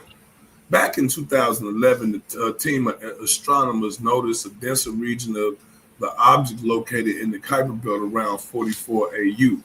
The team dubbed this region the kernel and found that objects within it had low elliptical inclinations and eccentricities compared to other KPOs. In other words, the orbits were more circular and lay closer to the plane of the solar system rather than at an angle. The kernel itself is within another distinct population of KPOs, referred to as the dramatically cold population, in which all objects tend to have a lower eccentricities and inclination. Because this initial observation of the kernel was visual in nature, it might have lacked some of the finer details. Some researchers wondered whether the deep dive in the data on these objects might reveal a new feature within the kernel or other parts of the Kuiper belt. Clustering algorithms raise a new question. To search for Go ahead. Go ahead. to search for distinct structures within Kuiper belt, the author of the new preprint paper decided to try out a clustering algorithm called density-based spatial clustering of application with noise, or DB scan. The algorithm had been used for other astronomical data sets, but not for the Kuiper belt. The team first calculated the barycentric free orbital elements like the semi-major axis, eccentricity, and inclination for 1,650 classical KOBs, and used the DB scan on these to search for clusters of similar objects. The algorithm found not only the kernel, but also other distinct structures right next to it, about 43 AUs, which they simply refer to as inner kernel. The inner kernel sticks out as potentially separate due to its eccentricities, distribution being narrower than the kernel, suggesting a distinct population. They say the inner kernel contains 7 to 10% of classical KOBs. However, the team says the distinction between the kernel and the inner kernels depend on the clustering parameters. This leaves some questions about whether or not the inner kernels is really distinct. The discovery of the inner kernels described here was achieved by DB scan, the conditional manner requiring that DB scan recover the kernel, and asking whether in those cases it's simultaneously identified with any other clusters. However, removing this condition is unclear whether the inner kernel and the kernel are a single or combined structure, or are actually two distinct ones, the team explained. New data on the way. For the moment, the inner belt existence as a separate entity is still unclear. However, the new data from Vera C. Rubin Observatory is coming soon and should provide more clarification. This, as well as other surveys, can clarify the nature of these structures and more about their origins. To the studies of the authors, however, the inner belt is still significant. They say there are two alternative explanations that they cannot distinguish between. Either the kernel is significantly larger than previously thought, or there is an additional distinct structure in the cold classical Kuiper belt. Either case, the inner kernel is described here as an additional component. So that's interesting, bro. All right, but so that right there is when I say like that's a shot at the at the standard model, right? Is because gravity. That gravity shouldn't allow that shit to be there. You see what I'm saying? And that kind of steps on the standard model. So like, there you have it. Again, we got the Fungi network, cause the mycelial network, man. Everybody better get hip to mushrooms.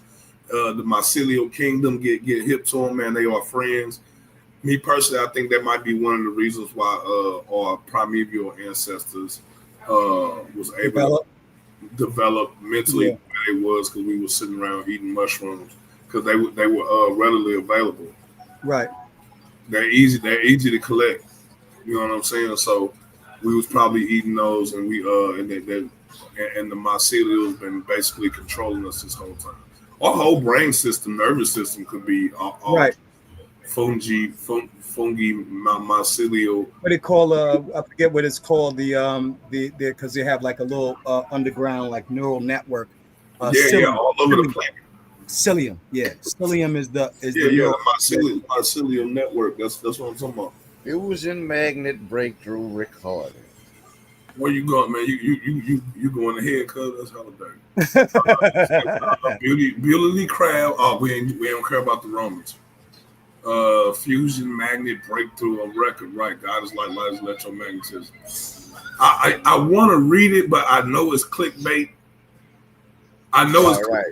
and the reason why I know it's clickbait because they would have cut their ties with America and said fuck everybody if they got this shit. So I know it's clickbait. You would have heard that in the news, like for real. First light for NASA escape mission. What they talking about? Cause the first light.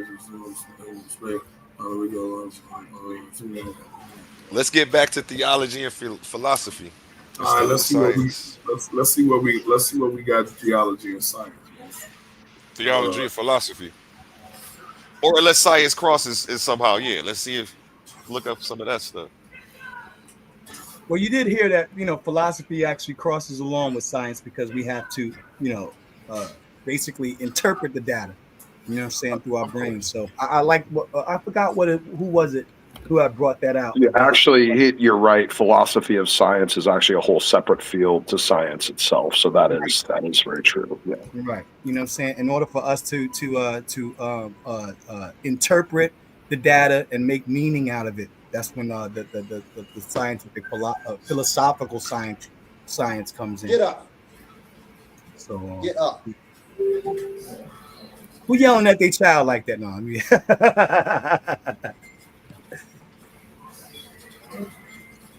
but yeah, good stuff, y'all. You know what I mean? We love the exchange. Vatican News. I'm about to pull up another video real quick. I got something. You got something for us? Yeah, I was watching some stuff on Paul the other day. Okay. On Paul? Oh, I got some issues with Yeah. Paul. You got some issues with Paul? What are your issues with Paul currently? There's a large question of whether Paul was hey, did you pop, you know what I'm saying? Hey, A1, did you ever finish the Tupac and No, I didn't even get it. Can you send it to my inbox, please? Paul. Hold on, he was explaining Paul though. But send that to my inbox. I'm gonna check it out. Yeah, Go so ahead. there's some discussion of whether Paul was a op, you know what I'm saying that he was killing, you know what I'm saying, basically slaughtering Christians, and then there are certain points within the books, you know what I'm saying, from his accounts of the Damascus Road issue.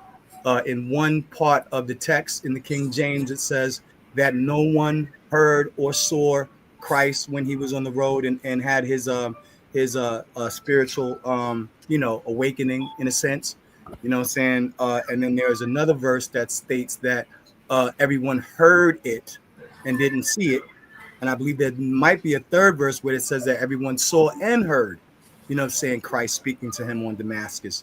Also there's another verse where he says that if my lie, you know what I'm saying, glorifies God, then why am I also called a sinner? There was a lot of issues with what Paul was doing, not necessarily saying that he didn't have good intentions, but I think that Paul, you know what I'm saying, he kind of he blurred the lines of on what he could and could not do as a Jew, and that's why he shaved his head bald when they accused him of teaching against the circumcision.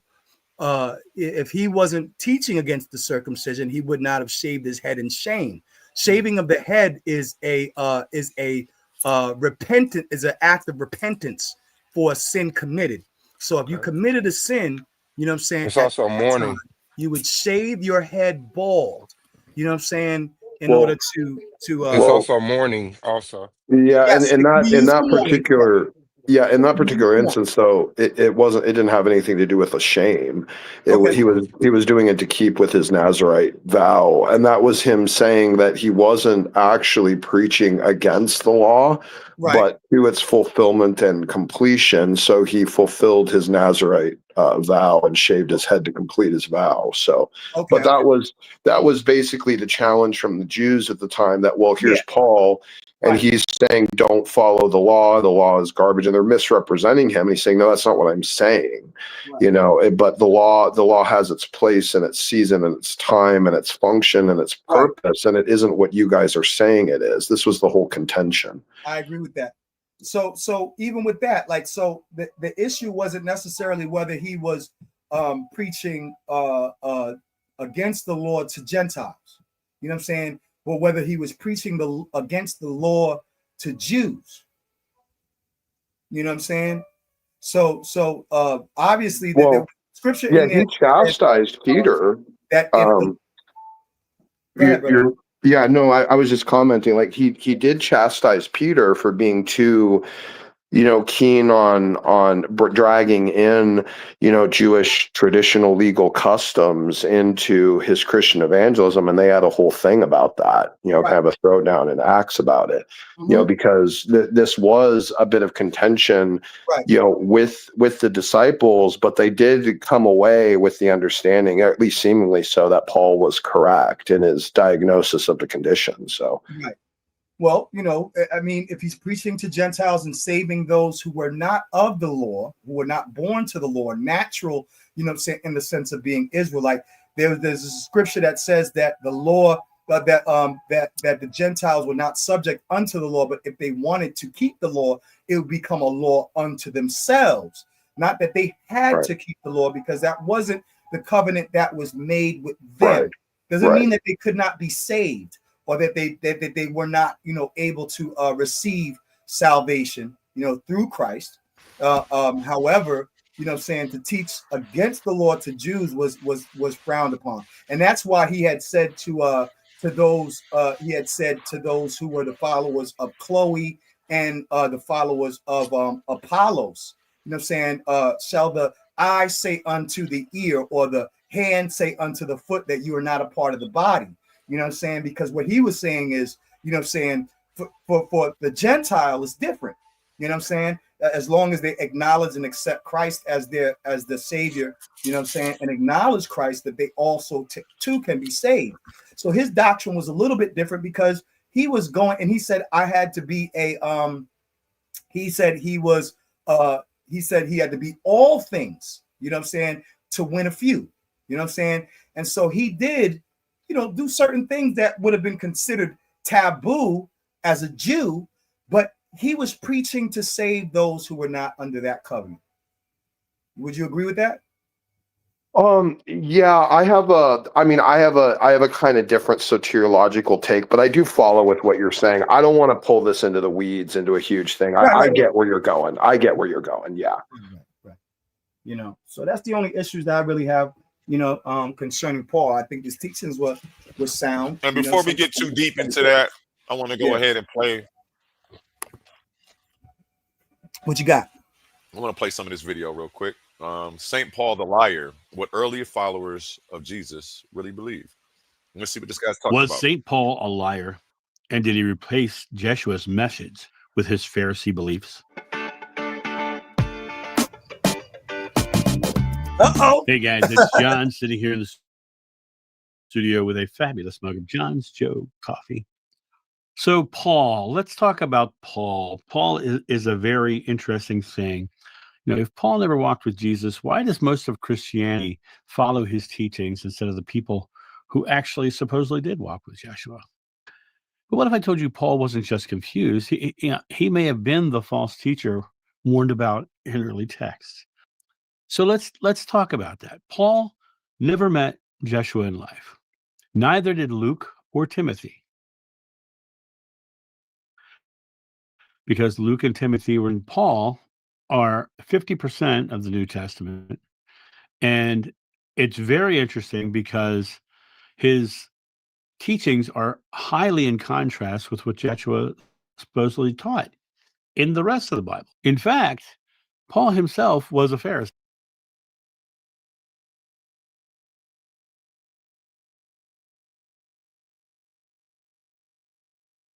Don't take my word for it, take Paul's word for it. In the Bible, he literally says, I'm a Pharisee and the son of a Pharisee. He also never anywhere in the Bible gives up his Pharisaic beliefs. The concept is interesting. And I want you to understand, this is not an attack on faith. This is a return to true teachings of love, truth, and spiritual power that Joshua talked about. This channel is about awakening and reclaiming spirituality, the individual divinity within yourself, from the dogma it's been buried under. The modern church is more Pauline than Christian-centered. And this video is about setting your belief free. And belief and faith are interchangeable. In Christianity, they'll tell you that faith means faith in Jesus. he never said that. He literally said the kingdom of heaven was within you. You didn't need faith in something outside of yourself to connect to that God that's within you. You know, he spoke of fearlessly present and returning to that love that's within you. As I said, Paul was a proud Pharisee. He never left the roots as a Pharisee. That's from the book of Acts. The Pharisees were obsessed with laws, external laws, sin, consciousness, ritual purity, and status. They were an authority figure. They were a group that was trying to literally interject rules and laws on the people around them. Instead of freeing people from religious fear, Paul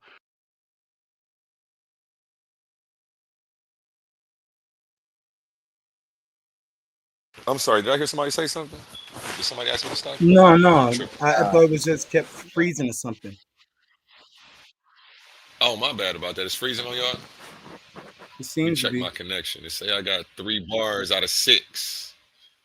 Let me double check. Yeah, because it's kind of like chop. Well, at least the image is choppy, but it keeps going in and out. Okay, well, let's just talk about Paul being a liar and forget this video. Go ahead, y'all. Well, he does say he said himself. You know what I'm saying? If my lie glorifies God, why am I also considered a sinner? Well, I'll just go back to the 10 Commandments. You know what I'm saying? You know what I'm saying? What is a lie? You know?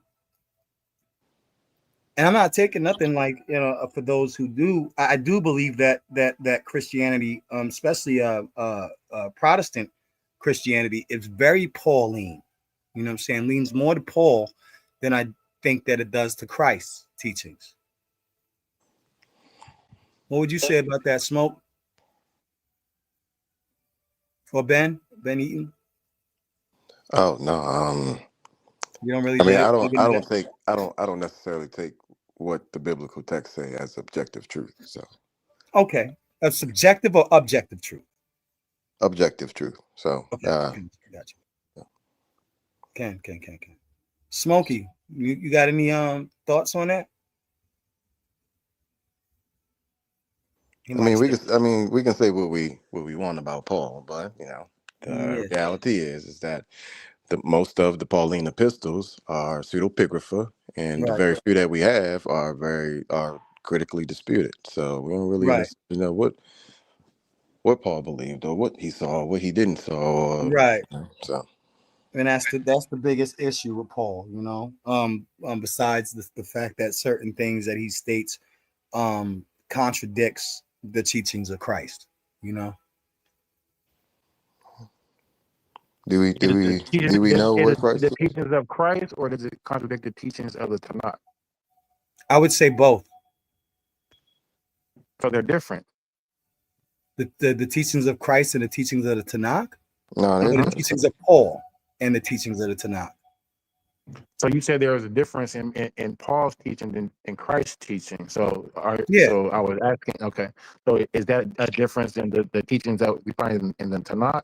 Or I would say that Christ came more out of the Tanakh, more so. So yeah, it would also that would encompass the Tanakh.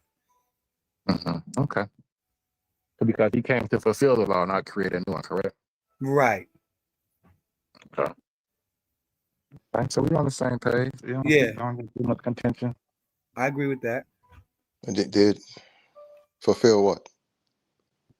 Well, I'm saying he was just saying that it contradict the teachings of Christ in the Tanakh. I would say that Christ's teachings are very much akin to the Tanakh.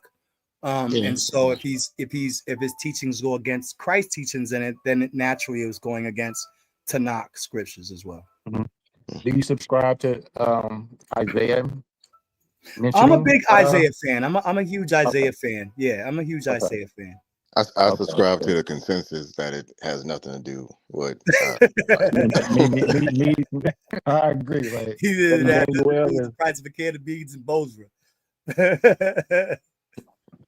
So that Emmanuel is reference to Yeshua. Yeshua, in your opinion? Do I think that that Isaiah is speaking solely about Yeshua? No. I think Isaiah and books of Tanakh we're talking about more than one Messiah. So it wasn't identified as specifically about Jesus. Like for instance, Isaiah chapter 11 verses 10 through 12 talks about God setting his hand 2 times.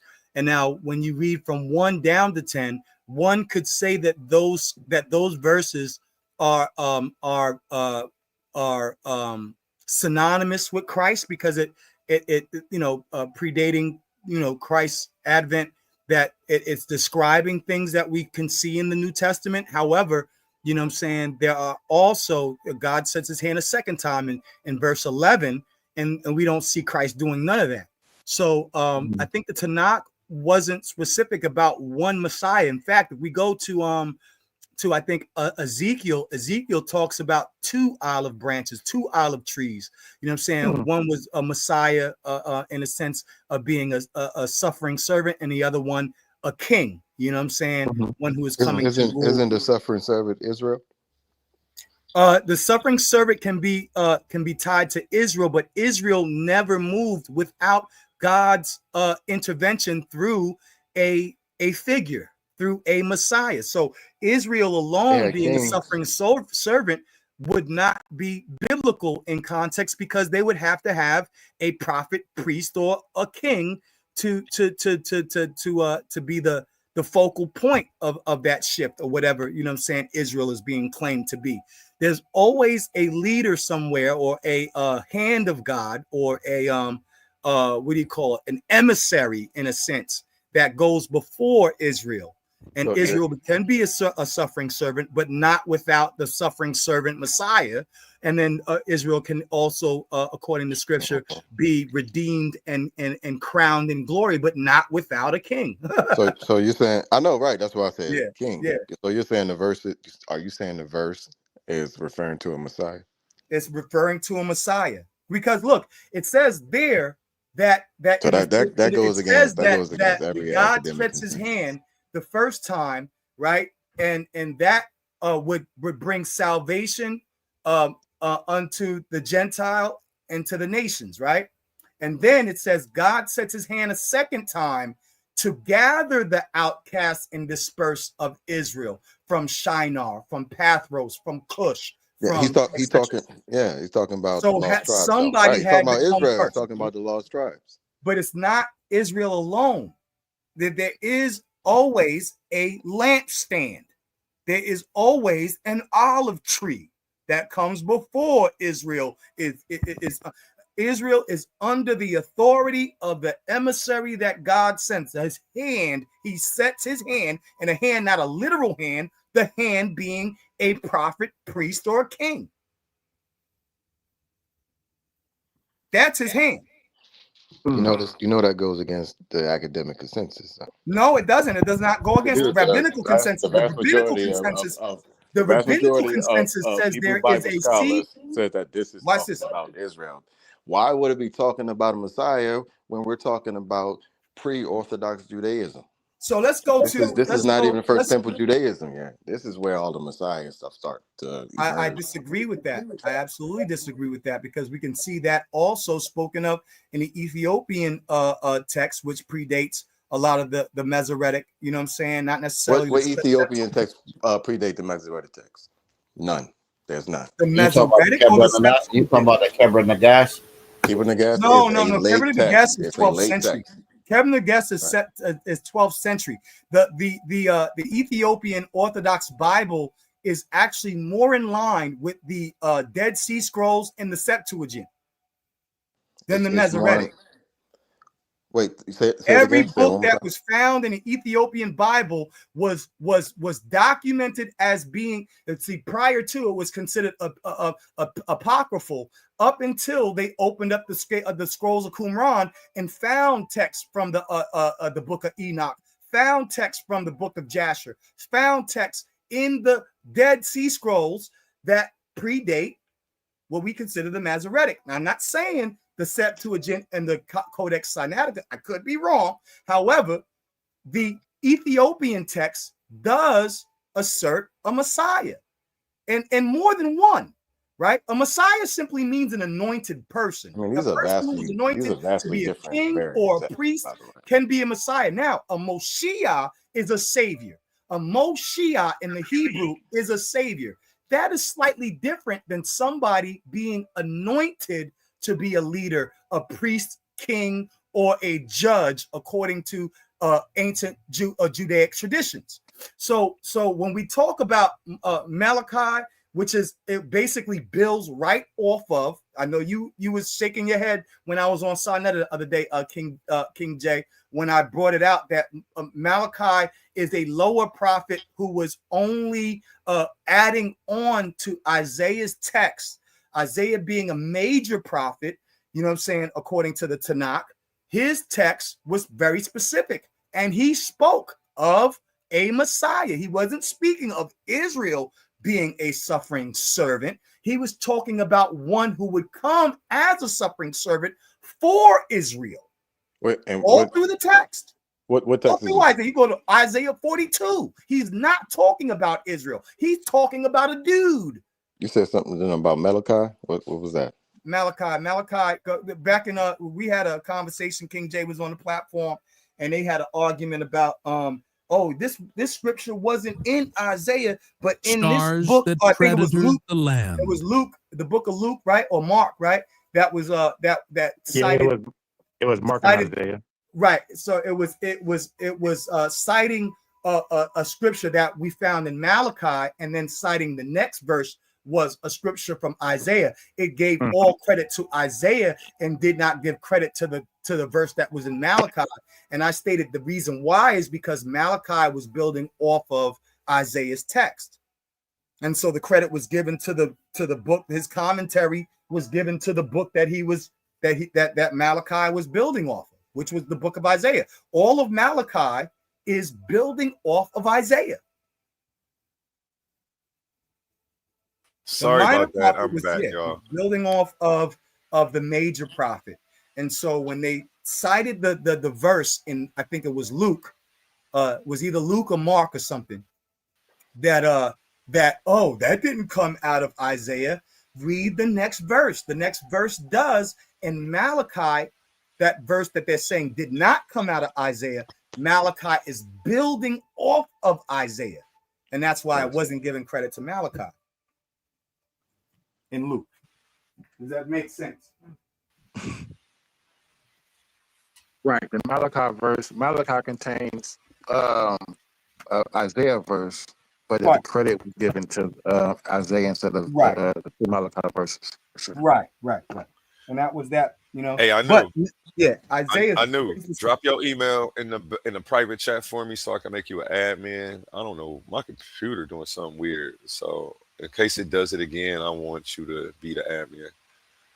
Because I froze and I don't know what happened. I dropped off. I came back and then it was a bunch of people. King J was going to say something. I'm gonna make you the admin in case it happens again. Oh yeah, no. I was asking. You've had debates on this platform before, haven't you? I've had 2 debates now. What's your record? Well, I did a presentation. I debated with Taz. Who else did I debate on? No, I don't think I debated anybody else on here besides Taz. Did you win your Taz debate?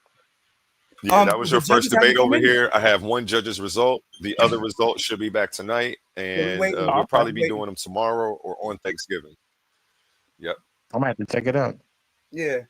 I think we both did a good job, you know what I'm saying? What was the topic? Taz liked to throw, he liked the mudsling, you know what I'm saying? What was the topic? Zion, what was the topic? Did the Black Messiah movement of the 1920s and 1930s benefit Black people? 1930s, yeah, 1930s, and whether it was beneficial to Black people. So I saw the residual effects, you know what I'm saying, later on in the 40s and 50s, 40s and 60s, 40s, 50s, 60s, up even, you know what I'm saying, to present, we still have residual effects of the Black Messiah, the positive effects of the Black Messiah movement within our culture. You know what I'm saying? So when I say Black Messiah movement, not necessarily, even though, the Black Messiah movement did start with religious folk, you know what I'm saying, because Christianity was the paradigm you know what I'm saying, of the time period, that it later became something larger where, you know what I'm saying, even COINTELPRO started calling any black person who had a good voice, had charismatic leadership, you know what I'm saying, like the Black Panthers, you know what I'm saying, they started labeling them black messiahs, not from a religious perspective, but symbolically as somebody who could galvanize, unify a people for liberation. And so that became a threat to the state. And because that was a threat, my assertion is that anytime we threaten the status quo, that is a good thing. Mm-hmm. So that's when we Varel, I have the sent that invite to you. Go ahead and accept that's where we have the COINTELPRO come into play. Right, to right. They infiltrate. had to remove our charismatic leaders. You know what I'm saying? Because those leaders were so prolific in galvanizing, unifying people, whether it was multiple churches. It didn't even have to be the church. The church was one institution and many different churches, you know what I'm saying? But there were other institutions as well where black folks, you know what I'm saying, such as the Black Panthers, who were also considered charismatic leaders, quote unquote, black messiahs, you know what I'm saying, were able to galvanize a community without the religious dogma, without, you know what I'm saying, but for the political, you know what I'm saying, the political ideologies of freedom, justice, equality, you know what I'm saying, those were considered messiahs as well. Now, even in music today, you know what I'm saying, just look at how we view Tupac Shakur and some of our other Public Enemy, you know, Brand Nubian. We still dealt. I can even go into the 70s. You had Isaac Hayes, Black Moses album. You had all of these people, Nina Simone. You know what I'm saying? That message still resonated within our community from the Black Messiah movement, which was seeded in the 1920s and 1930s. That was also one of the biggest reasons why we had a Renaissance period during that time, when Black folks started to re-identify and redefine themselves, not from a position of being lower or lesser, but from a position that we were divine, that we were no less, you know what I'm saying, divine. And we started redepicting our iconography as Black, and our gods and divinity and our heavenly host is Black. That's when we started to stand up against and started to build community. So I would say that while there might have been some negative effects, you might have had some cult leaders and some, you know what I'm saying, some idiots who, like Brother Smokey said, hijacked, you know what I'm saying, that movement, does not mean that you paint a broad stroke and over generalize, you know what I'm saying, harsh or rash generalization over the entirety. To say that there was no good that came out of it is absolutely absurd. You know what I mean? There was some good this good that comes and bad that comes out of everything. Was the good more beneficial than the other? That wasn't the topic of the debate. The debate was it beneficial at all? You know what I'm saying?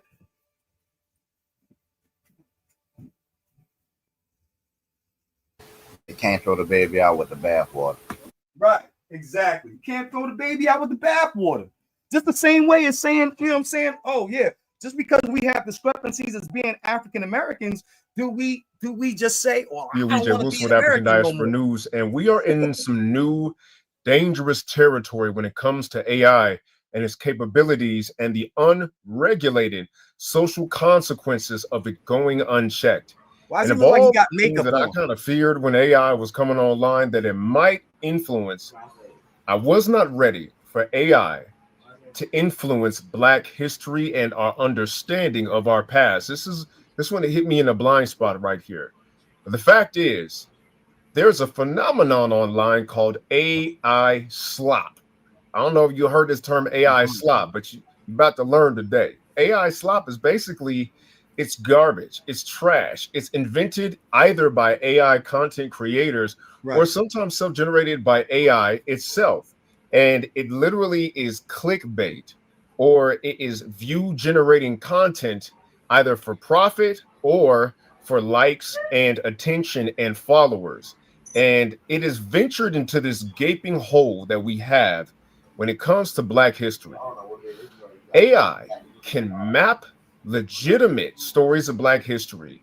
It can read books. It can create its own narratives that are akin to very, very detailed fan fiction. And not only that, coupled with AI's ability to generate images that look almost identical to authentic photographs from the past or visions from the future, you can't tell what's what these days. And now it has gone into some sacred territory when it comes to Black history. Now, there are a few sites on YouTube that are really getting out of hand with this AI slot Black history content, but the main one that's causing a lot of confusion is a site called the Dark Epoch Tales. Dark Epoch Tales is phenomenal, visually speaking, and a narrative that it creates from AI. As somebody who's actually read slave narratives, as somebody who somebody go look that up. Somebody go look up the AI slot. Nah, what he just said. This website. What did he say? What was the website? But the main one that's causing a lot of confusion is a site called the Dark Epoch Tale. Oh, Dark Epoch Tale. Somebody go find that. Let's do our own investigation, cuz this is what we do around here, man. Truth our only ally, man. Man knows not by being told, so we got to look him up. I don't believe him. Let me know when you got it so I can show you the screen. I found it on YouTube. Let me Dark Epoch Tale. Oh man, this is crazy. Oh yeah. Hold on. Oh man, it's a whole bunch of fake ass images. I'm gonna share your screen. Hold on. Yep. Yeah, this is crazy, B. Oh man. I'm not familiar. I never heard of this.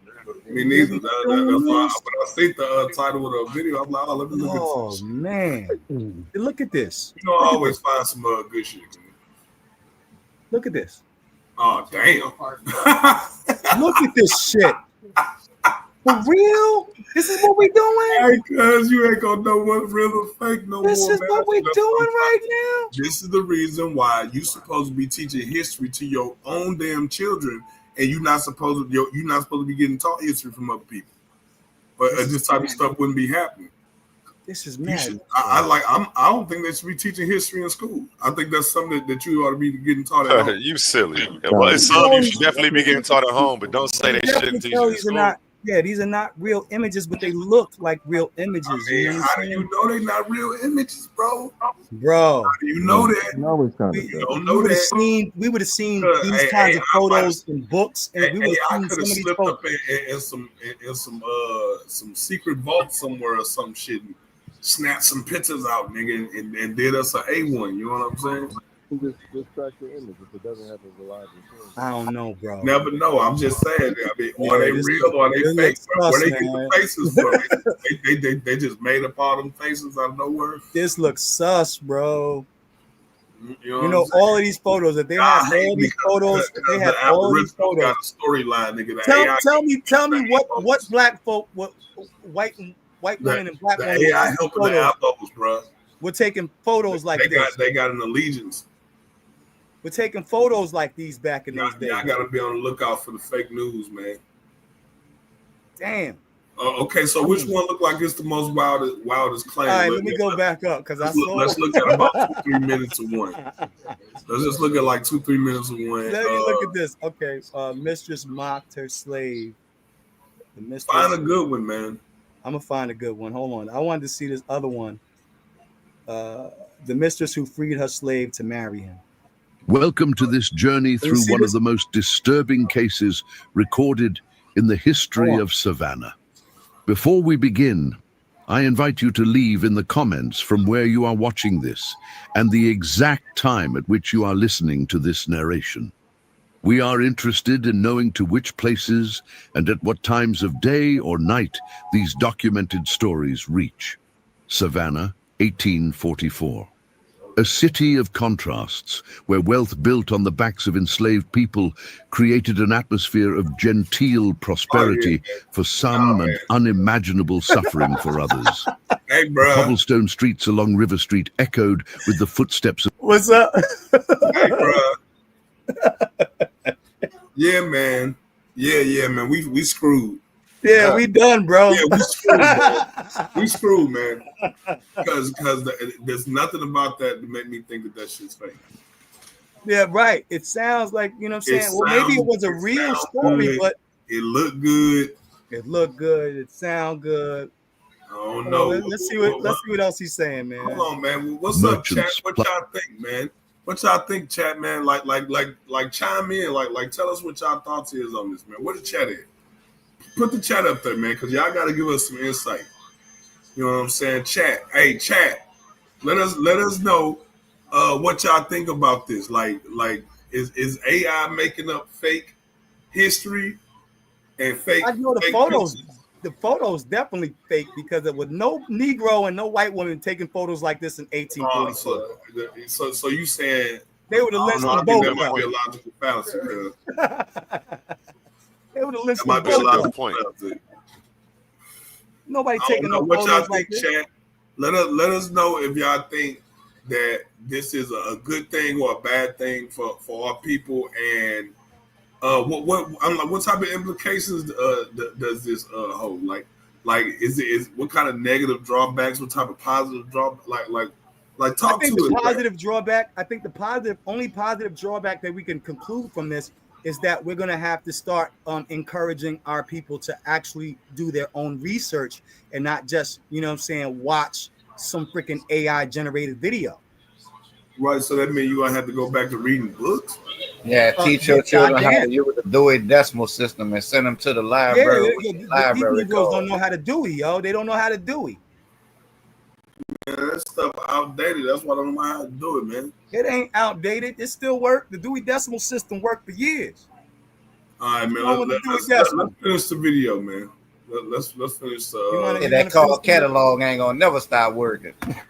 You want to finish some of this? No, I'm gonna play the original. See you go ahead and play yours. Yeah, go ahead. Scales is phenomenal, visually speaking, and narrative that it creates from AI.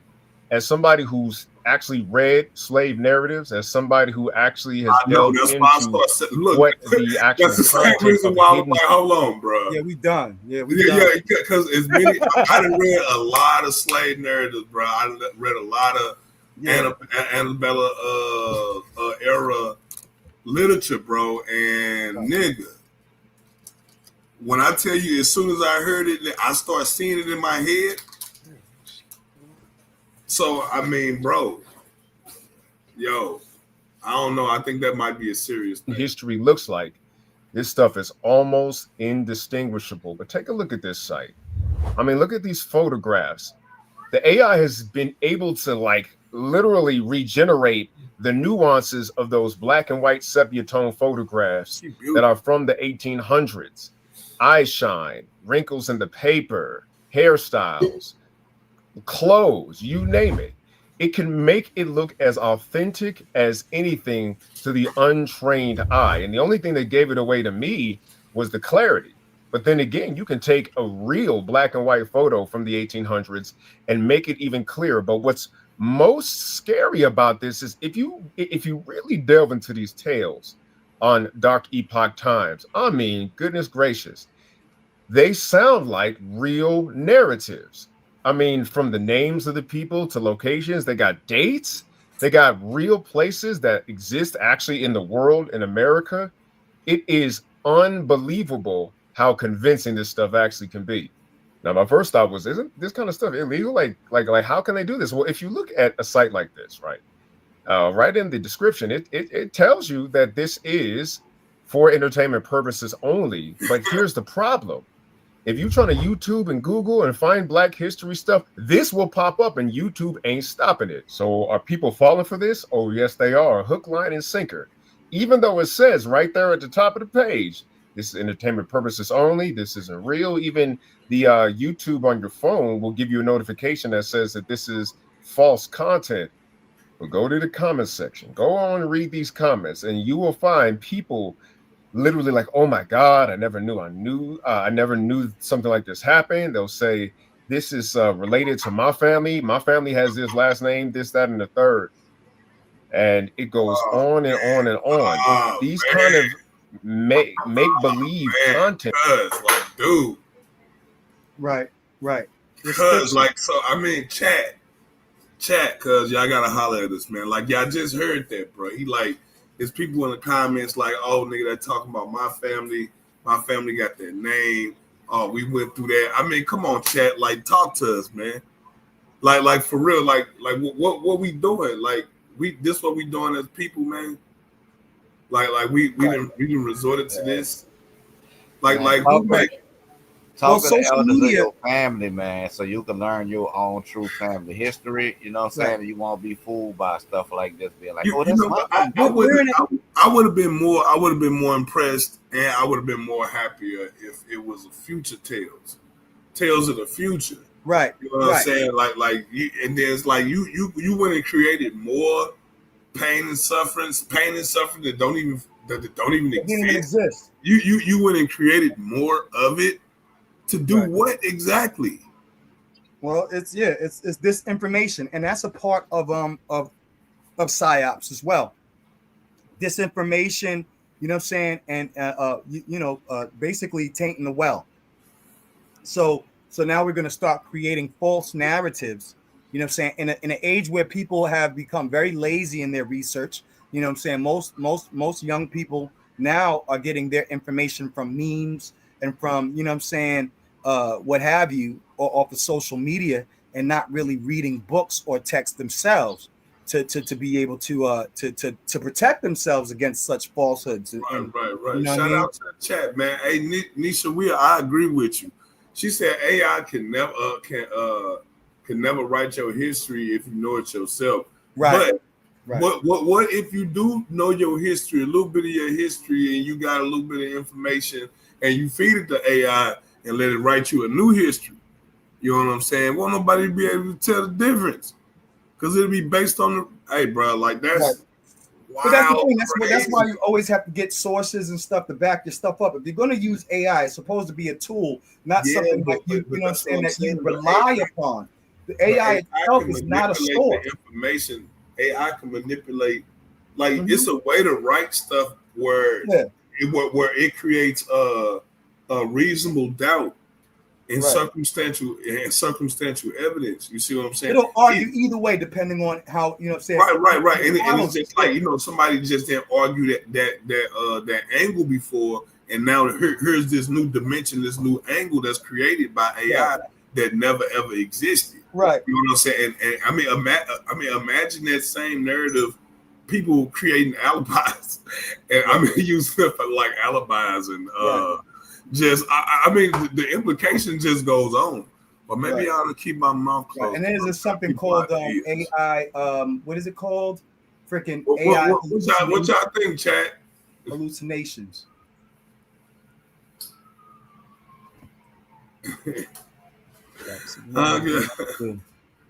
Okay. So look. All I'm saying is, can y'all really think about that? Implication of that? Somebody using the AI to create their own alibi, bro.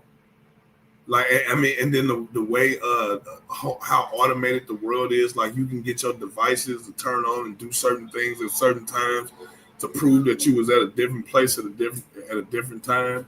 Right. You see what I'm saying? Like that's some serious. Ooh. Like you could almost be a whole nother person. Right. And this is where I see a lot of this stuff going, because within the last, couple of years, we've seen a rise in the Abo community. You know what I'm saying? Not to say that we as African Americans don't have Native American ties. You know what I'm saying? However, you know what I'm saying, there is a level of disinformation that comes in when people are unwilling to actually do their own DNA and trace their genetic roots. They just want to lean on what Granny said, you know what I'm saying, and what some AI video done told them. and all of this disinformation being propagated in our community that's causing further division within our unified. We were unified even with different religious beliefs. You know what I'm saying? We all had one common goal, and that was our equality and economic security, you know what I'm saying, in this country. And right now what we're seeing is a division between, groups that might have had different ideological beliefs but had shared a common goal. We're seeing this divide happen right in front of our faces. Like this is not a part of the same kind of COINTELPRO, psyops, destabilize the community, cause dissemination of false information to divide and conquer. Come on, y'all. We got to do better than this. How they engineered black hate to steer black people away from fighting whites by focusing on fighting each other. Check out this clip. Boom! Hey, I was a conscript in the South African Army in 1988 and 89. Used to have to do 2 years. 1989 was the last year of having to do 2 years of compulsory military service as Nelson Mandela was led out of jail and we moved towards the first free and fair elections in South Africa. But I was based up in northern Zululand near a town called Matubatuba in 121 Battalion, which was a Zulu battalion with a small cadre of white officers, but all the troops and a lot of the non-commissioned officers were Zulus.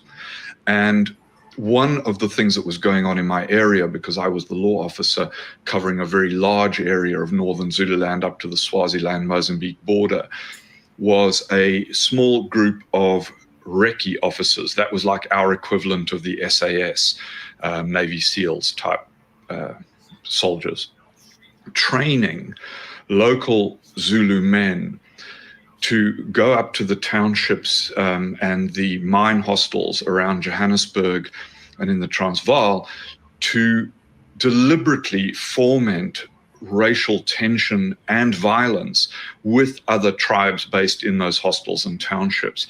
And this was a very deliberate strategy of the South African government and the South African military at the time to create black on black violence, to detract from the potential for black on white violence, which in those days was very low because we had a very strong and violent police.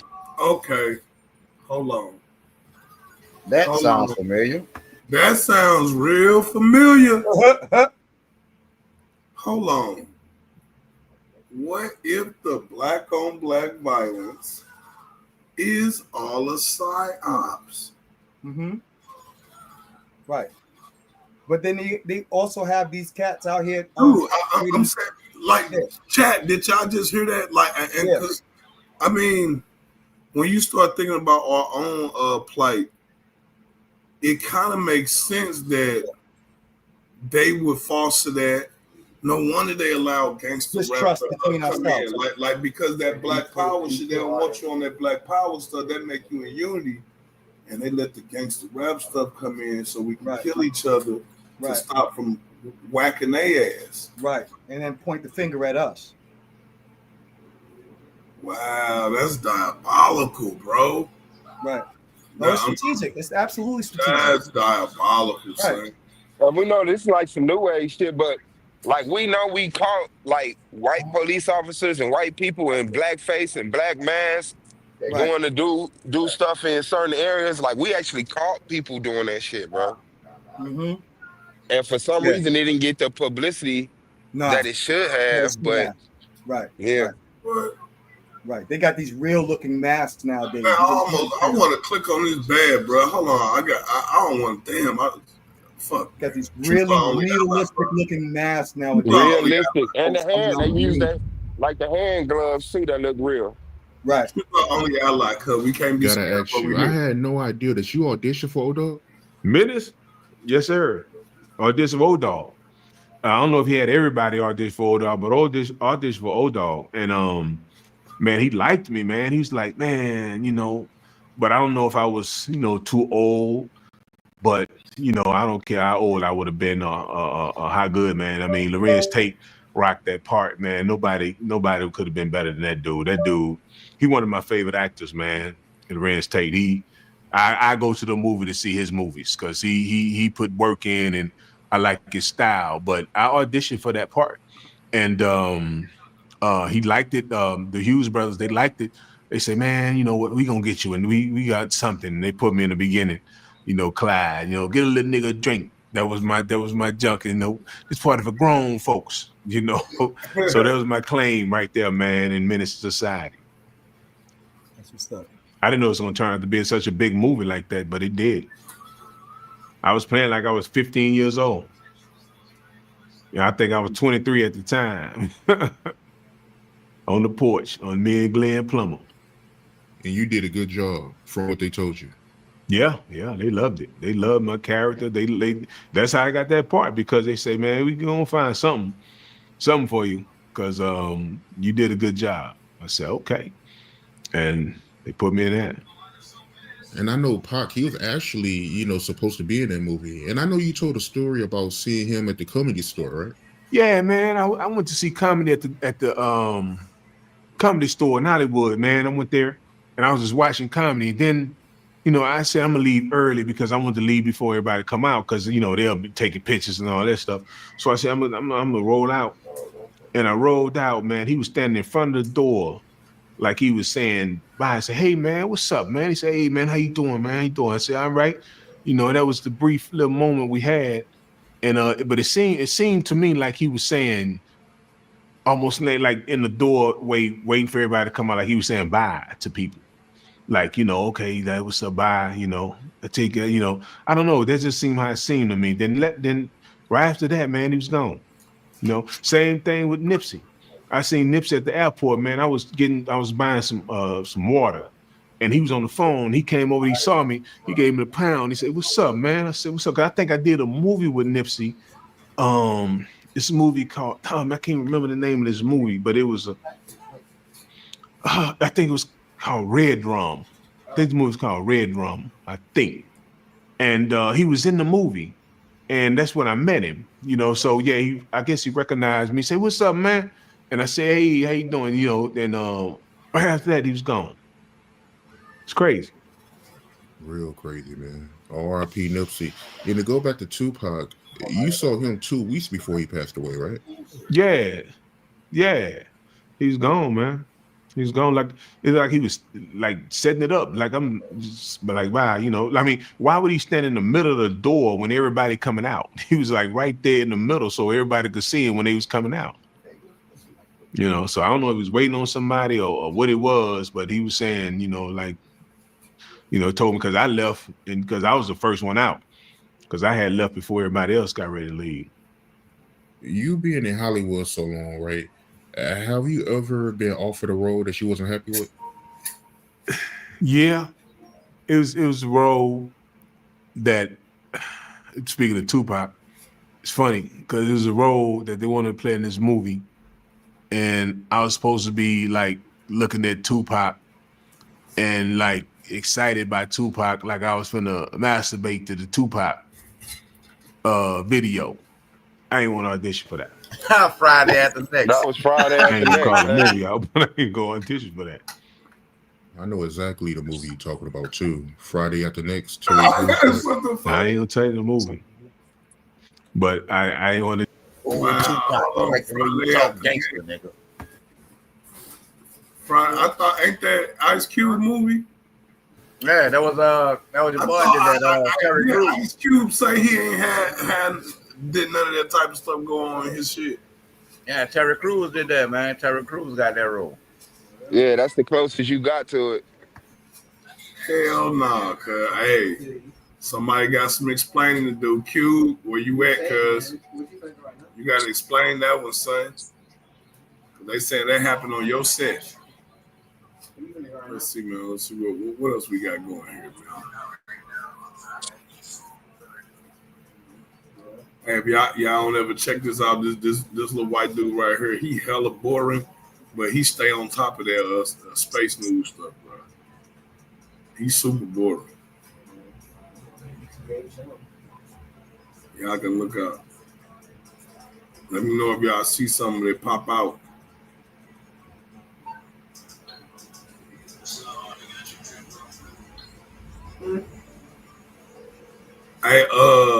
Hey, Swat, we gonna have to talk about that screenshot I put back there in the back chat, man. You know what I'm saying? I might have to. You know what? I might expose it right here, right now, since we already live. You know what? I am gonna do that. How about that? Let's just do that shit. Hold on. Watch this. Let's get into it. All right, let's look. Here we go. I want y'all to see this. Y'all watching? What's Suave at? Yeah, man. Yeah, you see all I typed in was world. What's good, God? You see all I typed in was world of the Moors, right? Uh-huh. That's all I typed in. And then look what popped up. The world of the, now let me know if they're using the word world wrong. Because they're using it the same way I'm using it, right? No, they put of the Moors, world of the Moors. The Moors civilized the world. That's their world. The Moors' world that they civilized. Yeah, same. It's the same tense, right? Yeah, man. You got to Hey, slip, look, man. It's okay. look, I'll make the rules. It says Yo, funny, man. But the world of the Moors refer to the culture of the medieval Muslim inhabitants. Ain't that what I keep on saying? The medieval Muslim inhabitants. Medieval Spain. Al Andalus. Look, they gave the same place at the same time. I didn't add nothing else up here. All I said was world of the Moors. Now let's keep reading to see if they mention Egypt or Ethiopia, right? Because why would that? You talking about the world of the Moors? The Moors weren't even in Egypt. So why would you bring it up in the debate? Because you said the Moors civilized the world. So you let it. I feel you though, but as you see when you type in "world of the Moors," that's what pop up, right? And you see world of the Moors, and that's just the world that they conquered and civilized, right? You know what I'm saying? And you see all the stuff that they did. You know what I'm saying? Even though you say that all they did was wipe some ass and hand out shampoo and shit. Yeah, that was my job, man. Yeah, even though you say that, but this right here says military and social structure, architectural legacies. Legacy. It says a legacy, cause like you said, they ain't do nothing of any type of work. They said this is a legacy, cuz. I never said that. I even correct you on that when you said in your question around your first question was like you said they never did nothing respected. I said no, they did something respected.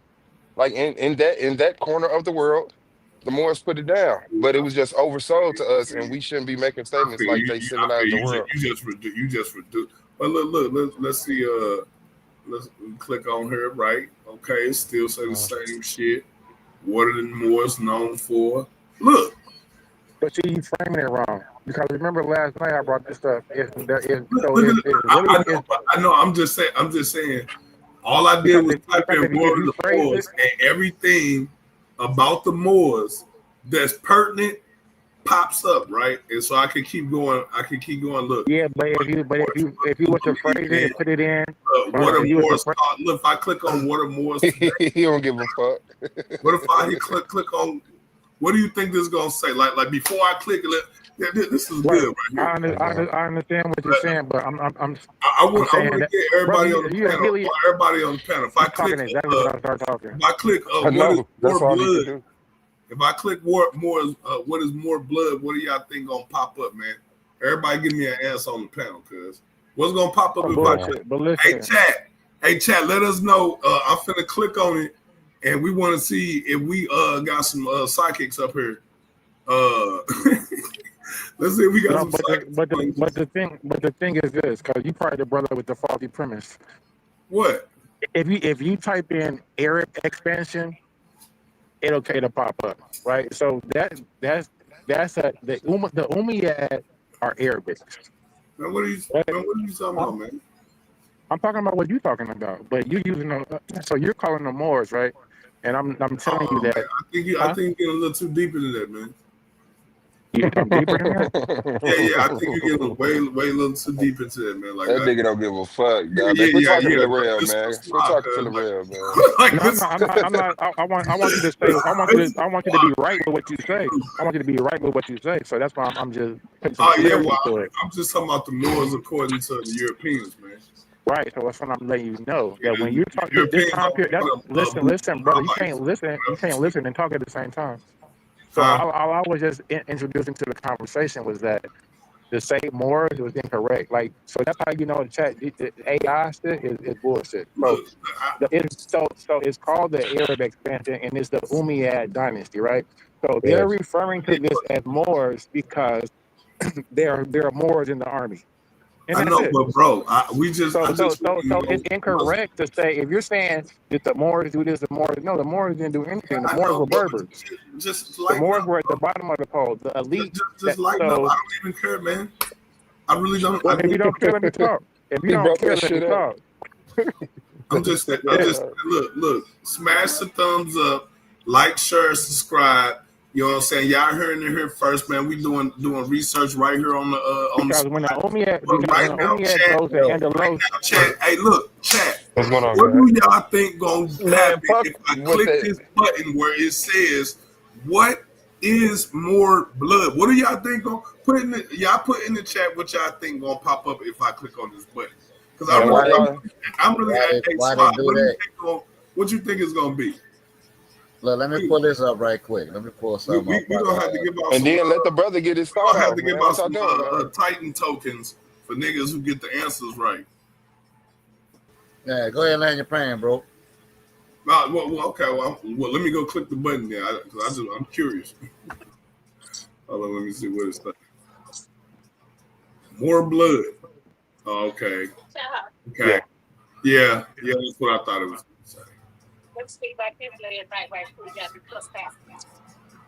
Wow. All right, go ahead, good.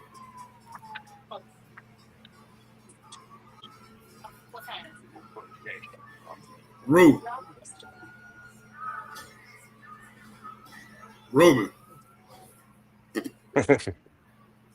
Ruby. Yeah. I'm here. Now I want to share the screen right quick. All right.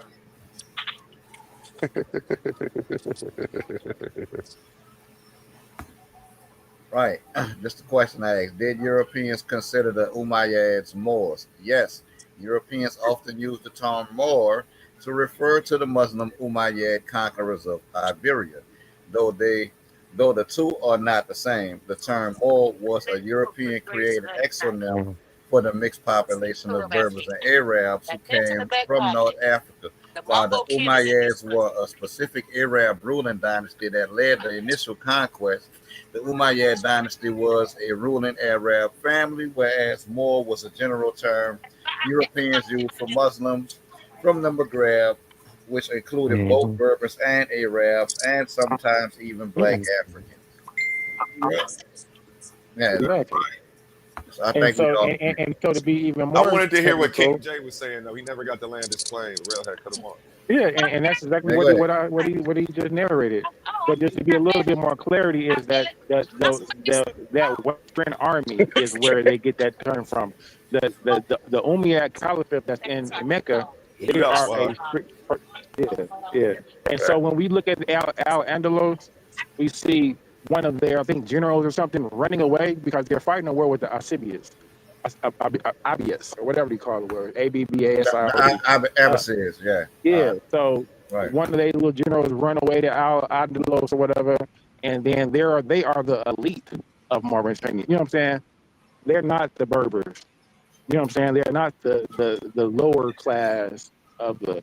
They are the ones who brought the Arabic math into the Maghreb. They are the ones who brought the paper into the Maghreb. They are the ones who brought agriculture and all of those things. Not the indigenous Berbers or the indigenous Moors who was already there. You trying to get Silky on your top, bro?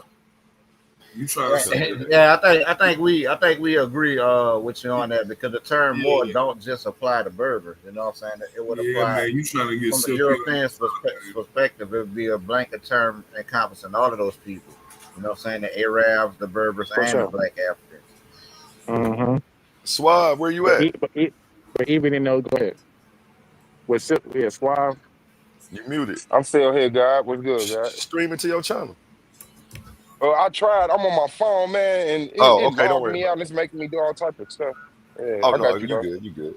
No, take your time. You Yeah, when you figure it out, the take your time. streaming be glitching with Yeah, the no, Appreciate you. The Moors didn't civilize the world, man. That's all, man. We ain't got to do this, bro. We ain't got to do this every day, man. So let me ask you a question: is there a distinction between the Arabs and the Moors that are in Africa, the indigenous Oh Berber man, Moors? because how many times we I got would to say, read that Moors is a blanket term for a whole bunch of people. It ain't no one distinct group of people called Moor. man, the dude showed you his definition of Moor, which was the Islamic inhabitants of Mauritania, The bro. Maghreb. Uh-huh. Yeah, Yeah. they're Muslims. They're not. They're So not that's what he went to. But did Moors predate Islam? Moors or Muslims Did that Moors live predate in Europe. Islam, brother? The Yes. Muslims that live in Europe. You see what I'm saying? The That shit word crazy, bro. Moor predated well, Islam. Yeah. Yeah, well, like Moors predate Islam, bro. So Moor isn't Synonymous capsized with to Islam. synonymous with Islam. No. Well, I'm saying like what you talking about. Like before that, they were called Maury. You're Man, talking it about was called Maury. Moors, bro. I brought a primary source Well, they from were the called book from Maury. Procopius, man. Right? Procopius They showed would you. have been speaking Latin and Greek, right? Man, Procopius of Caesarea showed you, bro, more. I'm saying that those two characters would have been speaking Greek and Latin, right? Man, bro, do the Moors But predate but Islam? Never yeah, mind. but watch this. But Like, watch what are this. we doing, bro? They But would have watch been this. saying Maury, bro. But watch this.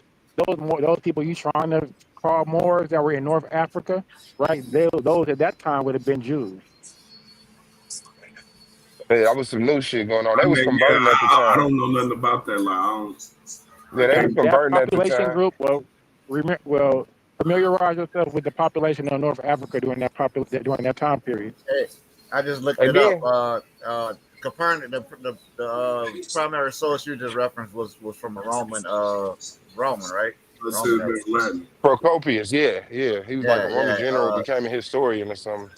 yeah. He would have been right. They would have referred to them as Maori. That's where you get the Maury. term Mauritania. Okay. More And so what does that mean? Because when we talk because about because Moors, because more. hold on. You're not gonna keep doing this shit.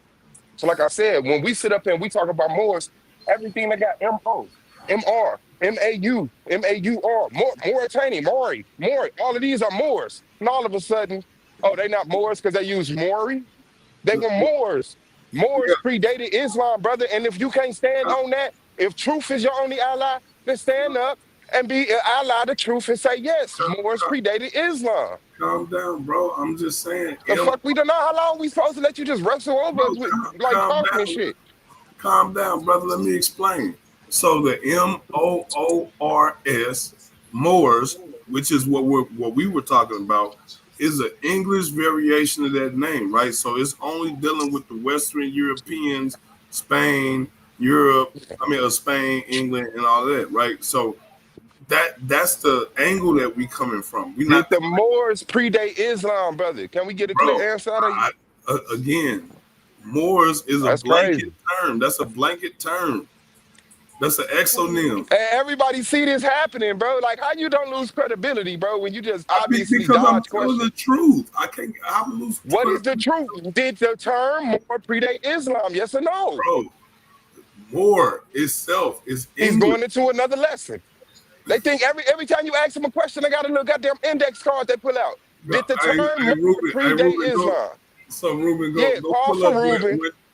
Go pull up when Ruben, hey Ruben, hey the King Naga. MOOR King Naga, coming did to the Moors predate Islam? Did the Moors predate Islam? it's the English Yes, they do. It's rendition. hard to answer that question because Moors don't Man, apply all to. right, man. Y'all get real fucking I stupid when a can't, motherfucker can I correcting land my y'all. plane? I can't Man, even answer don't be your so. question, brother. Don't be so. More is a blanket term that don't apply to one specific people, brother. Man, I don't give a It don't apply to one. fuck So when you what ask term do you using. Did Moors, the term more so pre-exist Islam? but I'm asking Yeah. you, Bro, Did the term more predate Islam? No, because it That's comes Why the from fuck you gotta English. be English? Oh, okay. No, it comes from English. Now, if you're asking about Moros, yeah, Moros would probably predate Islam because it goes back to Greek. To Latin and But, But Greek. that's but semantics, yeah, right? That's it goes back to semantics, Latin bro. and Greek. Like, come on, bro. We speaking That's But English, bro. horrible So That you know semantics. is what he not mean when he say more. He meaning more hold rounded up, up. wait. nah. Look, so semantics is the study of word Now origin he and meaning. finna fucking tell us That's what what semantics semantics is, is. man. Fuck All y'all, right, man. Y'all niggas just y'all got and a we're bunch of did useless and information that so y'all use hold to up, boost brother. your Stay own on one propaganda, way. Smoke bro. doesn't make you Are fire, we right? not? Am I understanding Are you correctly we back there? not? Are we Okay. not dealing with the meaning and Yeah, origin I just of wanted the to make sure term that that's what more? they wanted me to do because I know he was picky. So, but I got you. Mute out, A1. A1, mute out. Oh, my bad. I ain't muted. My bad. Nah, I mean it's like we're dealing with the meaning and origin of the word more. So semantics is absolutely applicable in this instance. So the reason well, why we all know who are we referring to when we say no, more. So we know you know that MOOR is English. We right? know the origins of it in English in dealing with Is 7-Eleven. more exclusive to Islam.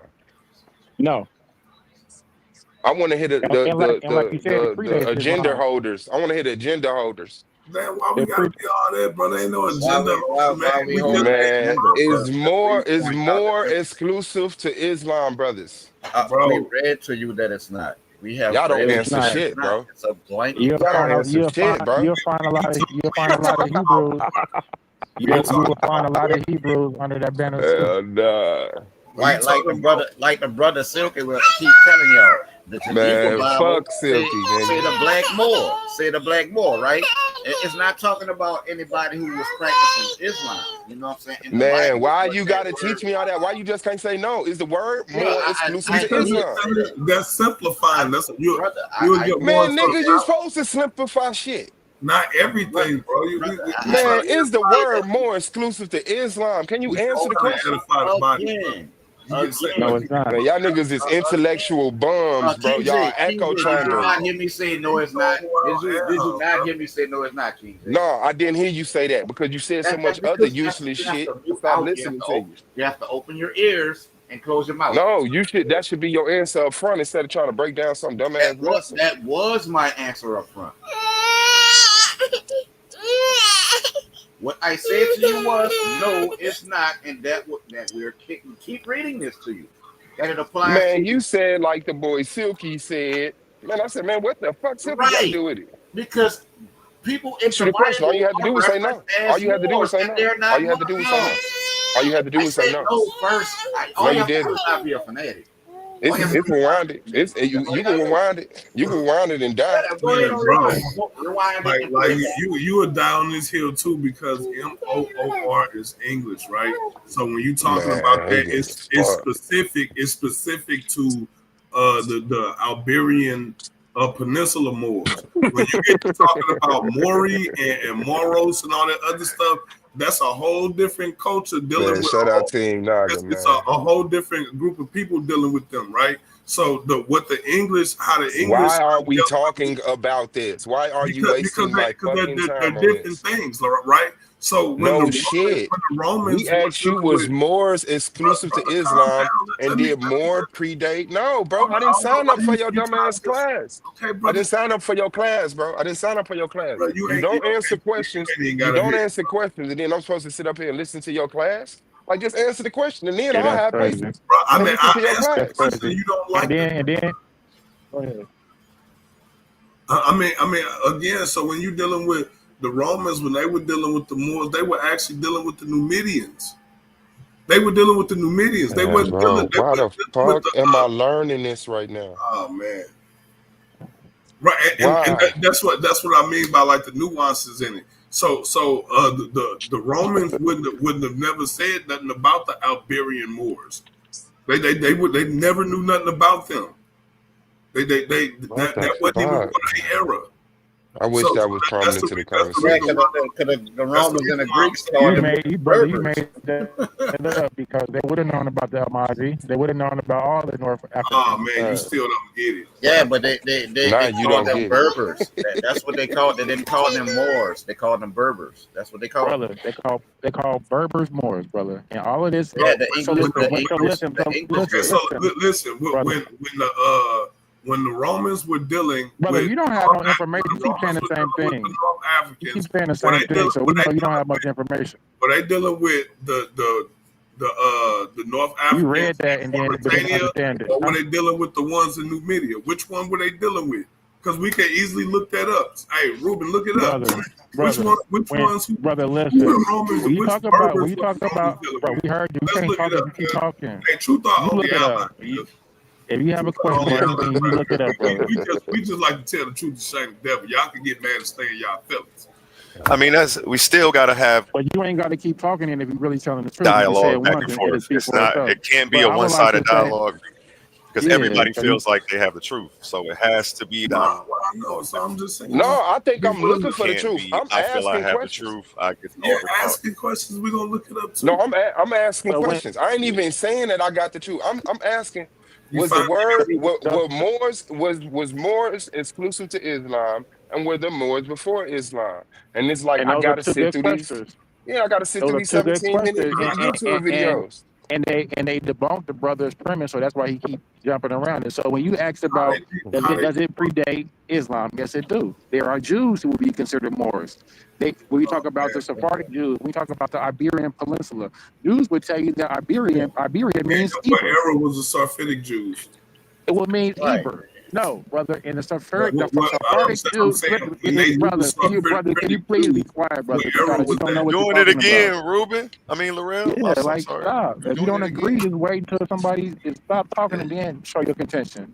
But when we can go and talk about where they say the Jews were sent to Halamis and Goshen, and from there they went to disperse into the Iberian Peninsula.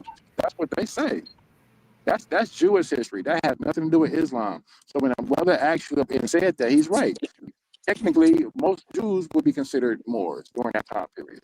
They were all, like you say, it's a blanket term. Jews was under that, Hebrews, Arabs, all type Berbers. They were all called that at different periods of time by Europeans. Go ahead, Laurel. I keep wanting to say Ruben, man. I'm tripping. Go ahead, Laurel. You want to respond to that? No, man, I'd rather just move on because, like I said, in the end, if you're not gonna understand that when you say more, M-O-O-R, right? That's brother. We understand it. Let me know how I'll let you know how I understand. Just know what I do. I don't want to hear nobody complaining. Listen.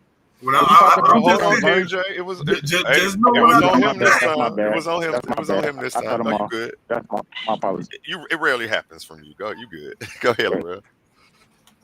I'm just saying, my whole point was when you say M-O-O-R, it's English. And the English have a whole different history dealing with Moors than people in Spain.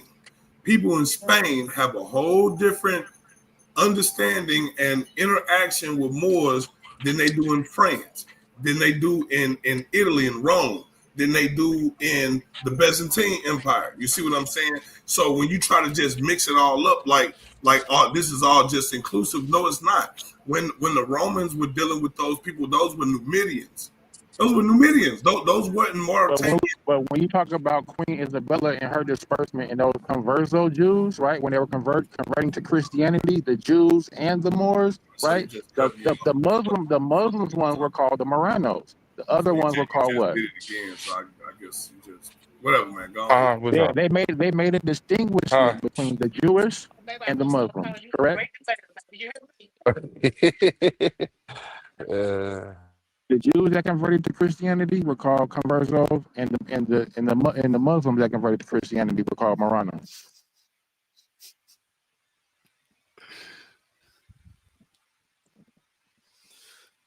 What's the next topic? We've been on Morris for 3 days. Let me shoot this out. This might give a good change. We rewatched the debate that I hosted last night. Y'all gonna more me out, man. I'm moored out right now.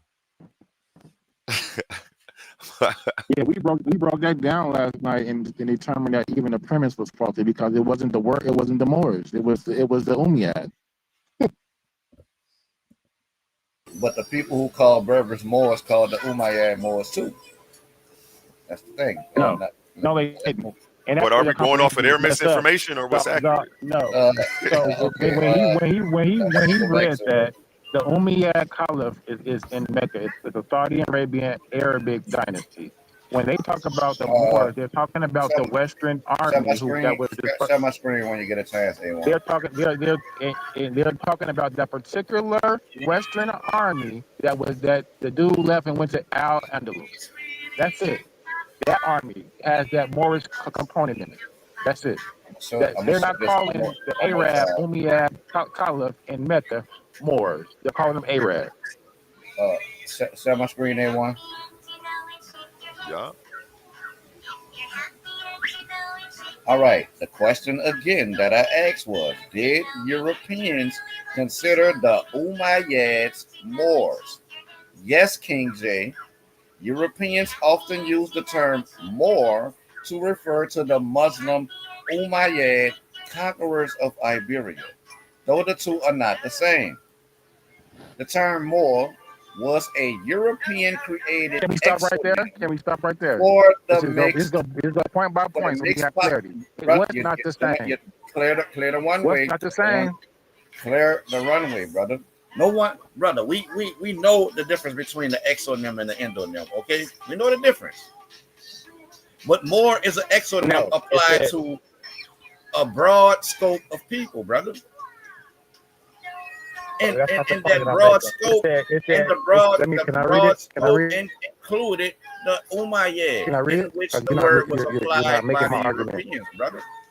Yeah, let me see you give it a shot, King J. So it says, yes, Europeans often use the term Moor to refer to the Muslim Umayyad conquerors of Iberia, though the two are not the same. So let's talk about it. What two are not the same? What you tell That me? that like that. That's why I was trying to explain to y'all like the more the Moors in this instance dealing with the Europeans were Muslim, right? The Romans wasn't dealing with Muslim Moors. They wasn't dealing with Muslim or Islamic Moors at all. They have a total different relationship with these people. Right, and not only that, Moor and Umayyad are not. The two are different because one is an exonym and one is an endonym. That's an inherent difference, right off the bat. So what I was looking at was let me see, I think it was back in the 20 something BC or something like that. But this really what I wanted to get to this to kind of change the topic, you know what I'm saying? Because there's some interesting information that our people need to know. During the Reconstruction era, roughly 1865 to 1877, state militias, often predominantly composed of black soldiers with white officers and backed by the federal government, were instrumental in suppressing the first Ku Klux Klan organization in various southern states. We don't get taught that history, do we? These militias, operating under the authority of the Reconstruction era state governments, directly engaged in armed conflicts and law enforcement actions against the Klan. We're not told that. We're told that the police come from slave catching. But we're not told about the role we played in law enforcement in suppressing the Klan, right? Arkansas. The Arkansas State Guard, primarily black soldiers, spent much of 1868 and 1869 battling KKK activities in several counties. Governor Paul Clayton declared martial law, and militia forces under figures like General Daniel Phillips Upham made numerous arrests and successfully suppressed the Klan in the state for a time. North Carolina, in 1870, Governor William M. Holden declared several counties in a state of insurrection and deployed the state militia, which included black companies, to arrest hundreds of Klansmen and end the violence and intimidation tactics used to prevent black citizens from voting. This campaign successfully halted Klan activities in the affected areas, though Holden faced severe political backlash and was ultimately impeached.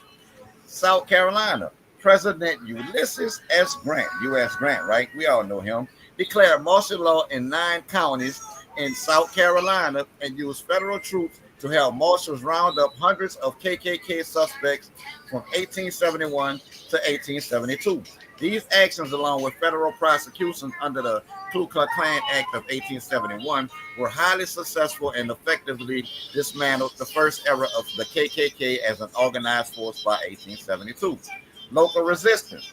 Beyond organized state militias, local black communities and militia leaders such as Jim Williams in York County, South Carolina, formed self-protection groups often affiliated with the Union League to defend their rights and combat Klan violence. While William himself was lynched by the Klan, the overall federal response helped provoke. It eventually led to the dismantling of much of the local Klan in the county.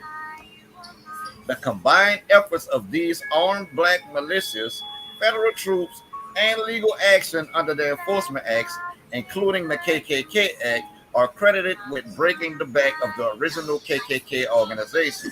The Klan did not meaningfully resurface until its reinvention in 1915. See, yeah, niggas, you put your foot on the Klan neck and suppress that shit. So they're not the boogeyman.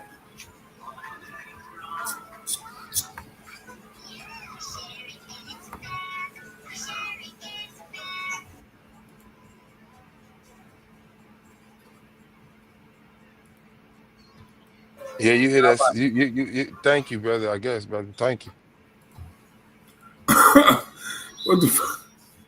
Bruh, okay, so I want to bring this up right here before y'all switch the subject. Hey, I'm about to make the practice run. I'll be back. All right, this is Tac Farinaeus. I guess that's what his name would be. Okay, so as you see, this is back in he died in 24 AD, right? So he will be what we would call a Mori or a Moor, right? You see, they're using the word Mori, right? When they talking about him, like they're using the word Mori because these particular Moors, quote unquote Moors, would have been traditional North Africans and Berbers. They would and nomads and whatnot from this area. They wouldn't have been Muslims yet because Islam didn't come into North Africa until like the 500, 600 AD, right? So this is still 24 AD.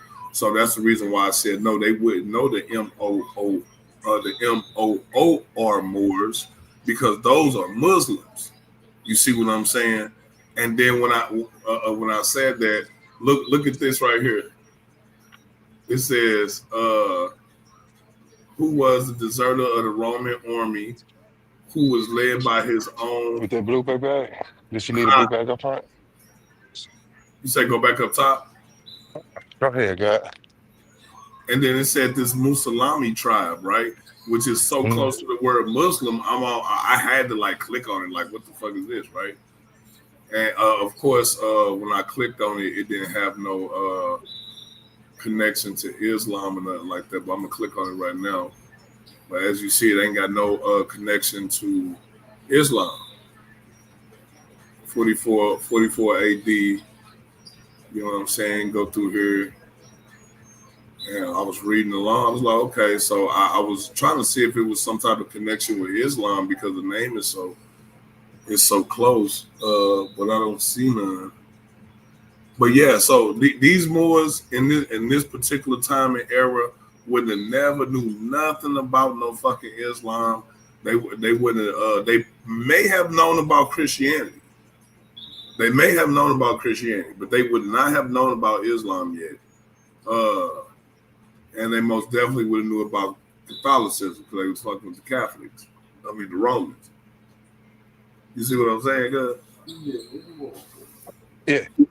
You feel what I'm saying? So when you say Maury is for a particular time and place. It has the word Maury got an actual connotation on it, right? So like when I click on this, right?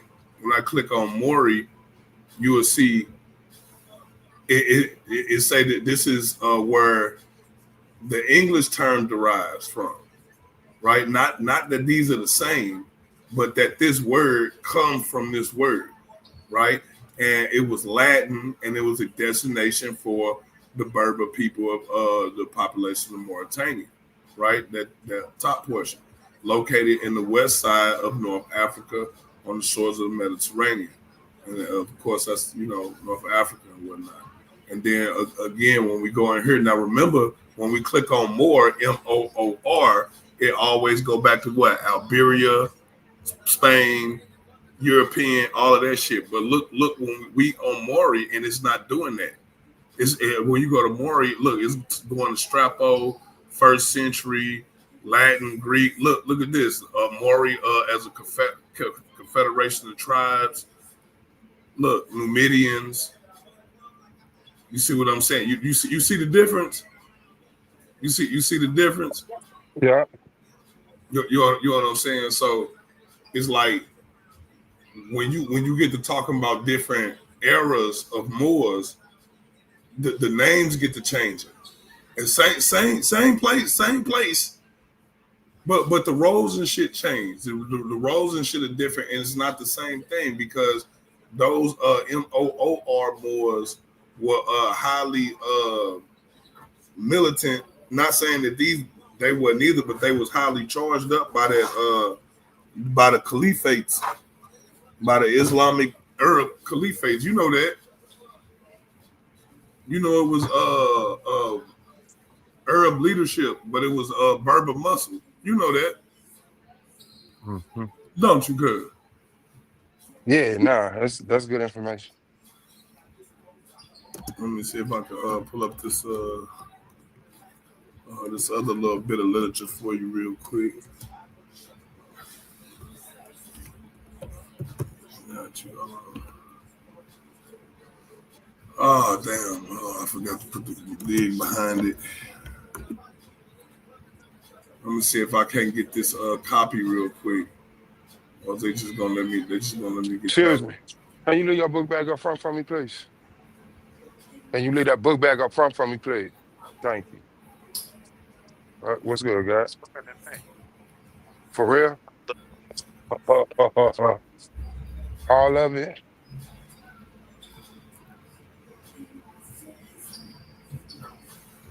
Let me see. So this book right here is called "The History of the Moorish Empire in Europe," which is one of the sources that I be tagging your ass from when it comes to subject of medieval Europe. Like this book got a lot of jewels in it. If y'all ever get a chance to, I'll go at the top so y'all can see it. The History of the Moorish Empire in Europe by S.P. Scott. Go to the front of the book. At least that's what the cover of this book looked like. And it was certain excerpts in here I wanted y'all to take a look at. And here's the thing, right? So we all know that they hide Moorish history, right?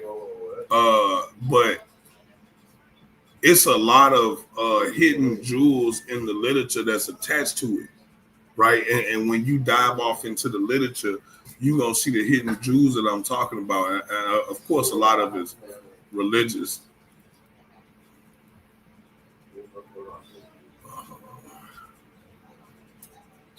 Cause I was reading, I was like, damn, bro, like it's some stuff in there that make you hold on, man. This is moving too slow for me. Let me see. Hold on. Let me scroll through it. Have you ever read this book, bro?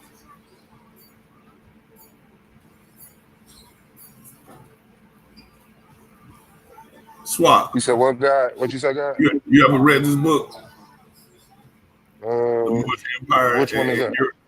The Moorish Empire in Europe. No, I don't. You I are don't think so. you ought to I ain't read download no the more book and shit in a he minute. man, bro. It just lay out all that shit like how they lost the kingdom and stuff. How they I mean it really go into what they were really doing. But I want you to see how they be talking about the herbs and they be talking hella reckless about that. Right there.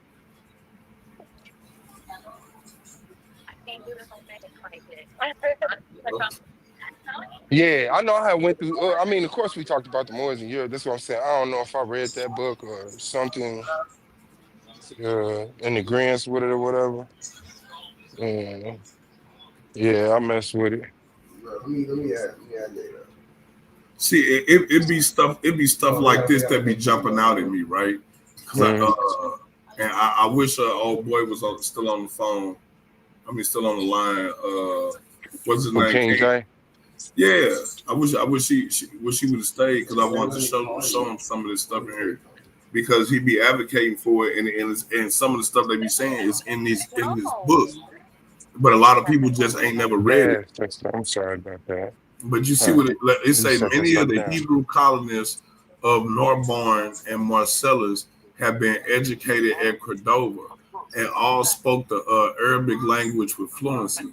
Not a few were scholars. I said not a few were scholars of marked ability, gifted with poetic talents, and possessors of large libraries. These superior Good advantages night, sister. had Uh, great weight with the Put my number on. semi-barbarous people steeped in ignorance, with no mental resources except the exchange of gossip and the exhortation of a priest who often could not understand his bravery, the ferocious and intolerant spirit with which the Jew was generally regarded, counteracted in a measure the effect of his influence, but the power of his intellect and culture finally prevailed. So, do you see how they trashing them? They sit there talking shit about the motherfucker, but they like, oh, but this nigga got this huge library, but they like all they do is gossip and stuff. Like when you read the language and stuff that they saying, it's like what was it? So this what I mean by the Muslims and Jews, the Hebrews and the Jews been in, Uh-huh. connected at the hip for a long time. So, like, if y'all really want to get into that relationship between the Hebrews and the Moors, I mean the Moors and the Hebrews, this book is a good one to go to if you want to dig deeper off into that relationship between them and how the infighting between the two sects, the two Abrahamic sects, caused them to lose Spain. They lost Al Andalus because of the infighting, and then they lost Spain and Granada. And when they lost Spain and Granada, they basically gave the world back to the Christians. It literally gave the world back to the Christians.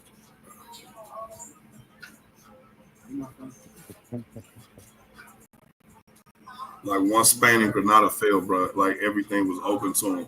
It wasn't nobody stopping them. The Carthage had already failed, so like Carthage wasn't there anymore, and they had just defeated the Moors, so it wasn't nobody stopping them from just terrorizing the Mediterranean and North Africa and West Africa. Nothing was stopping them, and it wasn't until after the fall of Carthage that Islam even had a chance to even encroach into North Africa, because them Carthaginians was against that Islam shit. They was worshiping Baal. I don't know if y'all know that, you know what I'm saying? But they was worshiping Baal. That I buy. I expect to be good. So. Or you familiar with what I'm talking about, bro? Yeah. Yeah, I mean, I ain't no scholar in it, but yeah, I definitely get it. I definitely get. I mean, I disagree with a lot of the Hebrew stuff, but that's only that's only more the biblical stuff that people try to push. As But that's far as why the actual history of the Hebrews, like I get it, and it was jiggy. a lot of it is codified in these books. That's what I'm saying. A lot of it's here in these books. Yeah. Like I said, a lot of this stuff be popping out in my eye when I look. Hebrew bankers, look, scriptures and Quran monopolize the pious reverence of the civilized world. What's the civilized world, cuz? What that mean? Questioning. Huh? When they say the civilized world, what that shit mean?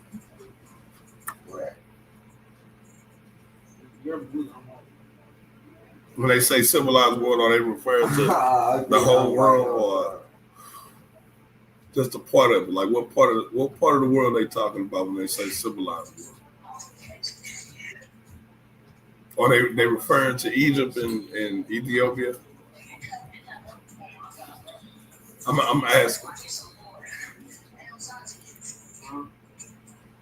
You don't know, good? All right.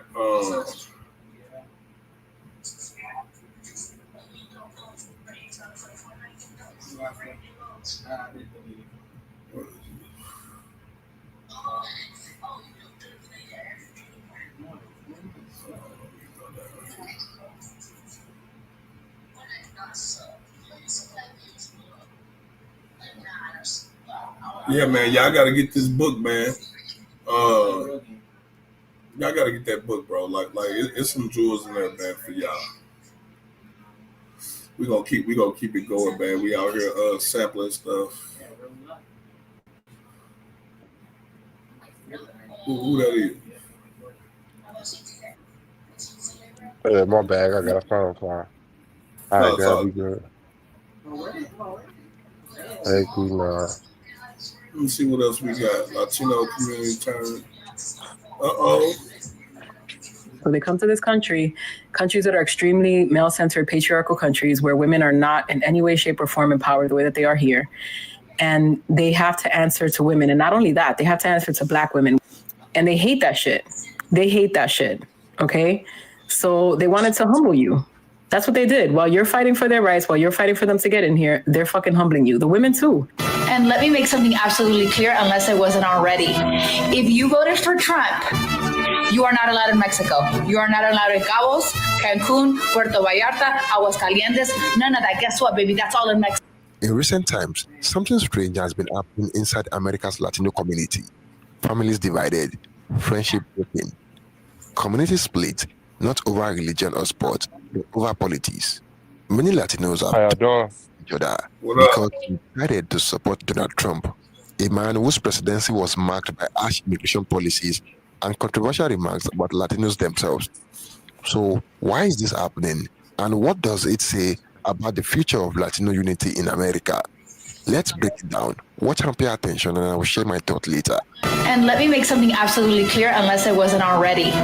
If you voted for Trump, you are not allowed in Mexico. You are not allowed in Cabos, Cancun, Puerto Vallarta, Aguascalientes, none of that. Guess what, baby? That's all in Mexico. You don't like us, we don't like you. Don't go there. Stay in your country. Figure it out. Vacation, I don't know, maybe Nebraska perhaps. One of the red states that you love so much. Stay there. Don't have margaritas, don't have tequila, no tacos, no enchiladas, none of that for you. Stick to what you know. Maybe a burger, perhaps, no cheese. So this Latina, who is a Trump supporter, got deported from Mexico back to the US, and I want to use this video to show y'all, no matter how hard you try, you will never be white. And I say that because she made videos going, oh, look, people are making too big of a deal about Trump and the deportations. He's only going after criminals. If you want to be here, you should do it the right way. Then she goes to Mexico, gets stopped by authorities. While she's coming back from a concert, they check her papers and then they deport her. Now, they deported her because she overstayed her visa. I know some people are like, well, you should have done it the right way. Calm down. let's just give her a little grace here. She's not a criminal. Sure, she has ideologies you don't agree with, but she wasn't committing any crimes. She was down in Mexico partying it up. Now, this is where the you'll never be white part comes in. There's over 1 million undocumented white people living in Mexico. They are taking advantage of the system. They're not paying taxes. They're down there just partying it up. And like advocates in Mexico have been saying, that authorities don't go after white people, they actually go after brown people. So you were racially profiled in a country that you were trying to get dual citizenship for. So if you were racially profiled in Mexico, what do you think is going to happen to you in the US when Trump comes into office? Because there are at least 500,000 white people undocumented in the US, and they're never bothered. Because I need you to remember that the immigration system was never set up to hurt white people. It was set up to hurt people of color globally. Our movements are constantly restricted, while white people are never bothered when they do the same thing we do. So as much as you say, oh, well, if you want to come to this country, you have to do it the right way. It is not about doing it the right way. It is always, the immigration system has always been about hurting black and brown people, no matter where we are in the world. So please keep thinking how you're safe now that you're in the US, back in your home country. That's funny. That's hilarious.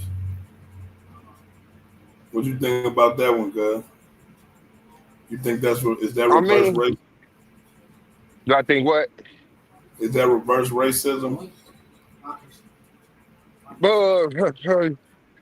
I mean, I guess you could fit it under some type of form of it, some subclass of racism or whatever. But yeah, the illegal immigrant problem, man. My problem with that is that what I'm saying is that like Eastern European, Western Europeans don't get treated the same. Stuff like that is usually going after brown skin people and shit like that. But I don't really give a fuck about illegal immigrants, you know what I'm saying, coming into America and shit like that. I guess because I just really ready for this motherfucker to just come to whatever burst is gonna come to. But them just don't be my political issues. They just don't. Check out some new laws. This is 23 hours. Imagine being asleep in your home when out of nowhere, FBI agents break down your front door, throw in flashbang grenades, drag you out, put you in handcuffs, and hold your wife at gunpoint. And this all happens because they actually raid the wrong home. Now, here's the kicker. When you try to hold the government accountable for their mistakes, the government argues they can't be sued because their agents have discretion to plan these raids and actually get things wrong.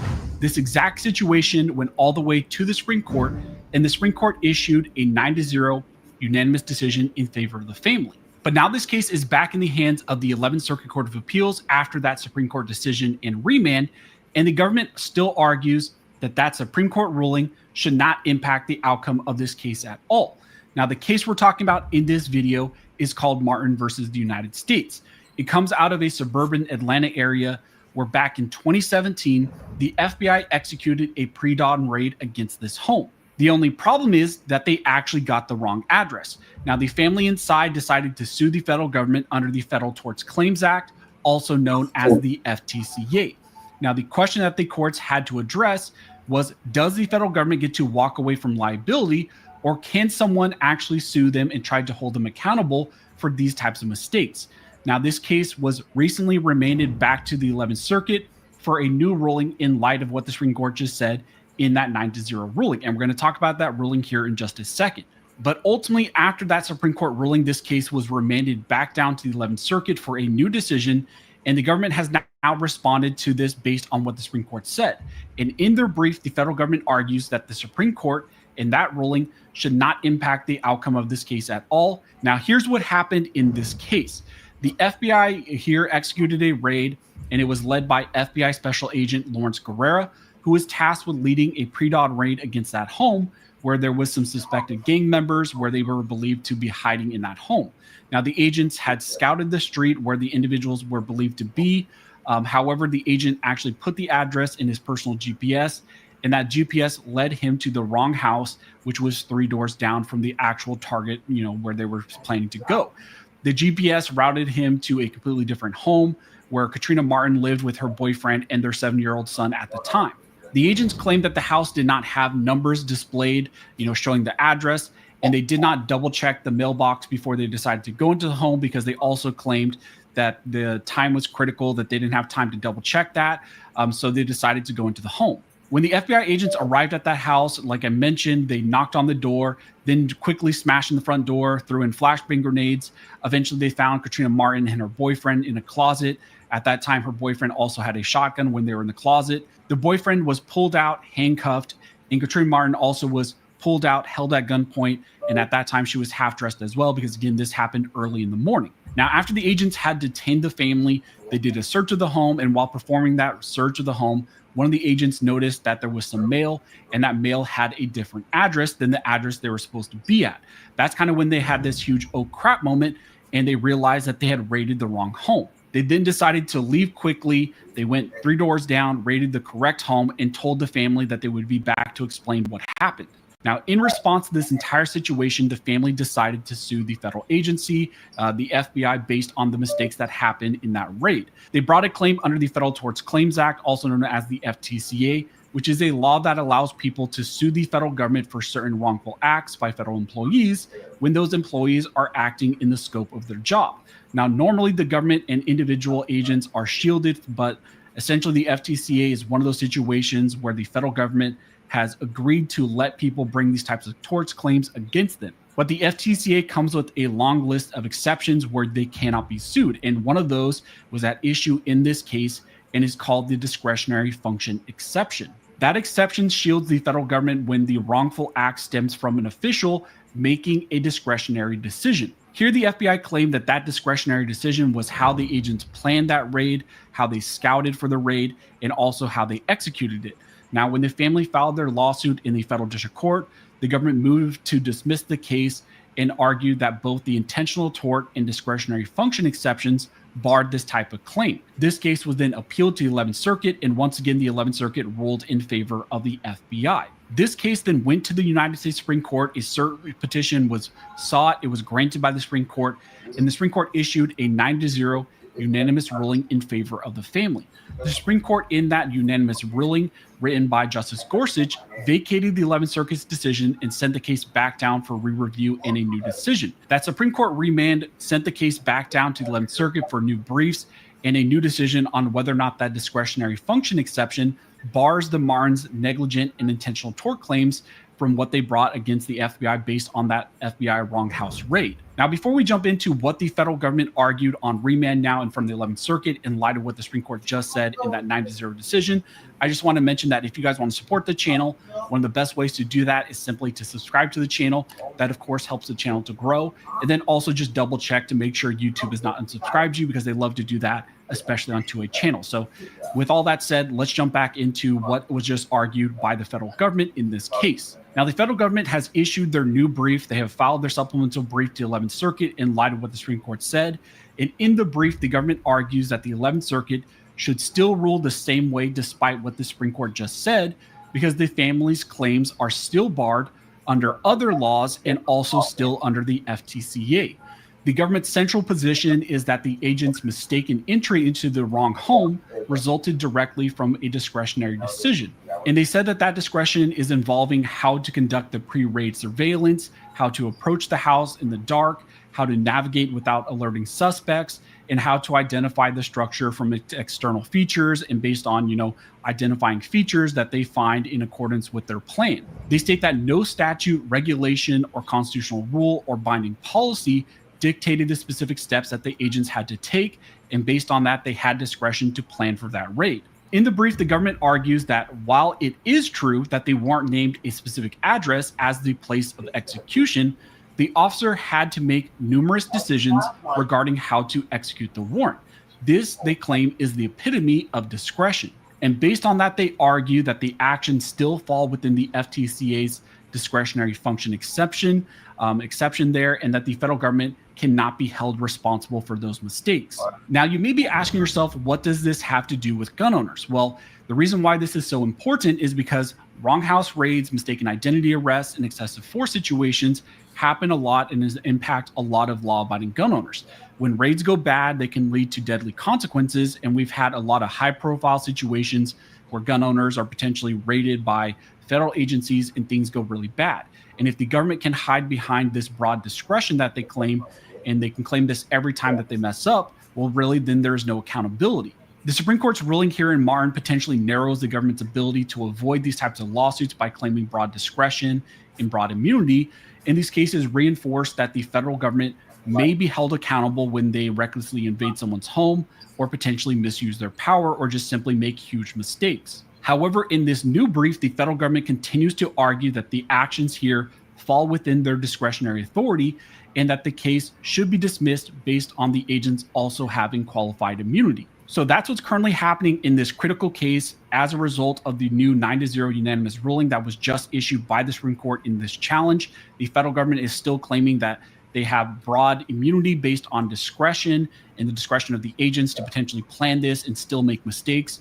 And right now, we're going to have to wait and see how does the plaintiff respond to this in the 11th Circuit. So as we get more information, as it develops more, I will let you guys know. Also, if you like this video and you'd like to support the channel, one of the best ways to do that, like I mentioned, is simply to like, comment, and subscribe. All those things help to fuel the algorithm. Yeah, that's always trash. It was a couple incidents I seen. What you think about that? Because that's kind of fucked up right there, man. Yeah, no, that's truly messed up. Like I seen cases like this before. They was like raided the wrong crib, threw a flashbang in the baby crib, and had the grandmother at gunpoint and stuff like that. Like, yeah, that's crazy that they trying to get them a loophole to not be held accountable for that. Right. And you supposed to be the trained professionals. You know what I'm saying? Like, you know what a house look like. Even if it's nighttime, you should know. And I'm like, how does that fall up under your discretion if y'all got all of that tactical and then you still get the wrong house? And you supposed to have somebody sitting on the house. You know what I'm saying? You to watch this house, you got pictures, you got videos, and all type of stuff. Right, Yeah, according to them, they had them under surveillance. So you been watching the wrong house the whole time? like what does that mean? Like that's wild crazy, man. Yeah, and then talk about they told them hold on and went and raided the right house. Right. That's crazy, bro. Hey, we're gonna holler back at you and let you know what happened in a second. Hold on. Yeah, this place different, man. This is another challenge against the ATF's pistol brace rule. The Trump DOJ recently agreed to drop their Fifth Circuit appeal in the mock lawsuit dealing with pistol braces, but the Trump DOJ and the Trump ATF may still be trying to enforce their interpretation that all brace pistols are SBRs. So let's break down what is happening in this critical case and what happens now going forward.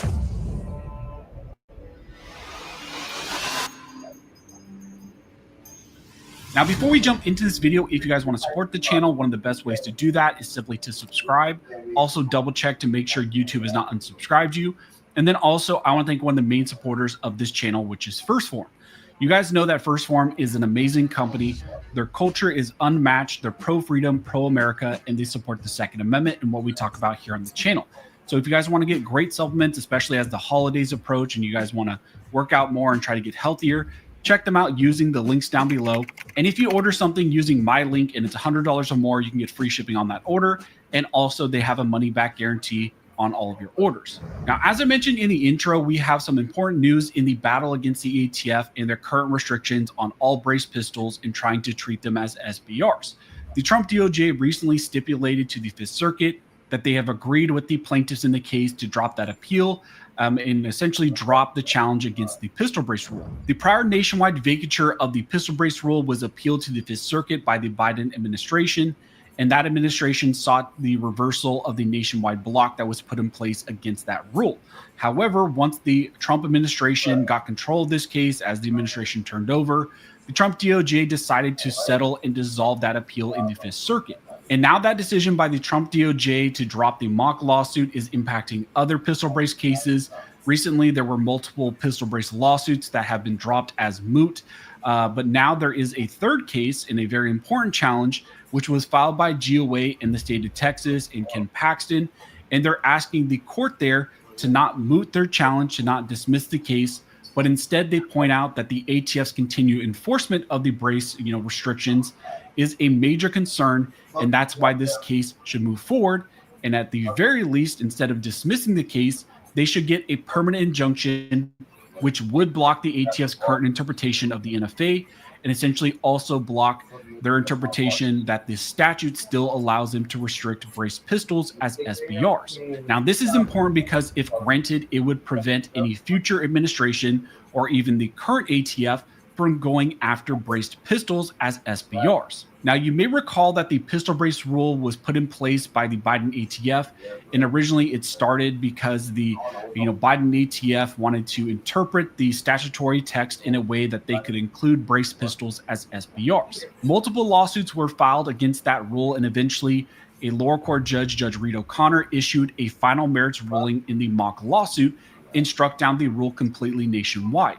Now, in response to that ruling, the ATF decided to appeal to the Fifth Circuit, but then the Trump administration, of course, got in control. Trump won the presidency. The administration switched over. And in response, the Trump DOJ decided to pull the appeal and concede the ATF mock case. Now, that was the first domino that kind of fell in a lot of these. Y'all up here watching, man. There were other lawsuits, like I mentioned, that are currently, some are active, some have now been resolved. You had some other cases in the Fifth Circuit in that jurisdiction, like the GOA case, the SAF case, the Brito case, some other ones as well. And then also you had some other circuit court cases like the FRAC lawsuit. Nah, man, you got to stay up on the gun law. So it's whistleblowers out there that be dropping when the new laws and stuff pass, man. So I'll be staying on top of that. I live in St. Louis, man, so I feel you. I definitely stay on top of my gun laws in Ohio. What happened to theology, philosophy, religion, man? Where everybody go? We getting right back into it. I want to hit y'all with something that y'all haven't heard before, though. Okay.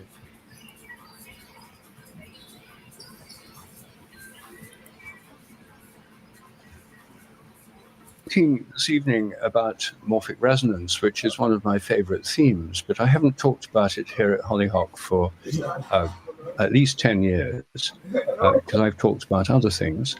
But some of you are familiar with the idea, some of you are not. So first I'm going to give a very brief summary of the idea. After this, I'm about to play a watch video real quick. Particularly implications affect us, as in our lives and our normal lives. Morphic resonance is the idea that there's a kind of memory in nature. The so-called laws of nature are more like habits. Each species has a collective memory. And in the human realm, that collective memory is more or less what Jung called the collective unconscious. And this process of memory works through resonance from the past to the present on the basis of similarity, like on like, across space and time. This theory has many, many implications. Perhaps one of the most startling is that our own memories are not stored inside our brains, as commonly assumed, but rather we tune into them. Our brains are more like tuning systems, more like TVs than like video recorders. I'll come back to that in a moment, but this is just to give the brief overview.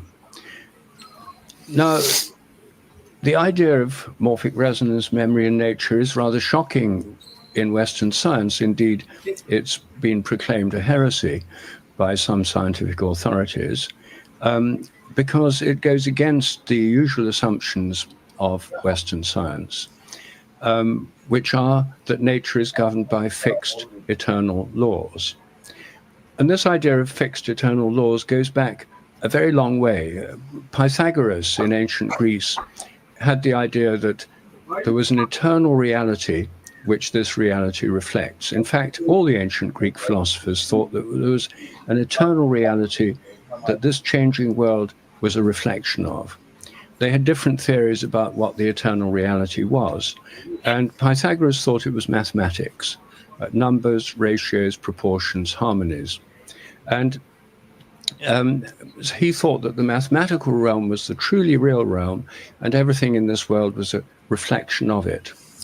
Plato generalized Pythagoras' idea, so it's not just mathematics that's eternal, it's all the realm of forms and ideas, the shapes of everything, red cedars, horses, cats, hedgehogs, all these, everything in nature has an eternal form or archetype in a transcendent realm beyond space and time, the realm of Platonic forms or ideas.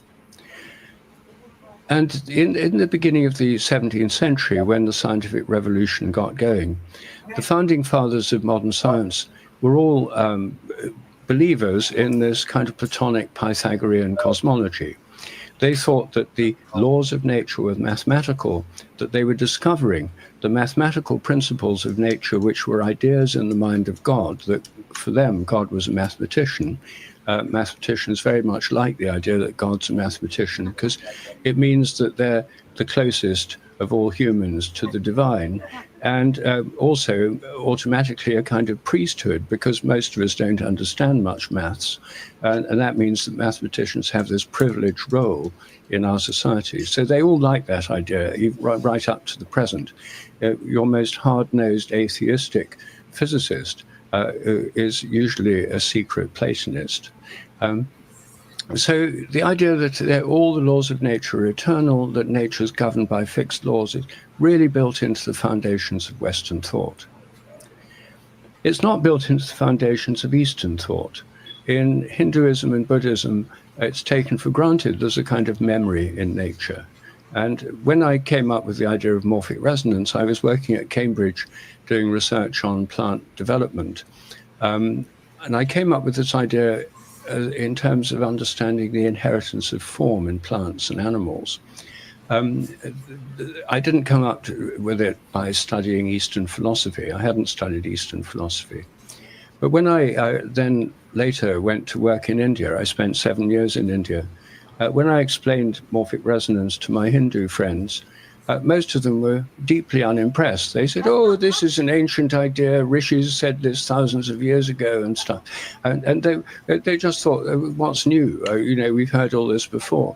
Whereas in Cambridge, when I talked about the idea, there was shock and horror in the scientific realm. Now, I think that actually, although Western science has been based on this eternal law principle, it's in a state of crisis. Until 1966, most scientists thought the universe was eternal, and having an eternal universe governed by eternal laws made sense. Since 1966, we've had the Big Bang cosmology. The whole universe started very small, less than the size of a head of a pin. It's been expanding and cooling ever since, and as it grows and cools, new forms and structures appear within it.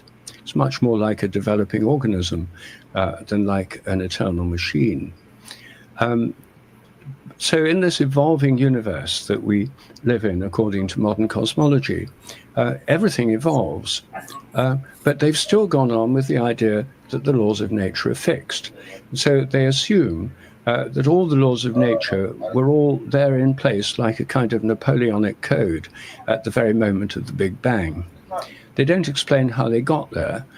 Many scientists are atheists, so they just assume there were these free-floating laws that were somehow there, or which came into being with the universe itself, together with all the matter and energy in the universe.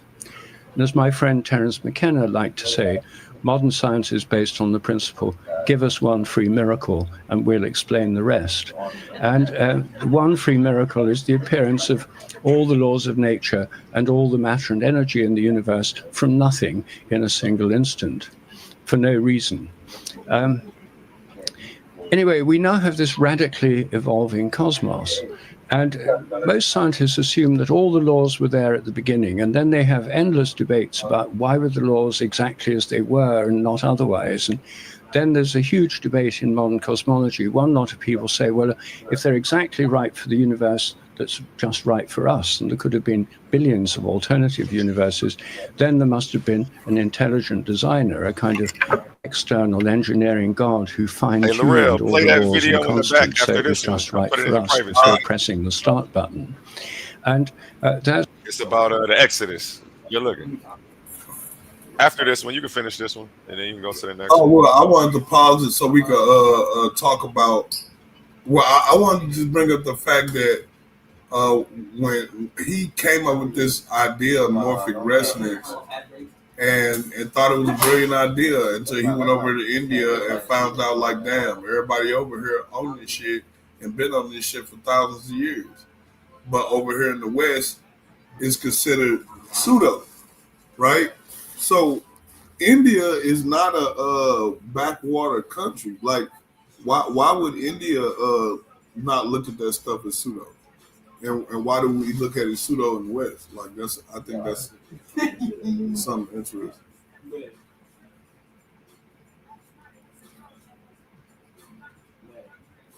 Where you put the video at, bro?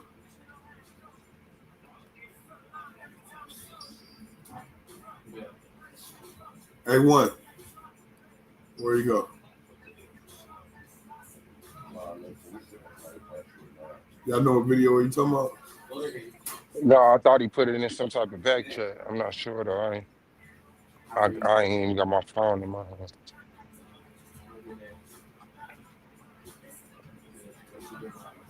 I don't see it.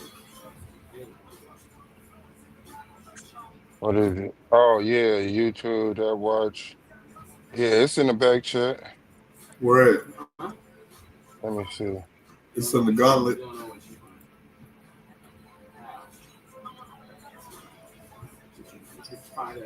Copy link.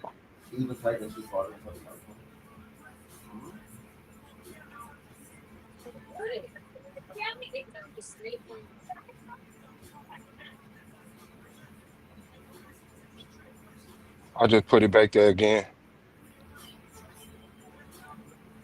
In what group? In the back, the StreamYard private chat. Oh, okay. Mm-hmm.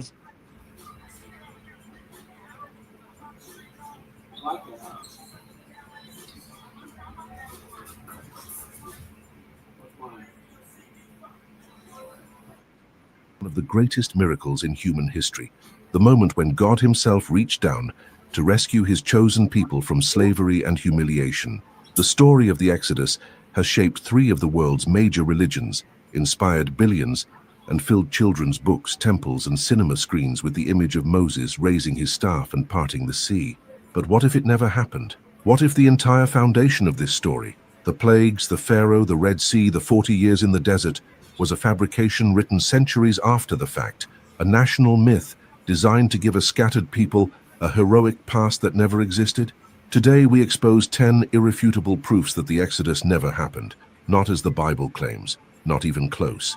And once you see the evidence, you will never look at faith, history, or the origins of religion the same way again. Let us begin with the first crack in the sacred story, archaeology. For over a century, archaeologists have scoured the deserts of Sinai, searching for the trail of millions of Israelites supposedly wandering for 40 years.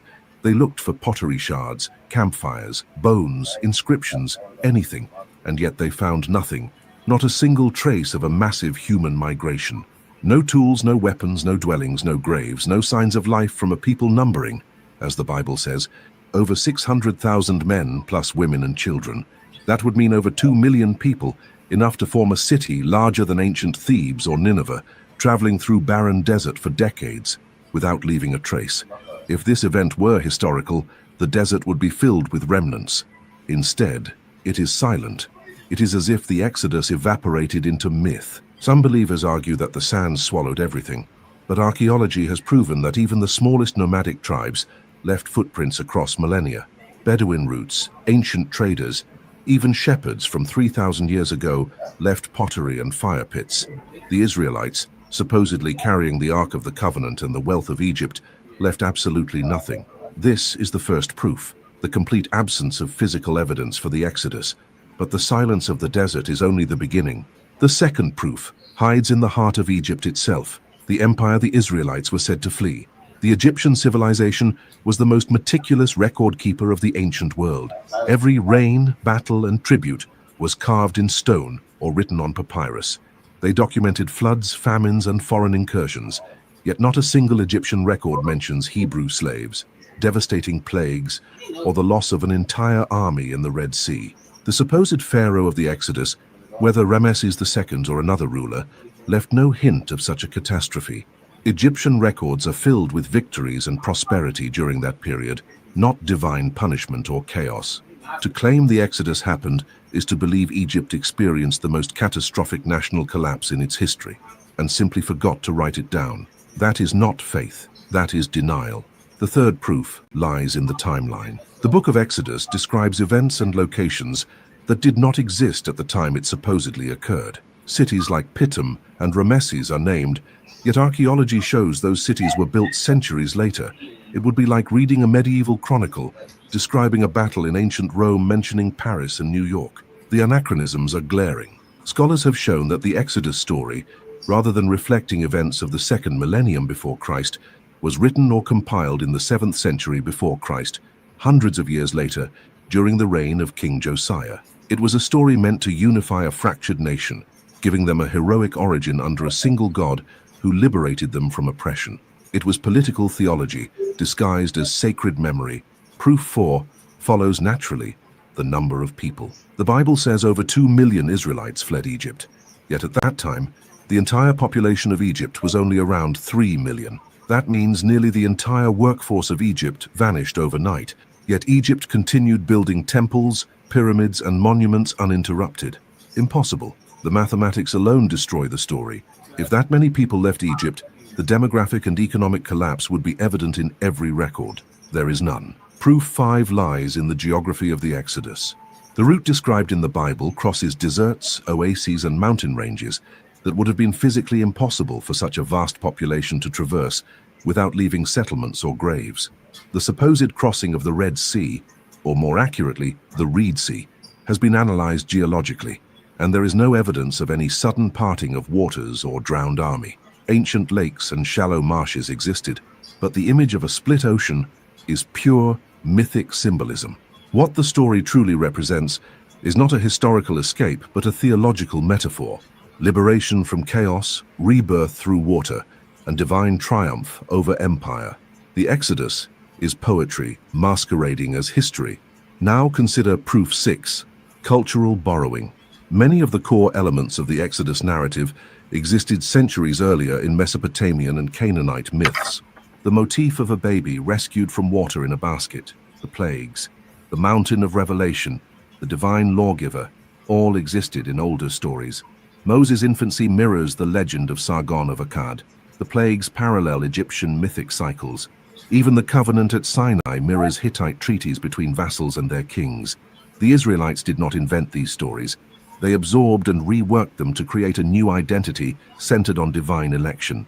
Proof 7 dismantles another pillar, the idea of Hebrew slavery in Egypt. Archaeological excavations at the supposed sites of Israelite labor show no evidence of a massive enslaved Semitic population. Egypt did use foreign labor, yes, but primarily as seasonal workers or prisoners of war, not millions of permanent slaves. In fact, Egyptian texts show periods when Semitic peoples freely migrated to Egypt during famine and then left voluntarily. The story of oppression and liberation was a dramatization of those migrations, not a historical revolt. The eighth proof is linguistic. The Hebrew language used in the earliest biblical texts reflects cultural development far later than the supposed time of the Exodus. The names, idioms, and political terms belong to a settled agrarian society, not a nomadic people fresh from bondage. This means the story was written by people who were already long established in Canaan, retroactively inventing a heroic past. Proof 9 comes from the archaeology of Canaan itself. The Israelites did not appear as an invading or arriving population. They emerged from within Canaanite culture. Excavations show continuity in pottery, housing, and diet between Canaanites and early Israelites. There is no evidence of a conquest, no burned cities, no invasion. The Israelites were Canaanites who rebranded themselves through religion, rewriting their own origin story to justify territorial claims and divine favor. And finally, proof 10, the theological motive. The Exodus story was never meant to record history. It was meant to define identity. When the kingdom of Judah faced destruction by foreign empires, priests and scribes composed a story of divine rescue from oppression to reassure their people that God had saved them before and would again. The Exodus was propaganda dressed as revelation. It became the mythic foundation of Jewish, Christian, and later even Islamic identity. Without it, the chain of divine intervention collapses. Yet the evidence shows it is a beautifully crafted fiction, not divine history. And that is the true revelation. If the Exodus never happened, what else in the sacred texts was rewritten, reshaped, or invented? How much of what we believe is borrowed mythology and political theater masquerading as eternal truth? The deeper you look, the more the illusion unravels. The greatest miracle of the Exodus is not the parting of the sea. It is how successfully humanity has believed in a story that never happened. Imagine for a moment that every monument, every temple, every papyrus record of Egypt told a story of uninterrupted prosperity during the very years the Bible claims chaos ruled the land. While the book of Exodus describes rivers turning to blood, crops destroyed by hail, and livestock dying in plagues, the Egyptian records from that same supposed era celebrate fertile floods, grand constructions, and divine favor. The reign of Pharaoh Rameses II, often identified as the Pharaoh of the Exodus, was one of the most powerful and stable in Egyptian history.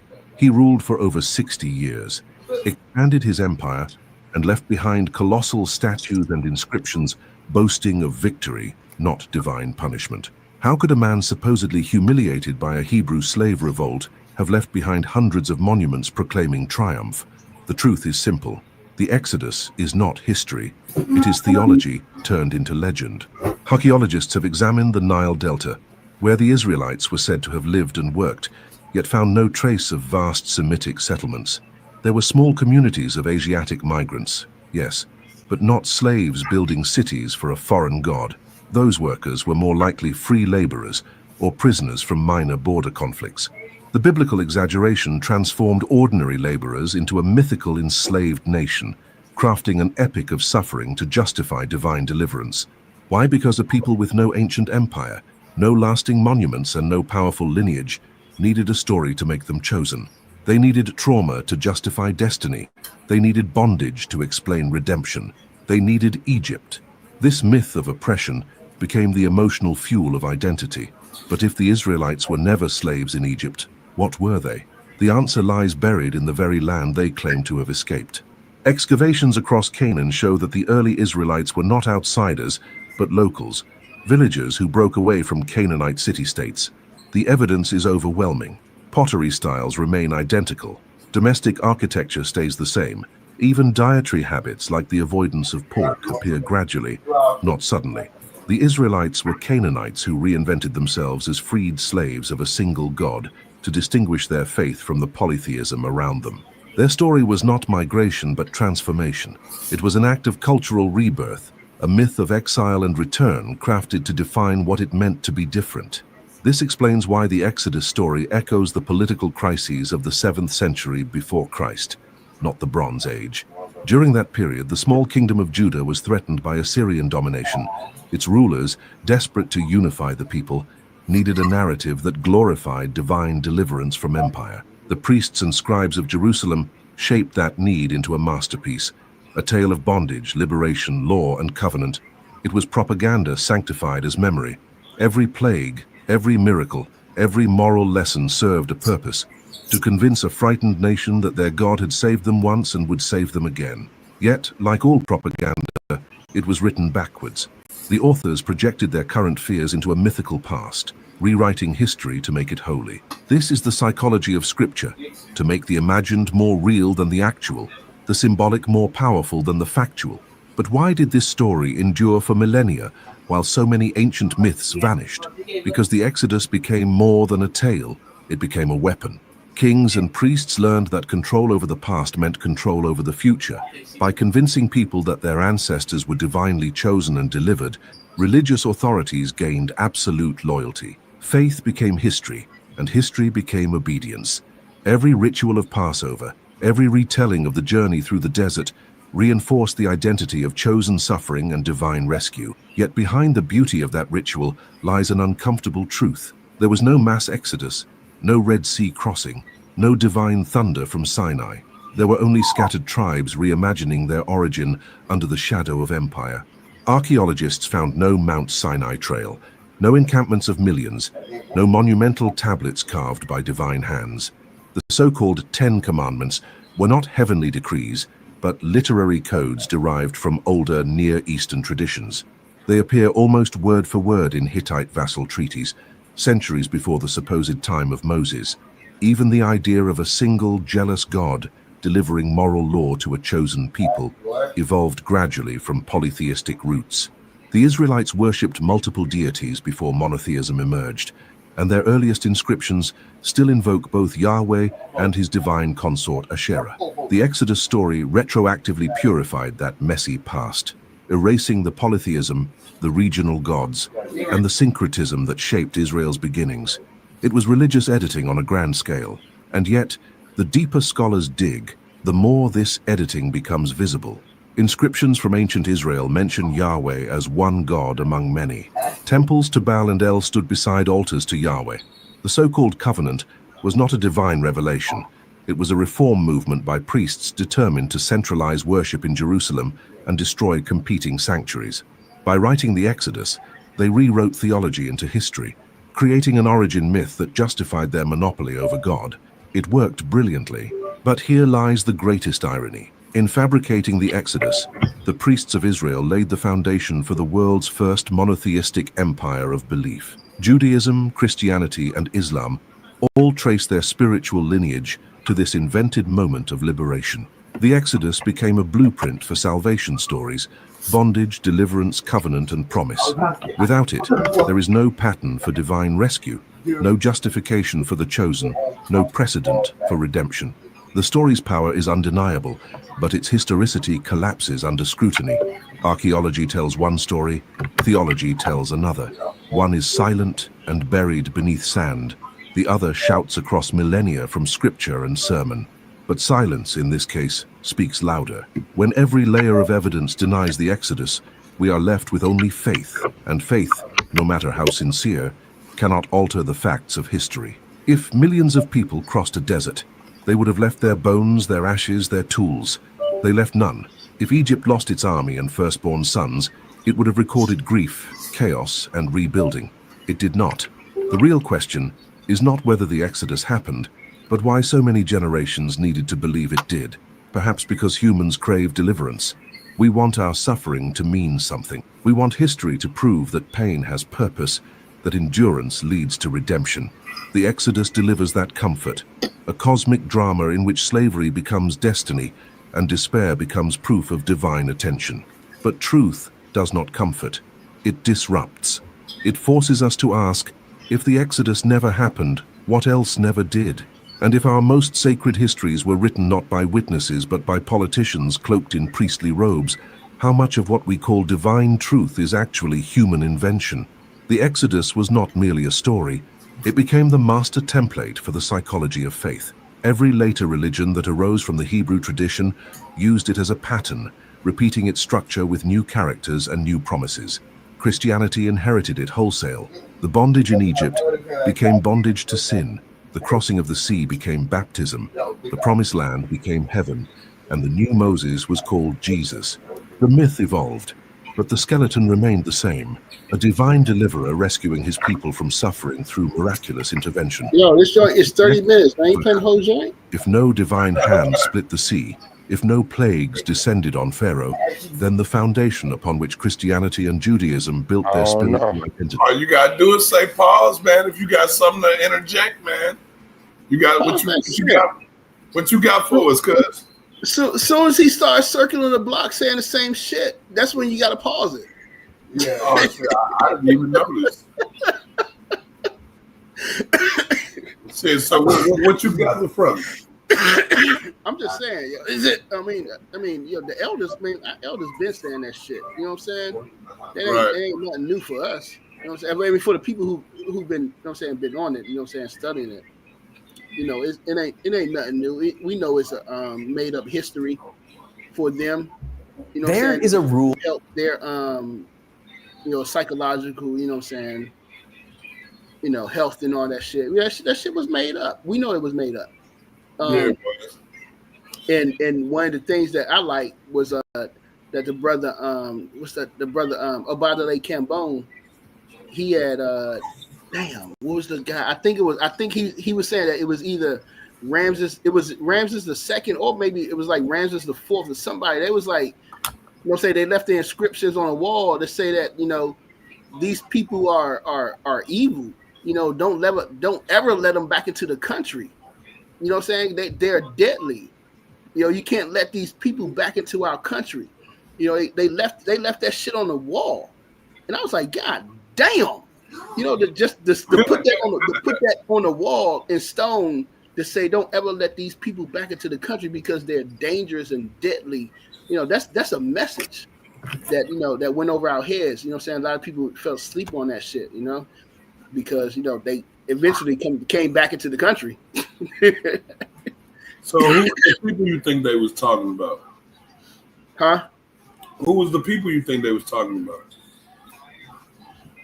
Which one? You talk about the Israelites? The ones that they said don't let back into the country. The Israelites. The Canaanites. The Canaanites. Yeah. The Canaanites, Israelites, Hebrews, whatever you want to call them. They labeled them. You know what I'm saying? Remember, they labeled them all as foreigners. People that wasn't from Kemet.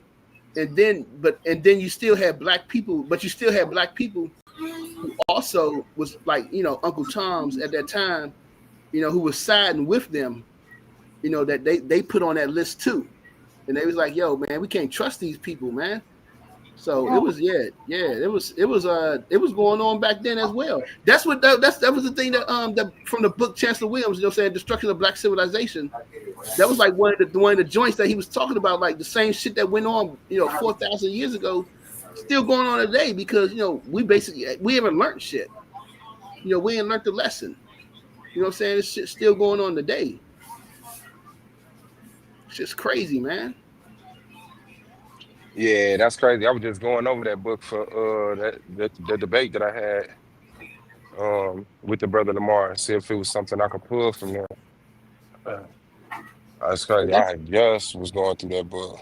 Yeah. You know what I'm saying? Amos Wilson was like, we gotta don't just read this shit. He was like, you gotta study that book. Cause it's lessons, from shit that happened in the past, and we not catching on. Like, you know what I'm saying, shit that's still going on today from the shit that happened in the past. It's like it's the same shit. We don't catch on to the shit, Mm-hmm. Oh yeah, we've been stuck just believing for years, man, for generations. We've been out of that fight. Like, I'm gonna be honest with you, I don't think we need to learn none of that bullshit. Yeah, I haven't seen any. I mean, it's important to me because I know, like I said, like y'all bring up information about black people being included in the wars in America. Well, that books prove the civilizations that lasted for centuries in Africa. That was the information that they tried to downplay. So it's like, nah, we just not mud hut hunter gatherer type people. Like, nah, we had the universities, we had plenty of stuff. So yeah, readings like that are priceless, man. Like he actually went over there firsthand, spent long ass times gathering that information and speaking to different tribes, getting their oral tradition, matching it to archaeology. Like, yeah, that book is a dig right there. And what the thing that he was showing us was that one of the things that we didn't understand, the same thing that John Henry Clark said, was like our ancestors didn't understand the mentality of the Europeans. They came from a completely different worldview. You know what I'm saying? And then the African, you know what I'm saying? They came from a worldview that it's okay to lie. They just lied on regular. Where black people, you know what I'm saying? It's just someone, if you know what I'm saying? You say you're gonna do something, you're gonna do it. You know what I'm saying? You ain't gonna lie about the shit. Like I ain't gonna. No, people they was men of their words. You know what I'm saying? Women of their word. They say they're gonna do some shit. They followed through with the shit. They didn't just say it just to be saying it. Whereas the Europeans, they just said shit just to be saying it. To get you to feel, to get you to drop your guard and come in. and that's one of the things that Chancellor Williams was showing us, that was that a lot of the invasions happened because of the women, people marrying the foreigners. They was marrying into the foreign family, and the children, they showed their loyalty, to the foreign, their moms and shit, and they were showing you that was a weakness, and that happened, and why a lot of why Kemet fell. We could see that, and you can see that shit today. A lot of black people, marrying white people, and they still, they love white people. They love their white side of the family. They ain't gonna deny it. That's their family. No matter how, no matter what, white America has done to us, no matter what, the negative shit, they're still gonna protect that shit. They still gonna stand up for it. They would acknowledge, like, there was a lot of bad shit that took place, but they'll still defend it. Yeah, let's say that was then, we're in a post-racial society and all the stuff like that. Like, yeah, we already know they talking points. Yeah, I put up the next video said the man who broke math. Man, let's check it out. There you go. I never watched anything that is so simple you would think it obviously must be true. But if you accept it, you find there are now some line segments that have no length. A sphere, without adding anything to it, can be turned into two identical spheres. 100+ years of mathematics has been built on this axiom. It seems intuitive and it works, but it also creates ridiculous paradoxes. So, is it right? Well, it all starts with the issue of choice. Try this. Choose a number. I can just pluck a random number from my head, like 37 or 42, but that is the human brain at work, not a mathematical process. In math, you can't truly pick things at random because formulas always give the same result, which is why computers don't have true random number generators. Instead, they usually run an algorithm on your current local time to generate numbers that appear random. So if we can't pick randomly, how do we select anything in math? Well, the only way is to follow a rule of some sort. So a rule could be always choose the smallest thing. For example, if we're looking at whole positive integers, the smallest is 1. For prime numbers, it would be 2. Easy. But what about the real numbers? That's any number, positive, negative, whole, fraction, even irrational, like pi or the square root of 2. Now try to choose the smallest one. It's impossible. The real numbers stretch off to negative infinity. Even if we try to fix our rule by making it super specific, like choose the smallest number after 1, we still get stuck.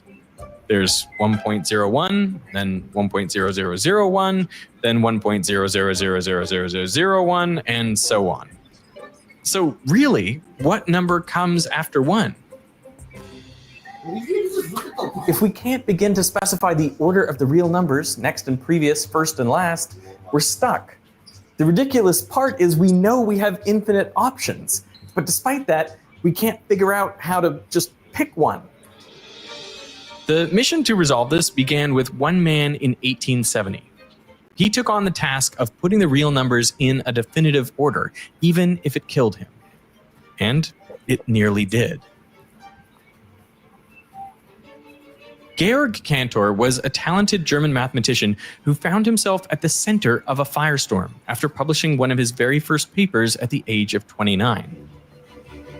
For centuries, our understanding of infinity was heavily influenced by Galileo's 1638 book. It raised a key question. Are there more natural numbers or are there more square numbers? Just looking at them, the square numbers are more spaced out, and they only become more sparse the higher you go. So it would appear there are fewer squares than natural numbers. But Galileo realized he could draw a line matching every natural number with its own square. And since he could make this one-to-one mapping, then he knew that the two sets must be exactly the same size. So there are actually just as many square numbers as there are natural numbers. From this counterintuitive result, Galileo concluded that terms like more than or less than don't apply to infinity, how we normally use them. It's all just one big concept of foreverness. And this view prevailed for centuries. In fact, it's how many people still understand infinity today. But 200 years on, Cantor wasn't satisfied. In 1874, he wondered, what if there were two infinite sets out there that didn't map perfectly to each other? Would they be different infinities? So he set out to compare the natural numbers and the real numbers between 0 and 1. Cantor started by assuming he could perfectly map these sets to each other 1 to 1. So he imagined writing down an infinite list with a natural number on one side and a real number between 0 and 1 on the other. Since there is no smallest real number, he would just write them down in any order. Assuming he now has a complete infinite list, Cantor writes down another real number. And to do it, he takes the first digit of the first number and adds 1. Then the second digit of the second number, and again, he adds 1. He keeps doing this all the way down the list. If the digit is an 8 or a 9, he subtracts 1 instead of adding to avoid duplicates. And by the end of this process, he has written down a real number between 0 and 1. But that number doesn't appear anywhere in his list. It's different from the first number in the first decimal place, different from the second number in the second decimal place, and so on down the line. It has to be different from every number on the list by at least one digit, the digit on the diagonal. That's why this is called Cantor's diagonalization proof. And it shows there must be more real numbers between 0 and 1 than there are natural numbers extending out to infinity. Cantor had revealed something remarkable. Infinity doesn't come in just one size. Some infinities, like the set of square numbers, integers, or rational numbers, can be paired perfectly with the natural numbers. You can literally count them, 1, 2, 3, and so on. So Cantor called these countable infinities. But then there are bigger infinities. Cantor called them uncountable. These infinities, like the set of all real numbers, the complex numbers, they can't be matched 1 to 1 with the natural numbers. Cantor's results rocked the mathematical community. After all, how can something that continues forever be bigger than something else that continues forever? His work was labeled a horror and a grave disease, but Cantor wasn't discouraged. His success only spurred him to pursue his even grander goal, to show that even uncountably infinite sets could.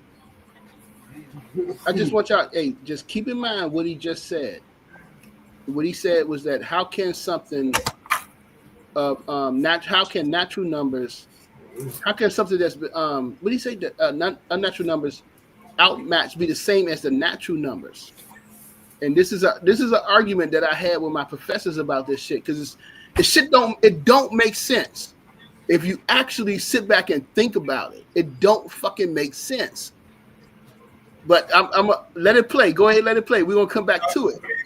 Keep building. Keep keep building on it, cause like I'm confused about it. Like I'm like shit. Think about it, yo. Think about this. What he's saying is that, think about this. You know, you count the numbers from 1 to 100, right? You know what I'm saying? You got this set of numbers from 1 to 100, say 1 to 1,000. You got this set of numbers from 1 to 1,000. Over here and as seen on TV. And what he's saying is that if you take from the numbers from 1 to 1,000, if you take just the even numbers, starting at 2, 4, 8, 6, 10 to 1,000, those are the same. You're gonna have the same amount of numbers as from the natural numbers, just from 1 to 1,000. How the fuck is that the same? You understand what I'm saying? You're missing one. You're missing a gap. That's not equal. That makes no sense to me. You I mean, you gotta elaborate to us, man. Like talk to the chat, man. Hey chat, what y'all think, man? Do y'all understand what they're saying? Go ahead, let it play. Let it play though.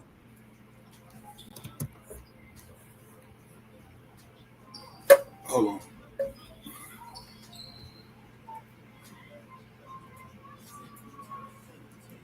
I mean, I had this discussion with my professors. Be placed in a definitive order, what Cantor called a well order. For a set to be well ordered, he required two conditions. First, the set must have a clear starting point. And second, every subset, a collection of items from that set, must also have a clear starting point. So, for example, the natural numbers are well ordered. There's a starting point, 1, and any subset, say 6, 7, 8, also has a clear starting point, in this case 6. You always know which number comes before and which comes next. But what about the integers? Integers stretch off to infinity in both the positive and negative directions. Well, Cantor realized he could just pick 0 as the starting point. And from there, his ordering went 1, -1, 2, -2, ranking the integers by their absolute value, their distance from 0. It doesn't matter if you put the positives first or the negatives first, as long as you're consistent. Ordering them this way is actually what allows us to map the integers to the natural numbers and see that both sets are the same size. But there are other ways we could well order the integers. We could start with 0 and then have 1, 2, 3 all the way to positive infinity, and then -1, -2, -3 all the way to negative infinity. This is not how we're used to counting, but both of these options fit the definition of a well ordering. There's a clear starting point, 0, and all their subsets also have a definitive starting point. Cantor had successfully well-ordered a set that was infinite in both directions, but it was only countably infinite. In his next book, he published his well-ordering theorem. It claimed that every set, even the uncountably infinite ones like the real numbers, could be well-ordered. The problem was he hadn't actually proven this, because he couldn't. Every method he tried had failed. But there was one big reason that Cantor was so confident in his theorem. Cantor was a devout Lutheran, and he believed God was speaking through him. He said, "My theory stands as firm as a rock. Every arrow directed against it will return quickly to its archer." How do I know this? Because I have studied it from all sides for many years, and above all, because I have followed its roots, so to speak, to the first. Now y'all see it say the man who almost broke math, and they say the man went crazy. God told him to do this shit. Y'all gotta watch it when God gets to talking to y'all and telling y'all to do shit. You might want to think twice about doing that, bro, because God almost put this man in the same side. So he said, right? So he thought. He said God told him to do that shit. Yeah, and when you have schizophrenia, you hear God, you hear Jesus, you hear all kinds I don't of know. God ain't never told me to do none of that type of shit.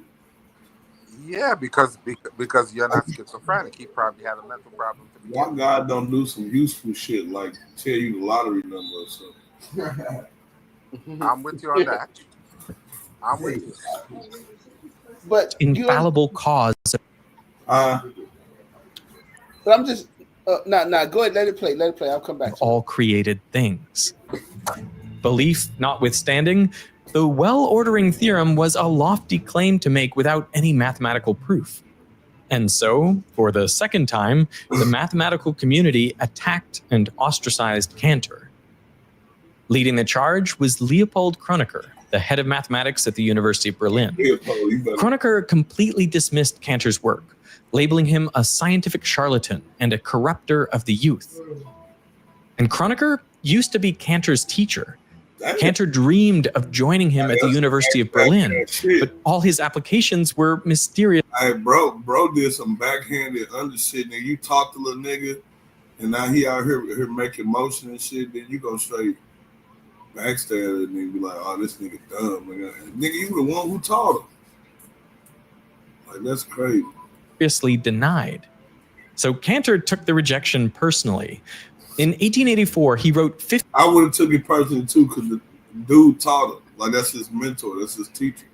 52 letters to a friend, and every one of them bemoaned Kronecker. Soon, Cantor suffered what would be the first of many nervous breakdowns. He was confined to a sanatorium for recovery. The only way he could prove everyone wrong was by well ordering the real numbers, but he couldn't find a starting point, literally. Once Cantor was released from the sanatorium, he stepped away from math a broken man. And over the next 15 years, he taught philosophy and rarely dabbled in his old pursuits. Perhaps his greatest challenge came at the 1904 International Congress of Mathematicians. There, Julius Koenig, a respected professor from Budapest, announced he had proof that Cantor's well-ordering theorem was wrong. In the audience was not only Cantor, but also his wife, 2 of his daughters, and his colleagues. He felt utterly humiliated. But there was also another in attendance, Ernst Zermelo. Zermelo was a German mathematician who had recently developed a keen interest in Cantor's work.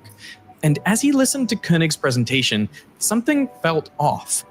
Within 24 hours, Zermelo had pinpointed the problem. Koenig's proof contained a damning contradiction. And within a month, Zermelo published a 3-page article titled Proof That Every Set Can Be Well-Ordered. And it was flawless. Zermelo's breakthrough came when he discovered something profound in Cantor's work, a mechanism which Cantor uses unconsciously and instinctively everywhere, but formulates explicitly nowhere. See, all along, Cantor had been assuming that he could make an infinite number of choices at once from any set, including uncountably infinite sets like the real numbers. But this was just an assumption. Nowhere in the mathematical rule book was this explicitly permitted.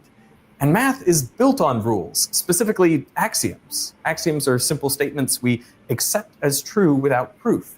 Zermelo realized Cantor's assumption needed to be formalized into something that holds up in a system of proof. A new axiom that said making all of those choices was possible. He needed the axiom of choice.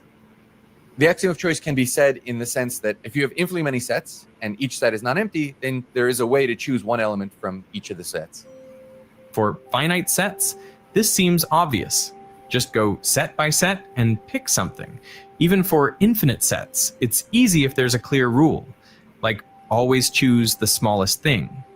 But sometimes there is no natural rule. In those cases, when you're choosing from infinitely many sets, including the uncountable ones, you need the axiom of choice. We can't say how we're choosing, but the axiom makes all of these choices all at once. The axiom doesn't allow you to say which element you've chosen, only that infinitely many choices are possible. So how does this new axiom enable us to well order the real numbers? Zermelo uses the axiom of choice to choose a number from the set of all real numbers. He places this number, let's call it x1, into a new set R. The axiom then allows him to choose another number from the subset of all reals minus the one taken out. He calls this number x2 and places it as the next number in his set. And he keeps doing this, taking the chosen number and placing it next, x3, x4, x5. Now, it feels like he's choosing these numbers one at a time, but in reality, the choices are made from all possible subsets at the same time. As Zermelo indexes each number with the natural numbers, at first it might seem like he'd run into a problem, because the natural numbers are only countably infinite, whereas there are way more reals, so he should eventually run out of labels. But we can count beyond infinity. We did it earlier when we counted past positive infinity to get to -1, -2, and so on.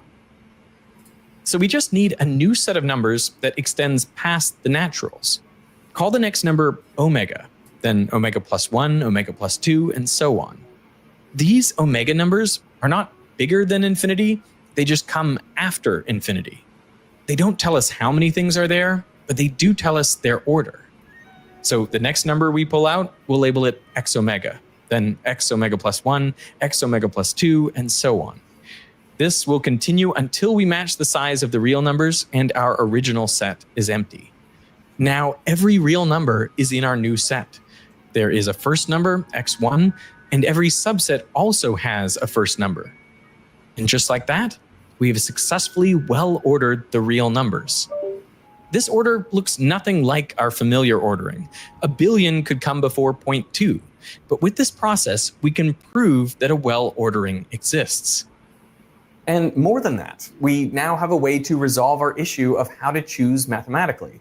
We can't pick a smallest real number, but now we can pick a first real number, our starting point. And we can do this for any set, meaning all sets can be well-ordered no matter the infinity. So Cantor's well-ordering theorem and Zermelo's axiom of choice are equivalent. Cantor was so relieved. Zermelo had proved the well-ordering theorem and well-ordered the real numbers all in under a month. Zermelo took something mathematicians had unknowingly relied on for decades and turned it into a formal axiom. He showed that understanding math isn't just about numbers, it's about the logic behind them. And lately, I've been trying to do a similar thing, but with AI, where I'm trying to understand the logic behind how models like ChatGPT work. And if you've also wanted to learn how generative AI actually works, well, then you can do that with today's sponsor, Brilliant. Brilliant has just launched a great course that breaks all of this down with interactive visuals, which is exactly what I love about Brilliant. The course builds your intuition for the math and logic behind AI, exploring how models are trained to spot patterns, generate images, and even whip up a song. It's John Best striding through the sun. Brilliant has thousands of interactive lessons in math, science, programming, technology, and beyond, all designed to sharpen your thinking and problem-solving skills. And since each lesson is bite-sized, you can jump in anywhere, anytime, on your laptop or even on your phone. So to try everything Brilliant has to offer for free for a full 30 days, visit brilliant.org/Veritasium. Yeah, I must think about in the ordering description that shit. or scan this handy QR code. And if you sign up, you'll also get 20% off their annual premium subscription. So I want to thank Brilliant for sponsoring this video. And now back to the axiom of choice. The axiom of choice may have been a new idea, but its use was anything but. Zermelo scanned dozens of papers from other mathematicians and realized they had also been using the axiom all along, even those who had criticized Cantor's work. It just goes to show how unintuitive it is that it's even an axiom. People had been using it for like a decade unknowingly. But this almost seems too obvious. Zermelo's proof didn't actually construct a well order, it just said one must exist. But can something exist if we can't actually build it? His proof also used an uncountable number of steps. Was that even allowed? Some mathematicians argued proofs should be finite. Others accepted infinity, but only the countable kind. And then things got worse. When mathematicians played around with the axiom of choice, it created disturbing results. One of the first came from Giuseppe Vitali in 1905. Vitali used the axiom of choice to build a set of numbers that shattered our idea of what it means for something to have length. So what Vitali does is he takes every real number between 0 and 1 and assigns it to one of an infinite number of bins. Let's call these bins groups. So we want each real number to end up in exactly one of our infinite bins. So how does he do it? Well, let's say we have two numbers, x and y.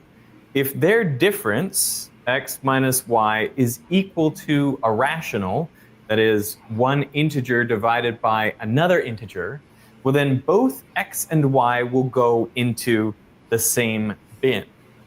But if we have two other numbers, let's say p and q, and their difference is not a rational, so it's an irrational difference, well then those two numbers will go into separate bins. So let's do some examples. If this is 3/4 minus a half, then we get a quarter. And so both 3/4 and a half will go into the same bin. In fact, you can see that all rational numbers from this span 0 to 1, they'll all end up in the same group. Now, if you have irrational numbers, well, it's not clear whether they will go into the same bin or not. Because, for example, if we have the number √2/2 minus, say, √2/2 minus a quarter, well, then that does have a rational difference, even though each of these numbers is irrational. So these two numbers will go into the same group. But if we have irrational numbers √2/2 minus √2/3, well, that gives an irrational difference. So √2/3 will have to go into a different bin. and it will be joined by all of the numbers it has a rational difference from. And in this way, you can assign each real number to exactly one of these bins. Next, Vitali used the axiom of choice to reach into each group and select exactly one number, which would be a representative of the group. So we could pull out 3/4 from the rational group, root 2/2 from this group, root 2/3 from that group, and so on. Though, of course, because we're using the axiom of choice, you don't actually know what that representative number is, just that you have one. So we could write it down like this. We have these representatives from each group, and together they form the Vitali set. You can visualize this set as a collection of points between 0 and 1. Next, Vitali makes infinite copies of his set, and each one he shifts by a different rational number between -1 and +1. So if you think about what that does, it's going to move each representative number to be at the position of every other number in its group. If we just had the one rational number that we plucked out as a representative from the rational group, now we're going to shift it by every possible rational number between -1 and +1, so it's going to end up at every other position occupied by the other members of its group, at least on the span between 0 and 1. So if you imagine now merging all of these infinite sets together, there's going to be no overlap between the points. And second, we are going to have every real number between 0 and 1, because on that span, we have every member of every group. So now the question is, what is the size of the Vitali set? Now, we know that the union of those sets must be greater than or equal to 1, because we have every real number between 0 and 1. But also, these points only extend out as far as -1 or +2. So it must be less than or equal to 3. But this is where the problem arises, because what number for the size of the Vitali set could you add to itself infinitely many times and end up with a value between 1 and 3? There is no number like that. I mean, if the size of the Vitali set was 0, you add it up infinitely many times, you still get 0. If the size of the Vitali set is a small positive value, then you add it up infinitely many times, you're going to get infinity, not 3. So we have a contradiction. And the only way out is if the Vitali set itself is unmeasurable, which seems crazy. Non-measurable sets like the Vitali set have no consistent definition of size or length or area or even probability. So I mean, like, what y'all think about that? Because all of the math is predicated on that, and I don't know, like, what y'all think? That is, it don't make sense, because what he's saying is that from 0 to 1, you have an infinite amount of numbers from 0 to 1. So at what point do you reach 1 if you got a fucking infinite amount of numbers? You know what I'm saying? As they showed in the beginning, they said if from 0 to 1 you got 0.01, and then 0.001, 0.0001, 0.0001, 0.00001, and it keeps going on. You know what I'm saying? And so how the fuck you ever going to reach the number 1 or the number 2 if there's such an infinite amount of numbers from 0 to 1? At some point, you have to reach the number 1. It can't be an infinite amount. That makes no fucking sense. You know what I'm saying? It just this is a question. When I took real analysis, I was asking my professor. I was like, that makes no fucking sense, because at some point you're going to have to reach the number 1. It can't be an infinite. It can't be infinite if you reach it. If you're going to reach 1, it makes no sense. But that's the shit that they come up with.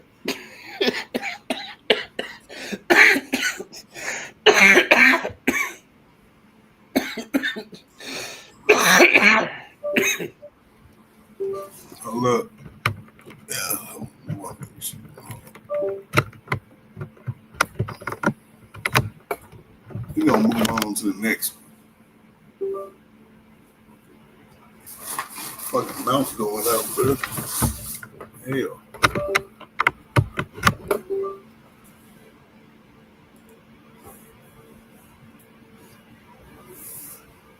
We live on the thin, solid surface. I find it both fascinating and creepy that we live on the thin, solid surface of a planet that's still hot and liquid in the core. And we don't know exactly what's going on inside of it. There's all this hot stuff slushing around and God knows what it's doing. Worse, a new paper now found that something very strange has been going on just off the coast of Africa, where a major gravitational anomaly has occurred. Let's have a look. We're used to geological events happening over millions of years, but this gravitational anomaly amazingly happened within just a couple of years, from 2006 to 2008, just west off the coast of Africa. And it's huge. In north-south direction, it stretches about 7,000 kilometers. That's roughly the distance from London to Chicago. The researchers found this anomaly in data collected by the GRACE satellite. The GRACE mission was a joint project between NASA and the German Aerospace Center. It was a pair of satellites that took data from 2002 to 2017. They were flying one behind the other a few hundred kilometers apart, and they were exchanging very exact signals in the microwave range. With this, they could measure the distance between them to a stunning precision, micrometers over hundreds of kilometers. When the pull of gravity would change from one region to the next, the front satellite would notice that first and move a little relative to the rear one. From this, they could infer changes in Earth's gravitational field very precisely. NASA's working on a follow-up mission called GRACE-C that may or may not launch in 2028. The authors of the new paper now looked at this data from the GRACE satellites and found that there was this rapid change in the gravitational field near Africa.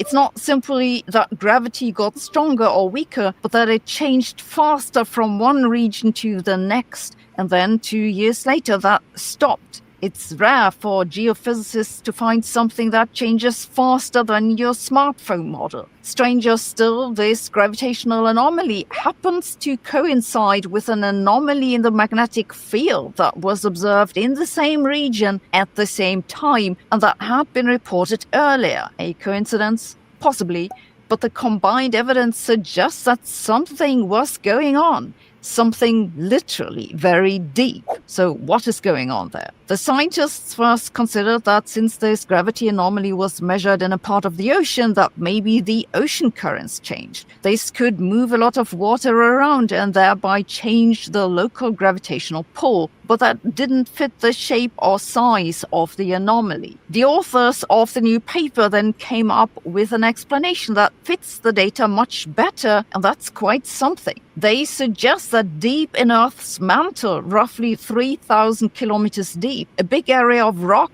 began to move upwards. This is called an upwelling. But then what happened is that as it moved up, the pressure dropped, and that caused a phase transition in the major mineral. This mineral is called bridgmanite, and it's a kind of perovskite. Yes, that's the same class of mineral that's also being used for solar panels. As the pressure dropped, that changed the material into a different configuration. That increased the density. This, the researchers say, caused the sudden change in the gravitational pull. Then, as the stuff moved further up, it spread out and the effect diluted until it disappeared. At least this is what they think happened. This isn't the first gravity anomaly on Earth, but it's one of the more mysterious ones. Another famous gravity anomaly is an area of unusually low gravitational pull over Hudson Bay in Canada. There is another huge gravity low in the Indian Ocean, but these have been there for as long as we've made measurements. What GRACE saw in 2007 is different, a gravity change on a remarkably short time scale. What about the sudden change in Earth's magnetic field?